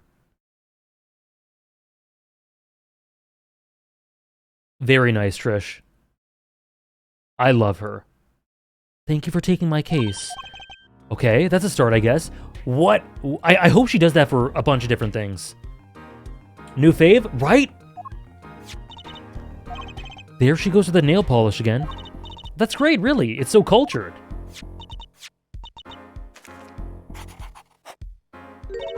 Wanna try? Really? Girls. Girls, indeed. The victim, Jrpg, was a forger. Boom, boom, ba-da-do. And a stolen painting was found in his studio. A life of crime, really. And maybe the one that led to his death.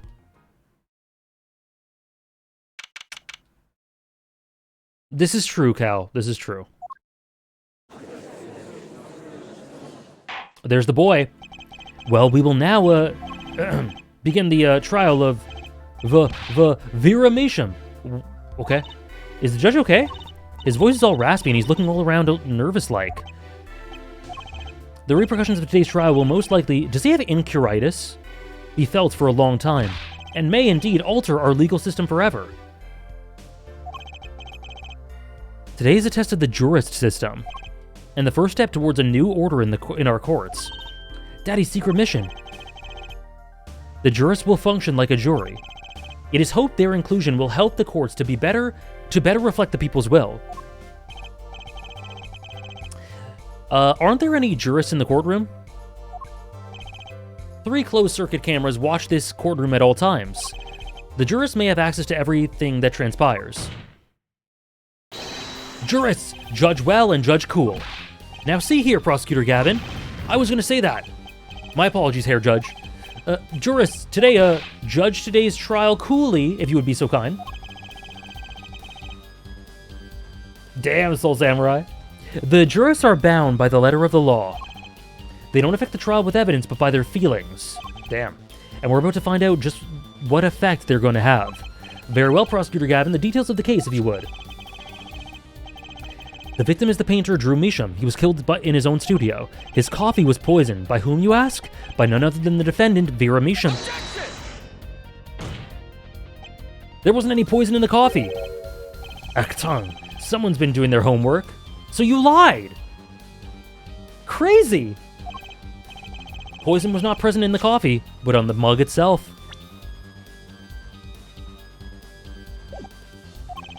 The mug? Ah, residue was found on the rim, I see. The autopsy report describes the manner of our victim's death. The court accepts this as evidence? Okay. According to this report, the victim's death was caused by...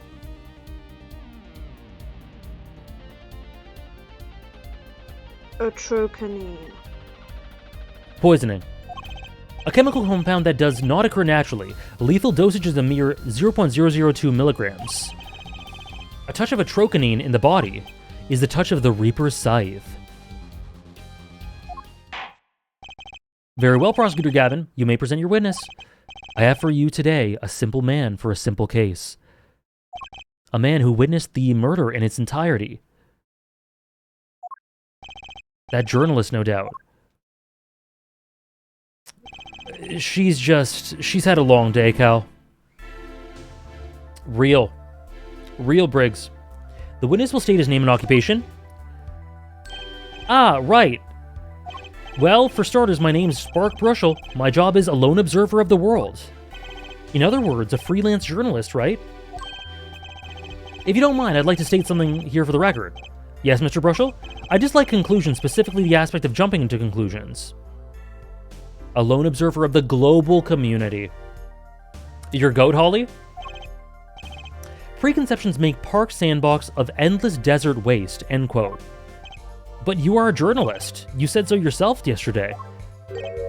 Well, that's true, yes. But you must understand, I stand before you today a man with a dream.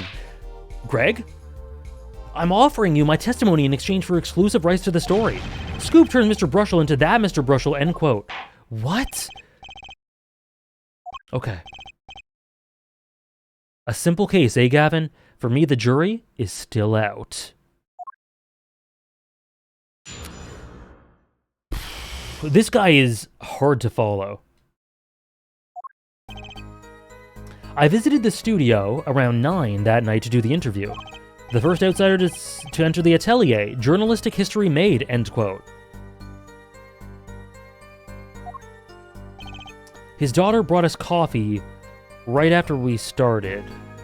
Okay? And you know what happened next? Star falls, end quote. Please specify, sir. No one else entered the room besides her the whole time.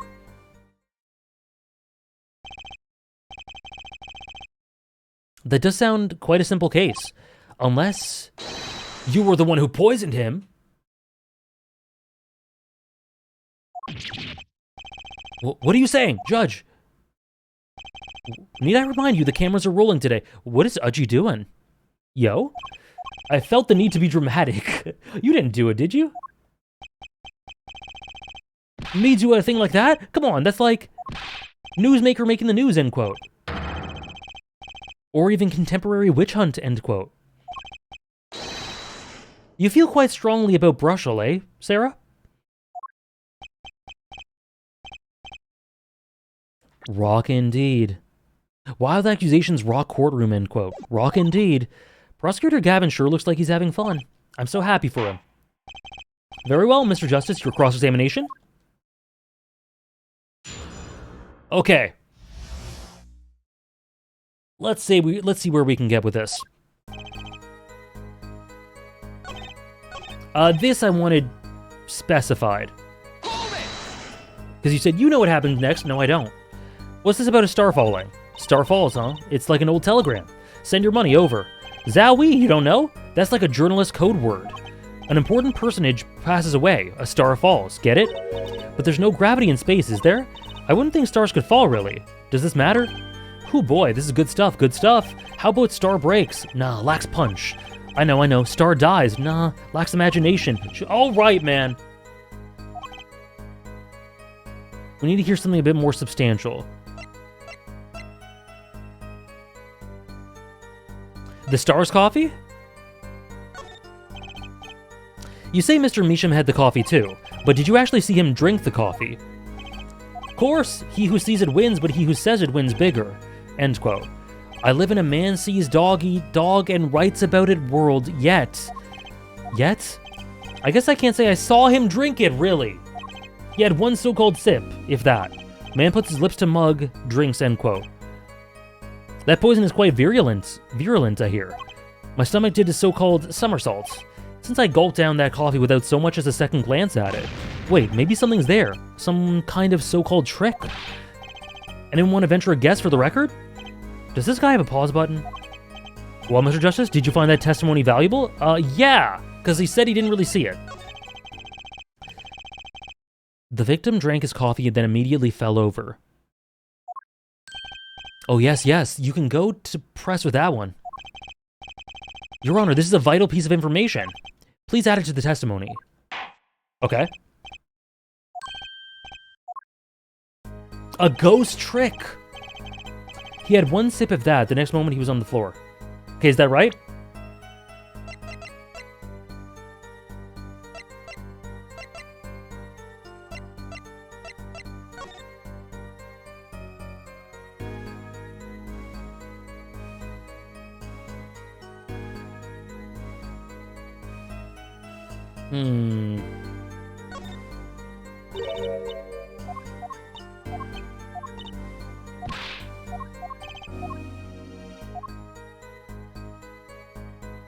Top 5 hardest cases? I actually think the last case we did just now, case 3, is one of the hardest. I think the most insane, crazy cases that people don't like are the hardest. So like 2, 3.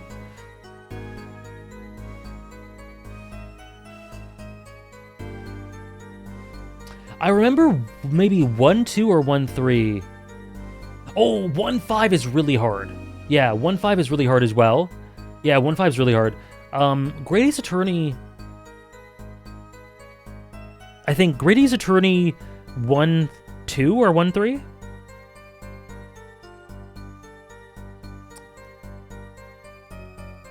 Maybe. Maybe I'm misremembering. I think the hardest ones are in these games. And let's say... 1, 3, maybe?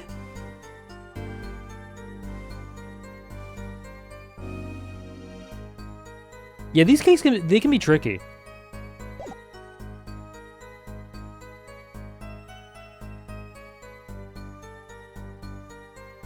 Maybe that's it, Mel. I sometimes forget which one's which. Okay, 1 sip. So he either took a sip or he didn't and then fell over. Yes, indubitably. Just like that. Wham bam. So Mr. Measham drank the coffee, fell over immediately.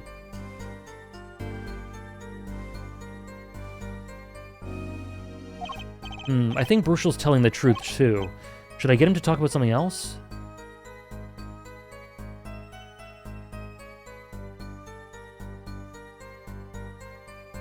Well, no, not yet. I want to see this again.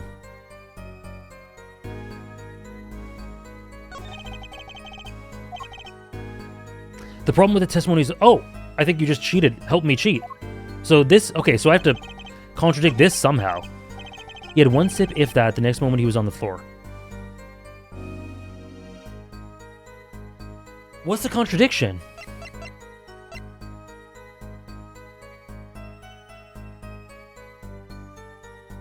You know what's weird to me is that, why? You know what my question is? The cup's weird. If they were meant to poison him, how would they know where he would drink from? They wouldn't poison the rim if it just in one spot. They put it all around the rim. So what I think is he had it on his lips already, then drank it. But is that a contradiction? I guess? Maybe? Objection!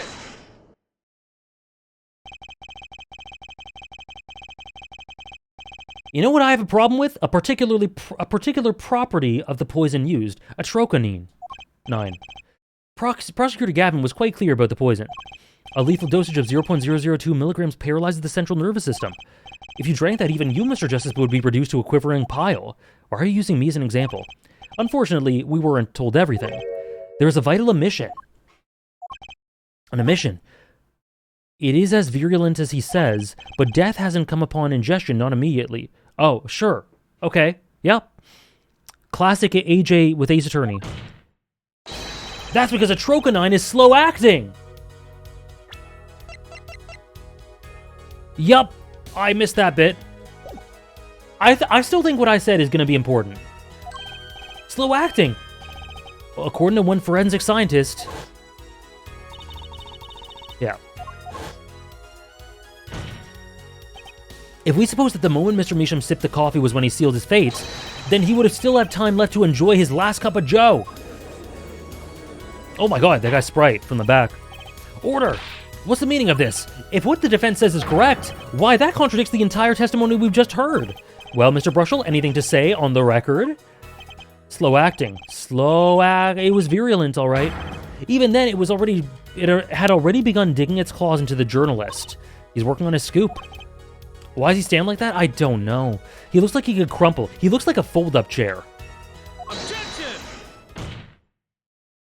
It's Brushel. Yeah? Herr Brushel. Let's take a trip down memory lane. Huh? Did the victim really die the instant he took a sip? Think it over. This is vital. You know what I think? I think that was a not-so-subliminal suggestion, end quote. I admit it does cause a problem if he died when you say he died. I would be forced to say Auf Wiedersehen to my simple case. And you will be forced to say farewell to your article. Come again? You can't write a story based on conjecture, can you? And as the case drags on, other reporters will pick up the scent, and you'll be forced to kiss your exclusive scoop goodbye. Scoop. Scoop. Did he brush his teeth? Look, wait. Just wait a second. Just 1 second. We're waiting. Out with it. I think I just recalled a so-called important detail. A revival of recollection. A story survival. Attorney utterly confused, end quote. Actually, I did not. I did notice something when I visited the studio. I'd heard of poison that takes its sweet time, see? But not what I've been saying for the last few months, apparently. Minutes, apparently. Mr. Brushel, are you saying you noticed something that explains what happened? You bet I am. The antidote for a poisonous contradiction, end quote, you might say. Or, I still have no idea what you're talking about, end quote, I might say. I figured it out, but only after an in-depth interview. I know who poisoned that coffee.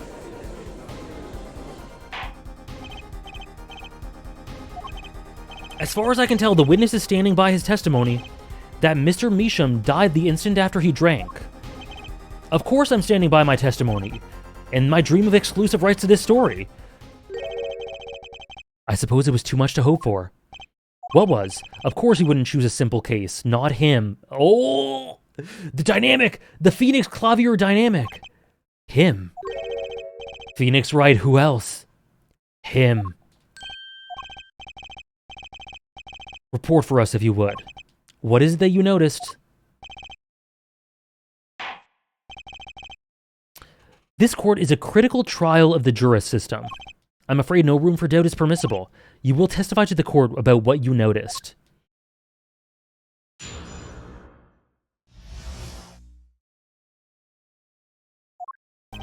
When I arrived at the studio, Mr. Measham was at his desk. He seemed to be writing a letter, but he quickly sealed the envelope.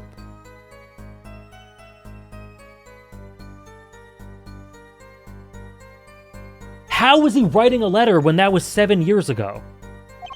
I thought nothing of it at the time. Now that I think about it, what if he was writing a suicide note? Bullshit. Nope. Nope. Nope. A suicide note. Yes, he had this look on his face. Man's face inscrutable as a quadratic equation, end quote. No, you're cooked. Poor Mr. Measham. But that means Vera's innocent. Would someone commit suicide in the middle of an interview? Oh. Very well, you may begin. Okay. This one's easy.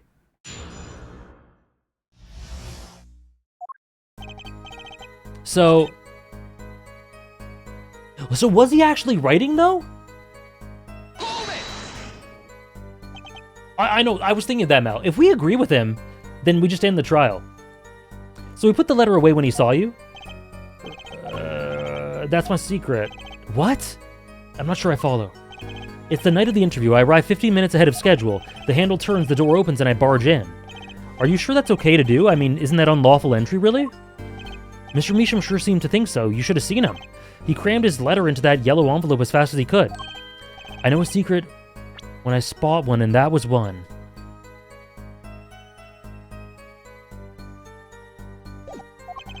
It does seem significant. Well, Mr. Justice? I wonder. It does have the ring of something important. Sure, add it. The defense finds this testimony vital, Your Honor. Very well, please add it to the testimony. Hey, why not? My account comes free of charge. It was a yellow... Oh, that's bullshit. That's bullshit.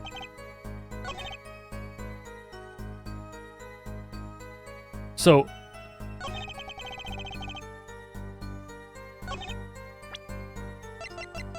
Is it this one? I think it's this one.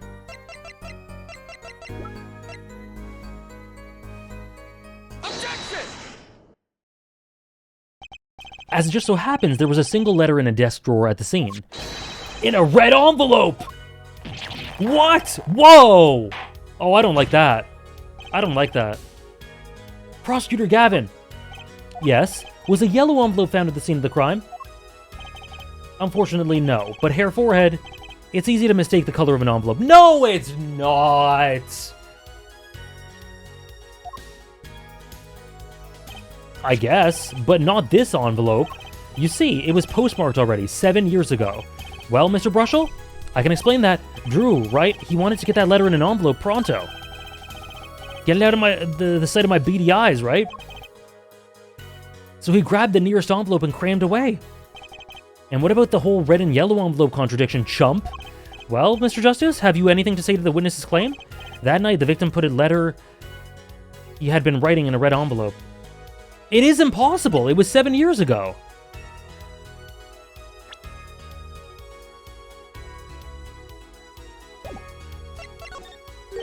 That's impossible.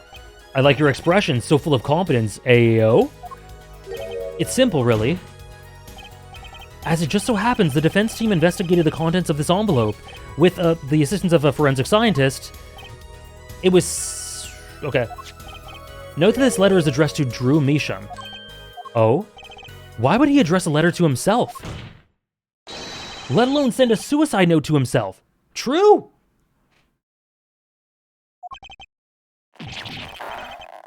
I've been scooped. I don't like how flexible and rubbery his head is. Mr. Brushel, can you explain this to the court? Oh my. How could I have forgotten? I suppose this happens to the best of us. Reporter gets old, forgets lots? How old are you? 36.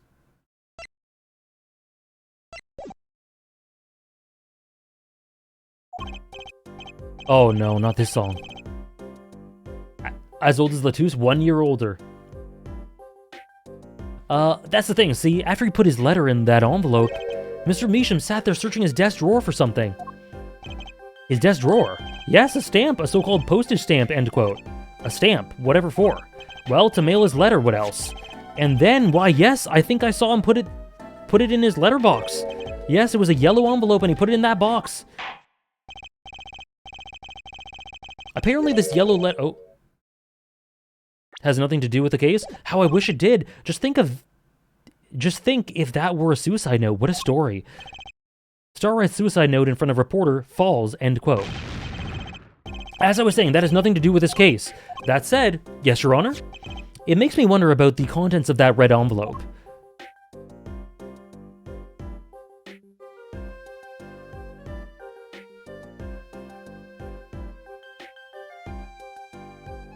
Yeah.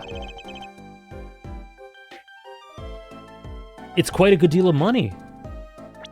So wait, what?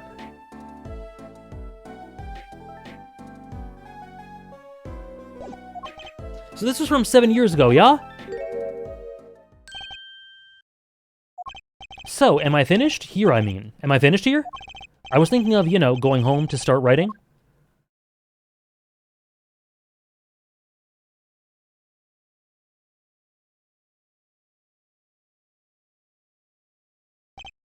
I hate to state what should be pretty obvious to anyone, but when you catch the scent of a story, you make that a rather unique face.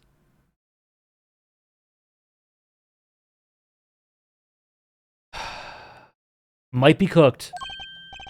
Come on! Attorney has active imagination, little else, end quote. Even I noticed something and my eyes aren't what they used to be. I'm starting to understand what all this perceiving stuff is about. A segue? Please continue. Tell us about the scent of a story. I'm the one asking the questions here, usually. Ugh. I don't like the animations. They're really effective. I don't like them. It took a bit of work to get a thumbs up on the interview. Reporter leverages story, gets his interview, end quote. The story concerned a certain case from 7 years ago. That red envelope probably had something to do with it. Say what you will, but Drew's talent was without compare. He was forging! We'll see, Sarah. He was forging!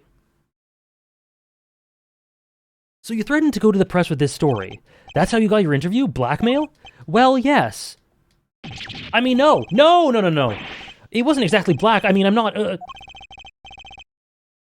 You know, I'm glad he has defenders, Holly.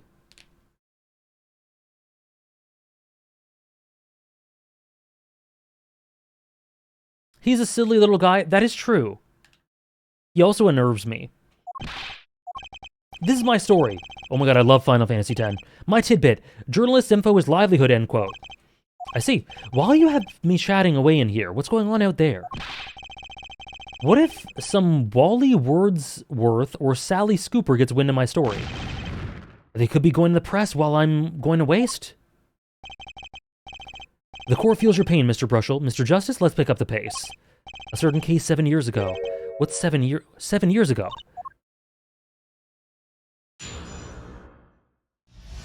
Really, Jonah? That's interesting. No one said that one. Oh, me too, Celestica. Me too, for sure. Okay, okay, let's proceed. Oh, I didn't mean to do it on this one. But... I don't like looking at him up close. I don't like it.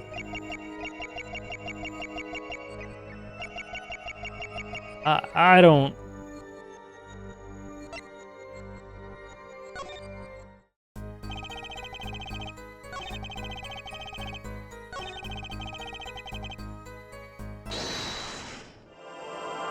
He does have very big teeth.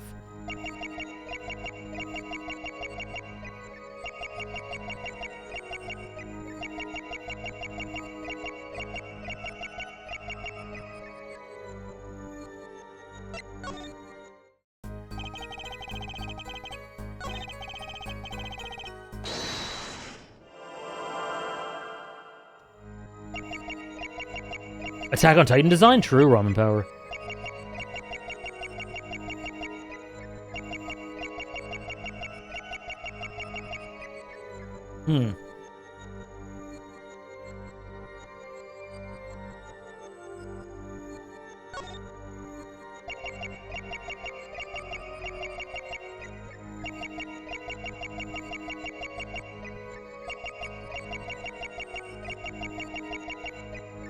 I'm not noticing anything. Okay. Let's pass on that.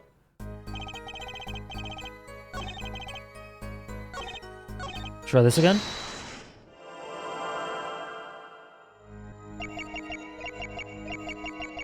Something on his body?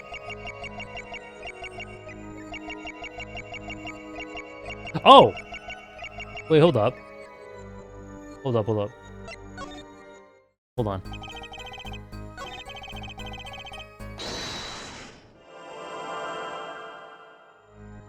You generally like the silliness and less serious? Yeah. I get that for sure. They do have their own charm. That was it. That was it. Bro's tweaking.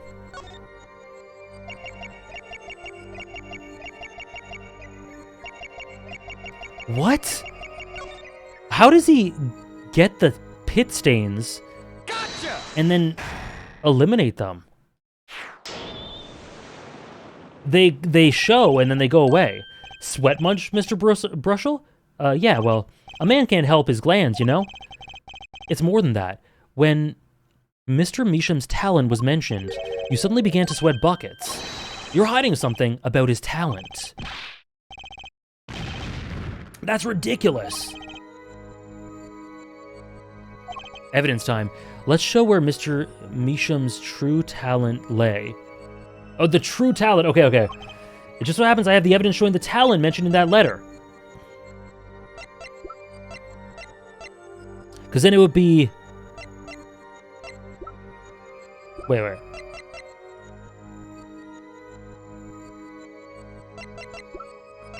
Oh. Wait, do I do the half finished one or the full finished one? Maybe the full because it's totally completely forged? Hey, Mr. Glyra. Take that! Okay, this painting was found in Mr. Measham's studio. There are two problems with this painting. The first is it wasn't painted by Mr. Measham. The second is that there was another painting in the studio which looked exactly like this one, except it was only half done. Then we have a letter discussing a payment of $100,000, which suggests a certain business operation. The business of making forgeries. You know, I have no idea how this is going to connect to Phoenix. And Clavier.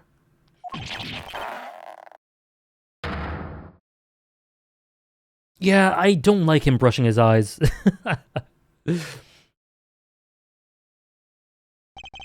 That is all, Your Honor.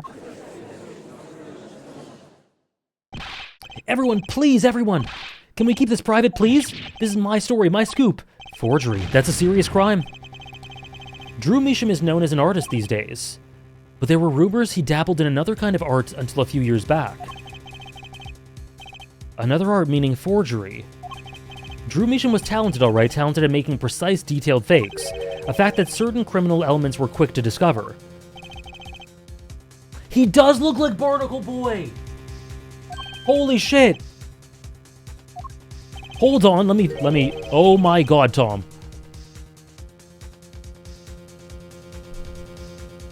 More SpongeBob references. Oh my god.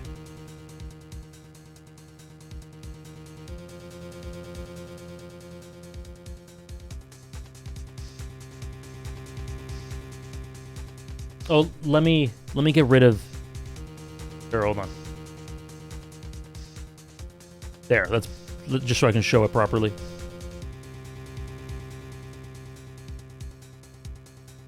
Barnacle Boy clears? He does. That's true.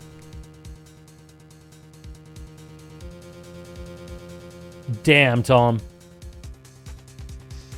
Where's his mermaid man?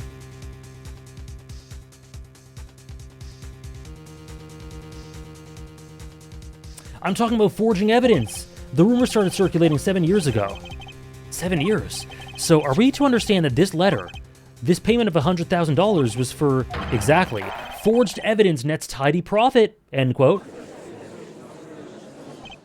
Order. Why, it's like our victim was living a double life. Ah, forger son from Yakuza 5 makes sense. This is my chance. So the victim had ties to the criminal world, right? He could have had plenty of enemies we knew nothing about. Drew Measham, maybe? This is my first time hearing of this criminal world. We certainly found no criminal connections when we conducted our investigation. Objection! But how do you explain all this money? You have to admit there's a possibility of some illegal activity here. Objection! But there is no proof tying this letter to our case. Our case was and remains simple from the very beginning. Only the defendant could have poisoned that mug that night. And you, of course. Hey, the only thing I poison is my pen when I'm writing reviews. Mr. Brushel, your testimony to this point has been quite unreliable. It doesn't speak well of your reporting acumen. What are you talking about? My journalism is rock solid. Journalism so solid you could stand an elephant on it, end quote. In any case, let's hear a summarized recap of your testimony. If we can ascertain the situation in that studio from the recap, the trial's over. Apollo, what's he talking about? The cross-examination showed Mr. Brushel didn't have any reason or means to poison him. As long as there's no other suspects, then the killer has to be Vera, that's what. This next testimony is our last chance. Mr. Brushel, your testimony, please.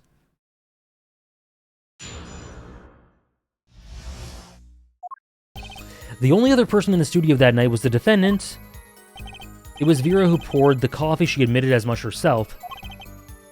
The only thing that touched Drew's lips during the interview was that mug. Okay. And nothing left that studio after he died. Nothing.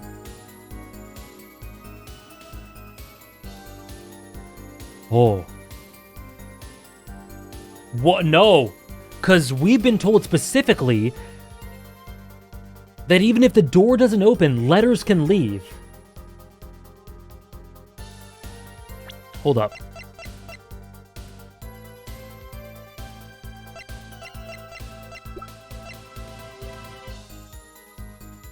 Or something can leave through the letterbox, rather.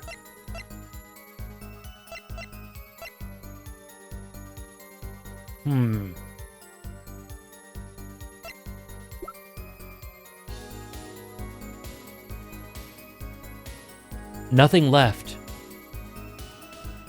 Okay, something can leave. Something can leave. Something small or thin. Clearly the only one who could have poisoned him was his daughter.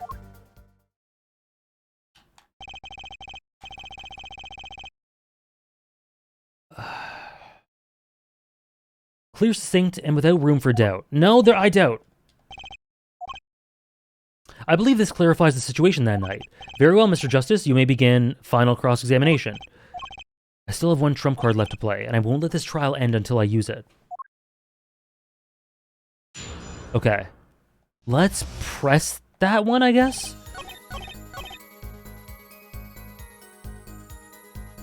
See what he says. You're sure? Yup, sure as sure can be. Well, with one exception. One exception? Journalist leave studio. Wait, what?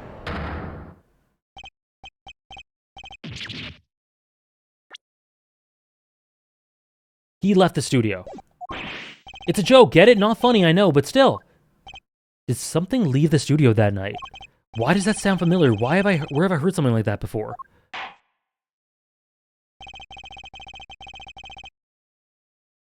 Now that we've proven our witness is a comedian of sorts, I'd like to turn to our defense attorney before returning to the testimony. Do you have any idea what, if anything, might have left the studio that night? It can't be the letter because that stayed in.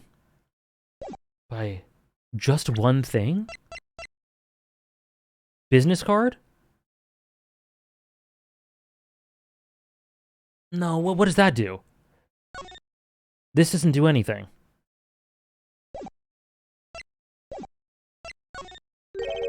I think one thing might very well have left the studio that night, actually. A certain something that has vanished from the crime scene. By which you mean something other than our witness. Of course. Don't tell me. Vera Misham. Believe me, any comic relief I provide is entirely unintentional. Then let's see what you got for us, Mr. Justice. Well, this thing wasn't at the scene of the crime, so I can't show it to you. But I do have evidence that shows how it could have been taken. There we go. That's it. Yeah. Yep. And it's empty, too? This is the only link between the studio and the outside world. A letterbox. What did Mr. Brushel tell us? When he entered the studio on the night of the murder, the victim had just finished writing a letter. So yeah, that's it! Yeah, it was true. Furthermore, he went on to tell us that he put the letter in a yellow envelope and put it in the letterbox. But that very same letterbox was empty. In other words, that night the yellow envelope disappeared. Yes, intriguing. So an envelope disappeared from the scene of the crime. Of course, this changes nothing. He has a point, Mr. Justice. What we're trying to figure out here is how the poison got into Mr. Misham. Is it really important that this envelope the witness says he saw disappeared? Well, if it did disappear, then something did leave the studio that night. That seems very important to me. Apollo is killing it. Very well, the witness will add this to his testimony, okay? I still think this fails to change anything, Hair Forehead. I wouldn't be so sure. A letter disappeared from the crime scene that night. This is exactly the opening I've been looking for.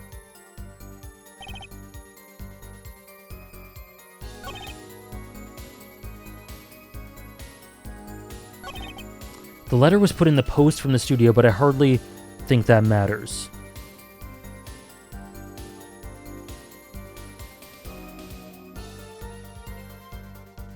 Ah, that's not much... Is it? What contradicts that?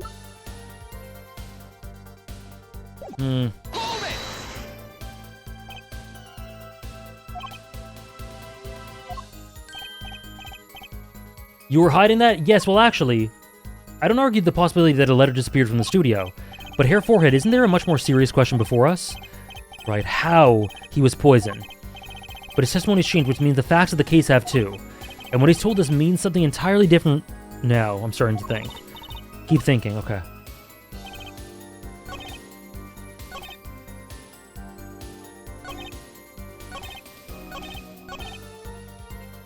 Hold it!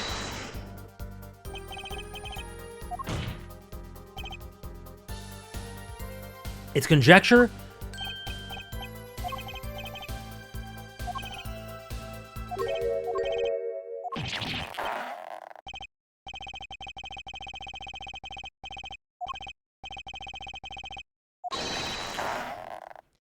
Yeah, please refrain from wild conjecture in the courtroom.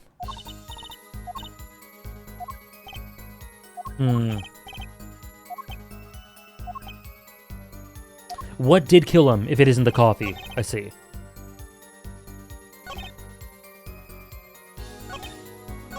Hold it!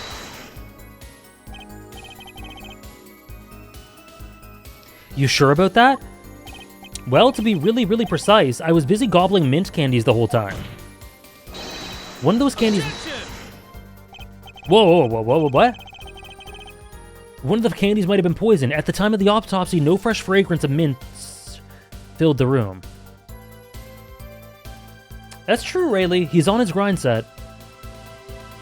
Hello, X-Knob. Welcome in.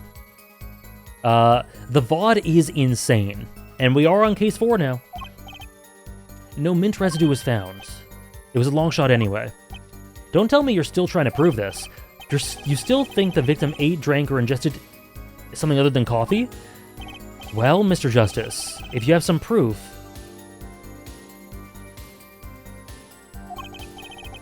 The possibility's there, I can feel it, just maybe not prove it just yet.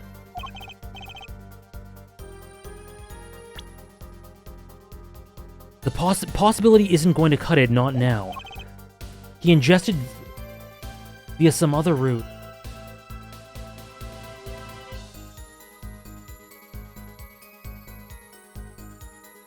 Latouche was so cold. Okay, hold on, let's think.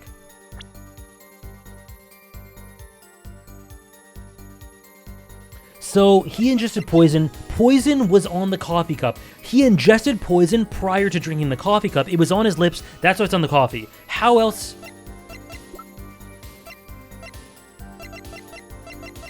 This frame had traces.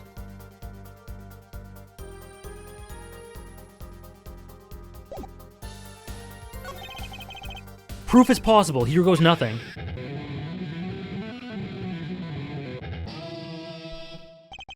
You do understand what we need, yeah? Proof, Hair Forehead, not possibilities.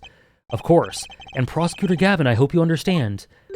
I'm ready to give you that proof. What did you say? I have proof of the disappearing envelope. Do you? I don't understand how the frame has to do with the envelope. It just has stuff with the... It just has stuff with the poison. I saw him writing a letter I did. Oh, wait. Wait. Was the poison on the envelope that he... No, I don't know. I don't know. The envelope had a stamp on it.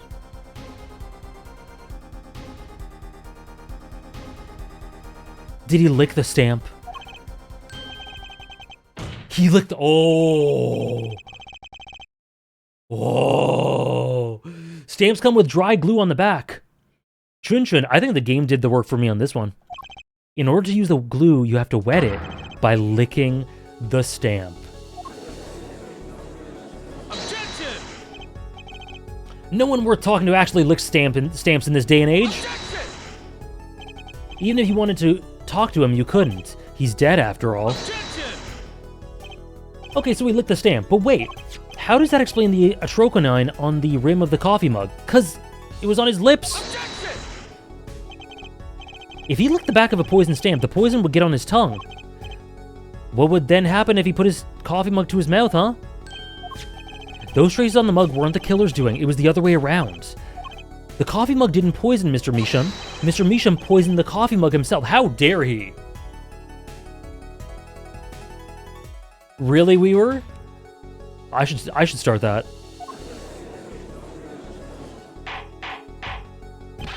Order! But that doesn't... does it? Recall, if you would. Atrocanine is a slow-acting poison, yes? The poison entered his body when he put the stamp on the envelope, but that time wasn't up until the very moment he touched his lips to that cup of joe.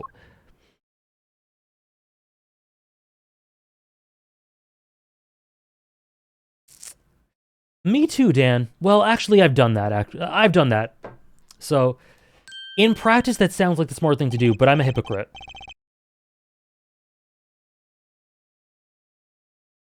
Ew, insect eggs? You have something to add, Mr. Brushel? His nose is picking up another scent. As I believe I mentioned earlier.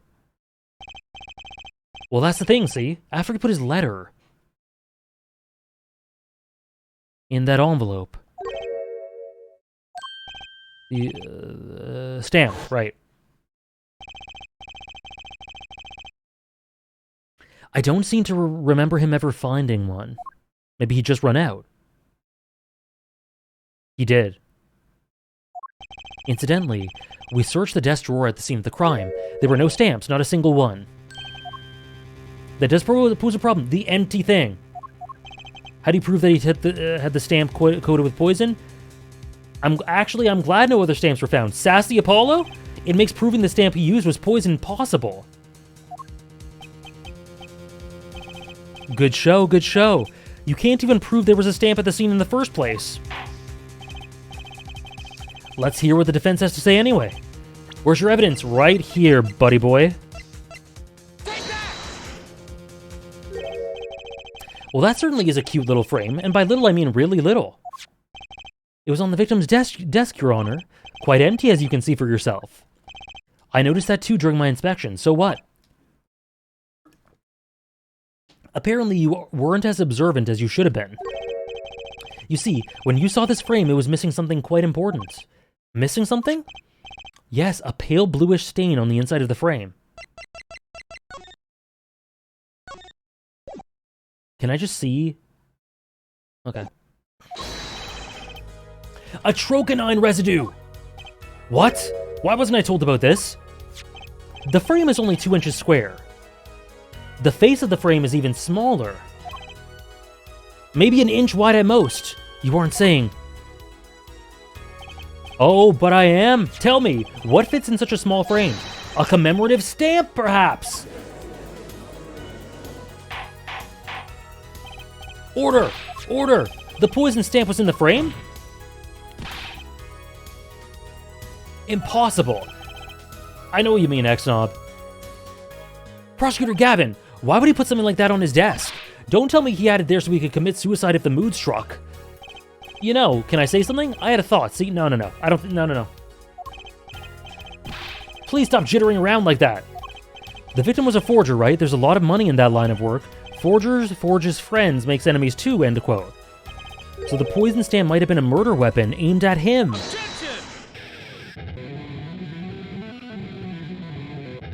I'll let him... Okay, he kind of cooked Holly. I'll let him speak. Oh, Rich. That's Rich. Leave the ridiculous flights of fancy to the Gaviner's song lyrics, please. Finally, something we agree on. The stamp was a murder weapon? Nonsense. Murder is a simple business. Who would go to such lengths? No one. I disagree. Come again? Ah, I see. Recall, if you would, the victim's reclusive lifestyle.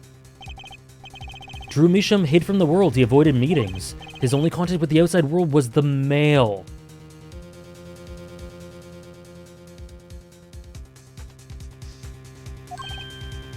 The mail. Yeah, the small discrepancies between the Ace Attorney protagonists is really fun. Phoenix, Naruhodo, and Apollo are all similar in some ways, but also very different. Excuse me, sorry. If you wanted to kill someone you couldn't meet, but you knew red letters,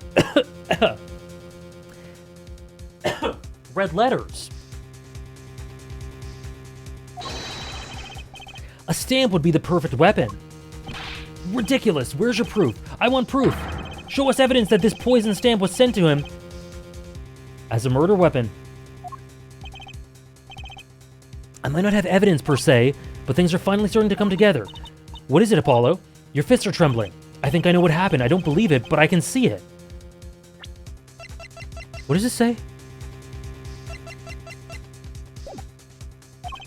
I think I know how Mr. Misham was killed. Fill us in, Mr. Justice. A certain piece of evidence points to the truth, Your Honor. I can show you how someone with the intent to kill sent Mr. Misham the stamp of death. 7 years ago, though?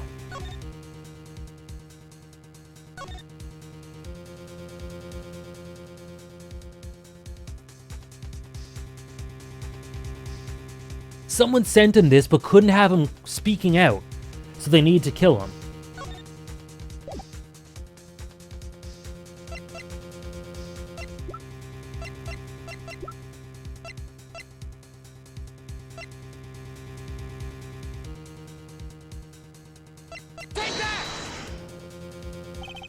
Isn't this the envelope, the one from 7 years ago? Think about the text of this letter again. Because the $100,000 deposited. This is page 1. This is page 2. I want you to draw your attention to one phrase in particular. Send in the enclosed envelope with the enclosed stamp within 3 days. Right. The enclosed stamp, Your Honor. In other words, if I have this straight, the stamp poison on the stamp, lick, lick, gasp, end quote. Now, what if he had done exactly as the letter asked? He would sign the document, put it in the envelope, and put the stamp on it, right? Then he would put it in his letterbox. 15 minutes wouldn't have elapsed between affixing the stamp and mailing the letter, but the clock started ticking. And when the time came, he drew his last breath, and the murder weapon would be taken away from the scene. Quite conveniently, thanks to the postal system. That's crazy. That's really cool. Such a splendid imagination you have, Hair Forehead. Let me confirm one thing for you, if I might. So, this poison stamp was inside this envelope from 7 years ago, yeah? Is that what you'd have us believe, really? Well, it is a little bit of a stretch, but there's a possibility. Yes, a very small possibility. How small, I wonder? A poison envelope, a stamp in this envelope, a stamp that then became the murder weapon. How do you intend to prove this seeming coincidence? Well, it was 7 years ago, and we don't know who sent that letter. And your answer is silence, I see. Very well. I move to... It's not nice to pick on the Fraulein, Clavier.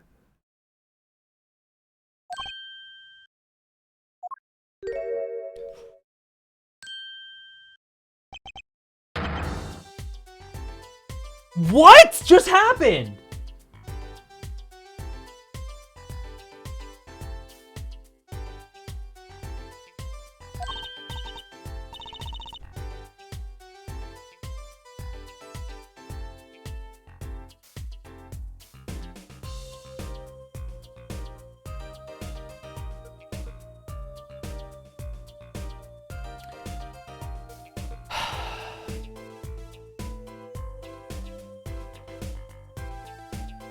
Did you like my Christoph Gavin impression? Did I sound like him?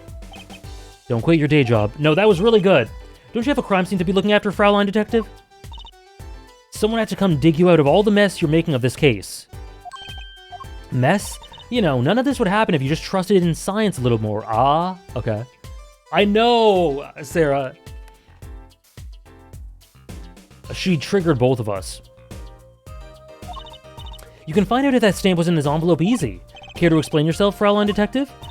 Glare at me all you want, but science is on my side. It's all in the residue, right? That's right. The poison detection spray? Produce the red envelope at once. You can open it on the authority of the court.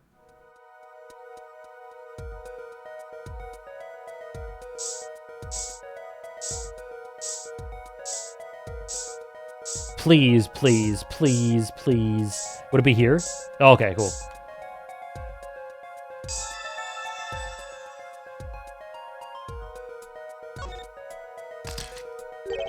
Well, would you look at that? No mistaking it. That's a troconine residue. Yes, Trish. 1 second. A murder weapon from the past. Now, 7 years later, it bears its fangs at last. Outrageous! Tell me why! Why didn't this murder take place 7 years ago? Well, there's one possibility. Maybe Mr. Measham figured it out. He realized that they want him dead. Okay, let's see. What did Trish do indeed?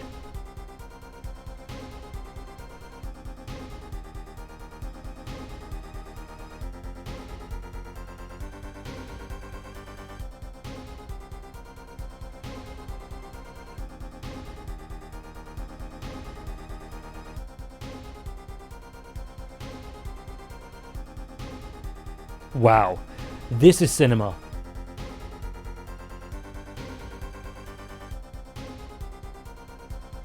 This is cinema.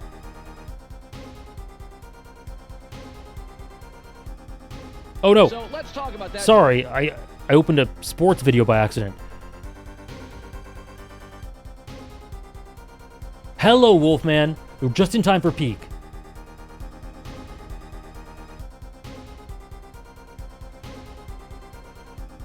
That is incredible. That is a better design.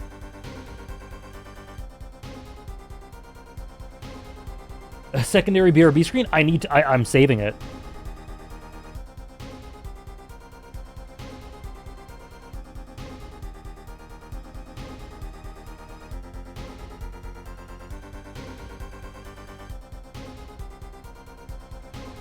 I don't have room for it anymore, but I'm gonna add it anyway.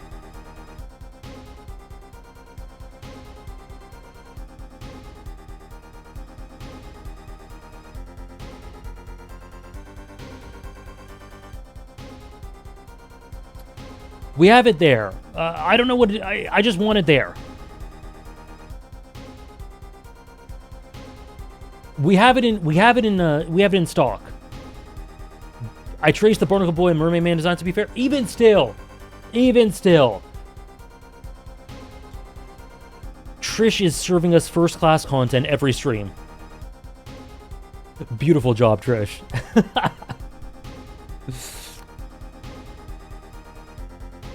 He really is him. This is a mod collaboration. Did we enjoy the ending of Case 3? We did. We loved it.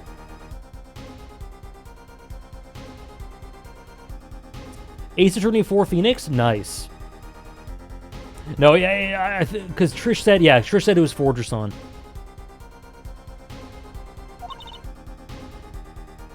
He sent his reply with a different stamp.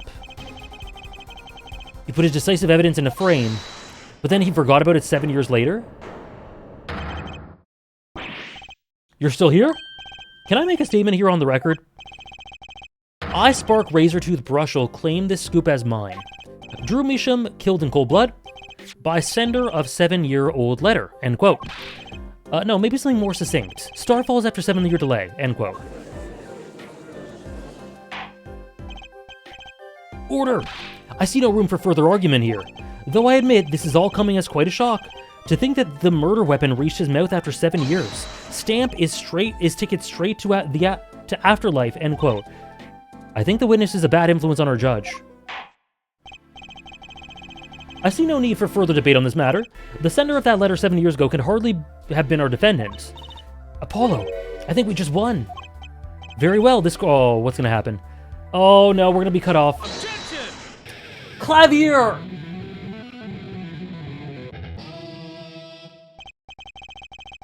What can I say, Holly? Trish is a revolutionist. Is this the bright future of our legal system? Prosecutor, Gavin. A ticket to the afterlife from 7 years ago. Tickets for Gaviner shows are invalid after 2 weeks. But it doesn't make sense any other way. It boggles my mind that so many people haven't noticed this. There's a fatal contradiction in Hair Forehead's claim. Oh yeah, it's not fan art, it is art. A contradiction? A poison stamp was placed in this envelope 7 years ago, whereupon it was framed until now. If that's the case, then why would Drew Measham have done what he did?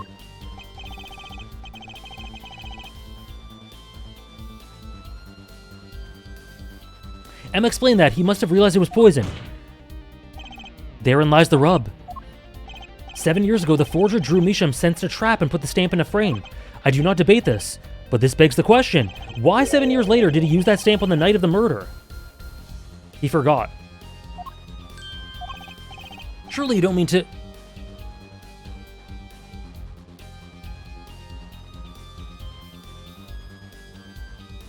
Surely you don't mean to suggest that Mr. Measham simply forgot. He put the murder weapon in a frame on his desk for 7 years and forgot. You expect us to believe he sprang the trap on himself? Ooh-ah.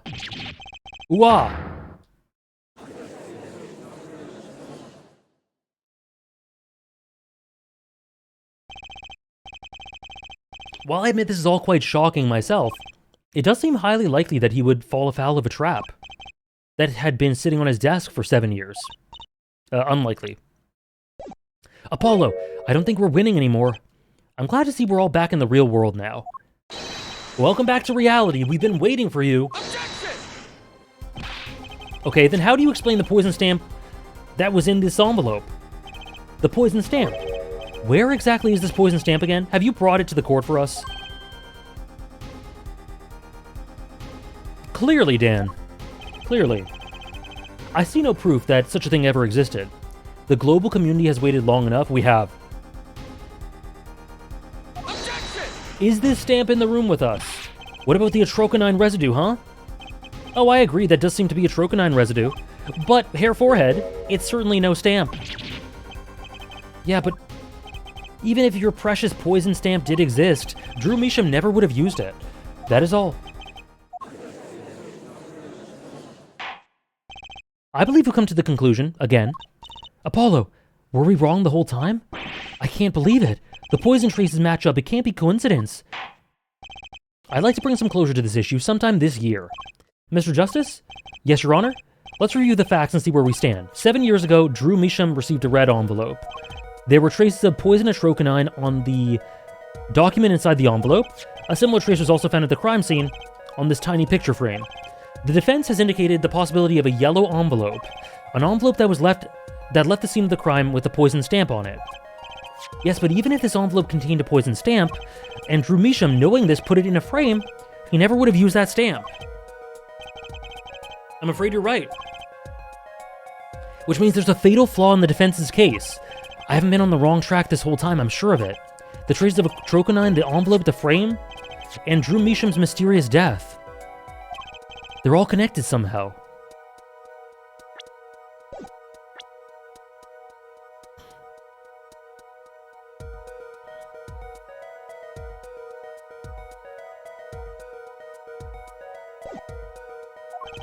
Well, Mr. Justice, do you have a conclusion for us? The defense stands by its case, Your Honor. We've seen that the logical outcome of the evidence makes no sense, which means that one of our clues must be a fake. A fake clue. Fascinating.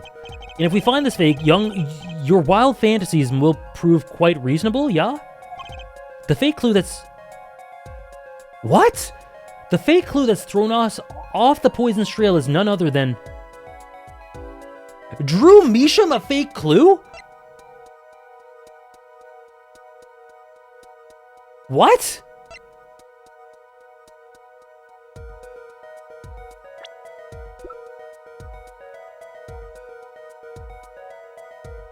I don't know why that works.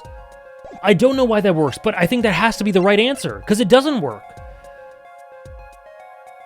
The forger.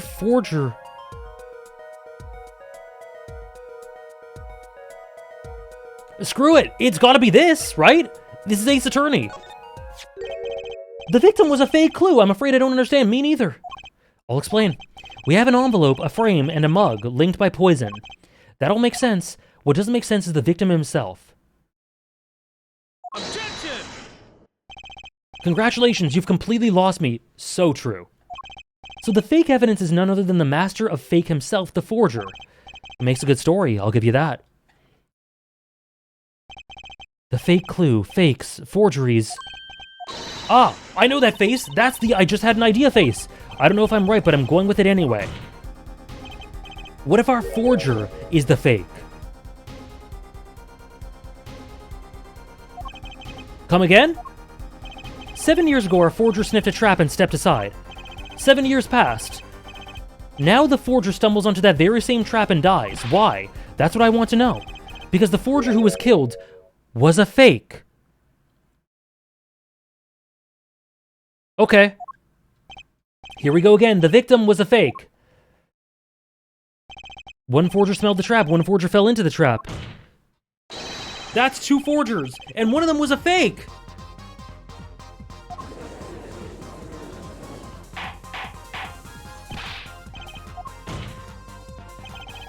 Are you telling us that Drew Measham, the victim, was a fake? Well, if he was the fake, who was the real forger? You'd better not be claiming there was some kind of switcheroo.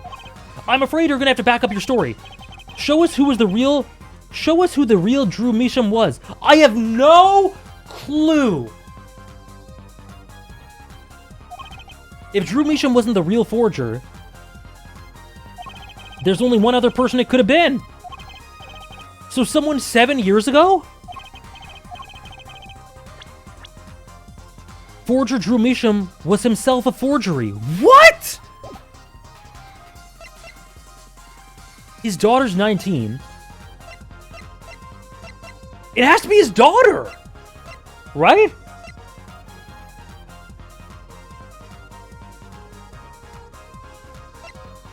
It's not Phoenix.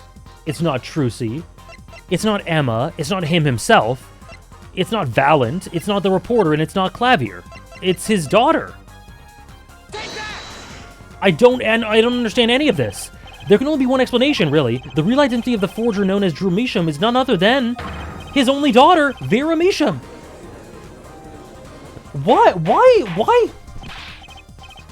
Why does Apollo Justice, the game, just consist of us getting our clients off of crimes and putting them onto other crimes?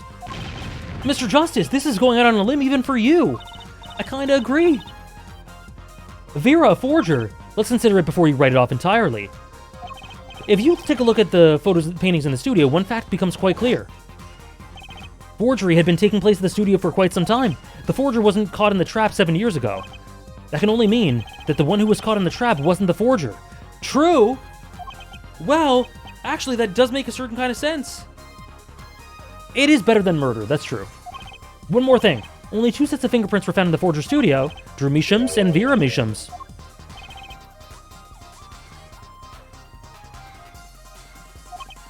If we know that Drew Measham wasn't the forger, that leaves only one possibility by process of elimination. The forger was Vera Measham. Well,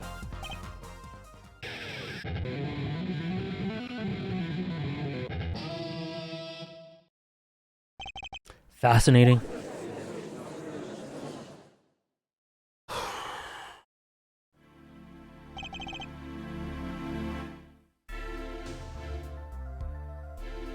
Vera Measham, you've been paying attention to the trial so far. Let's just ask her and be done with it, shall we? Who are you? Who is the forger Drew Measham?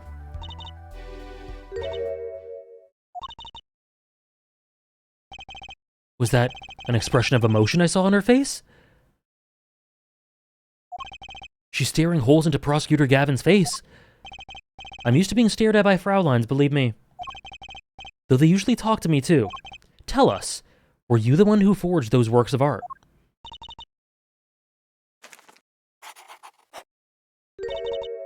Yes.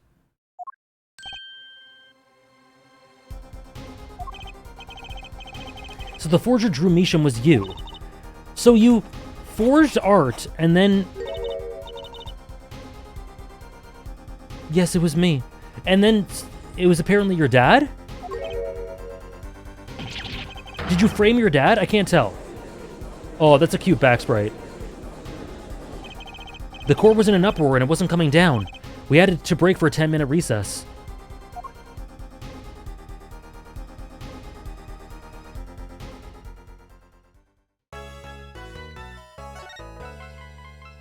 Dad took one for the team.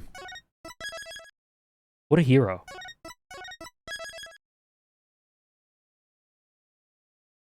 Yeah, I think it's a crying face. That's what I assumed it was. Let's start the next chapter.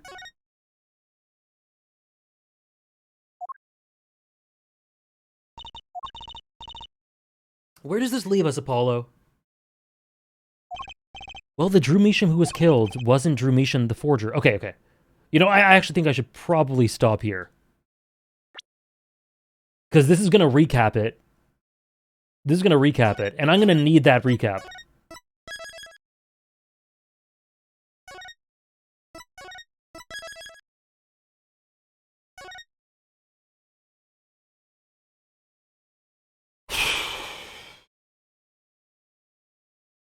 Well, everyone, today was the most insane stream so far, I think. I am exhausted. I hope you enjoyed. That was tons of fun. It was insanity, but it was so much fun. I hope you guys enjoyed. We might be finishing the game next week. I don't know. It's hard to tell. We made a decent headway into episode 4. So we'll see how far we get next week. But yeah, thank you so much for joining me. As we head towards deeper into the final case of Apollo Justice. Today we will be releasing the next Arcane reaction for season 2, episode 2. That'll be up today. Episode 3 is already on Patreon. Wednesday we will have a Bleach stream. Saturday, we will have the Rebirth video releasing. Sunday, we have a Naruto movie day. And then a week today, we continue. Oh, awesome, Chill. I'll be sure to read it later. Thank you, Sarah. Thank you. I'm glad you enjoyed it. Lots of people were commenting on it. Anyways, thank you, Mods. Thank you, Trish, for the drawing. Thank you, everyone, for the fun times. I had lots of fun. These streams are always fun. I love just yapping and then making jokes about everything. Tons of fun. So yeah, busy week, but fun week. In streams and outside of streams. Thank you guys so much. We'll see some of you guys on Wednesday for Bleach. Otherwise, we'll see you a week today for maybe the conclusion. I don't know. But definitely close to the conclusion of this game. Thank you so much. Everyone, remember to brush your eyes. Thank you so much, guys.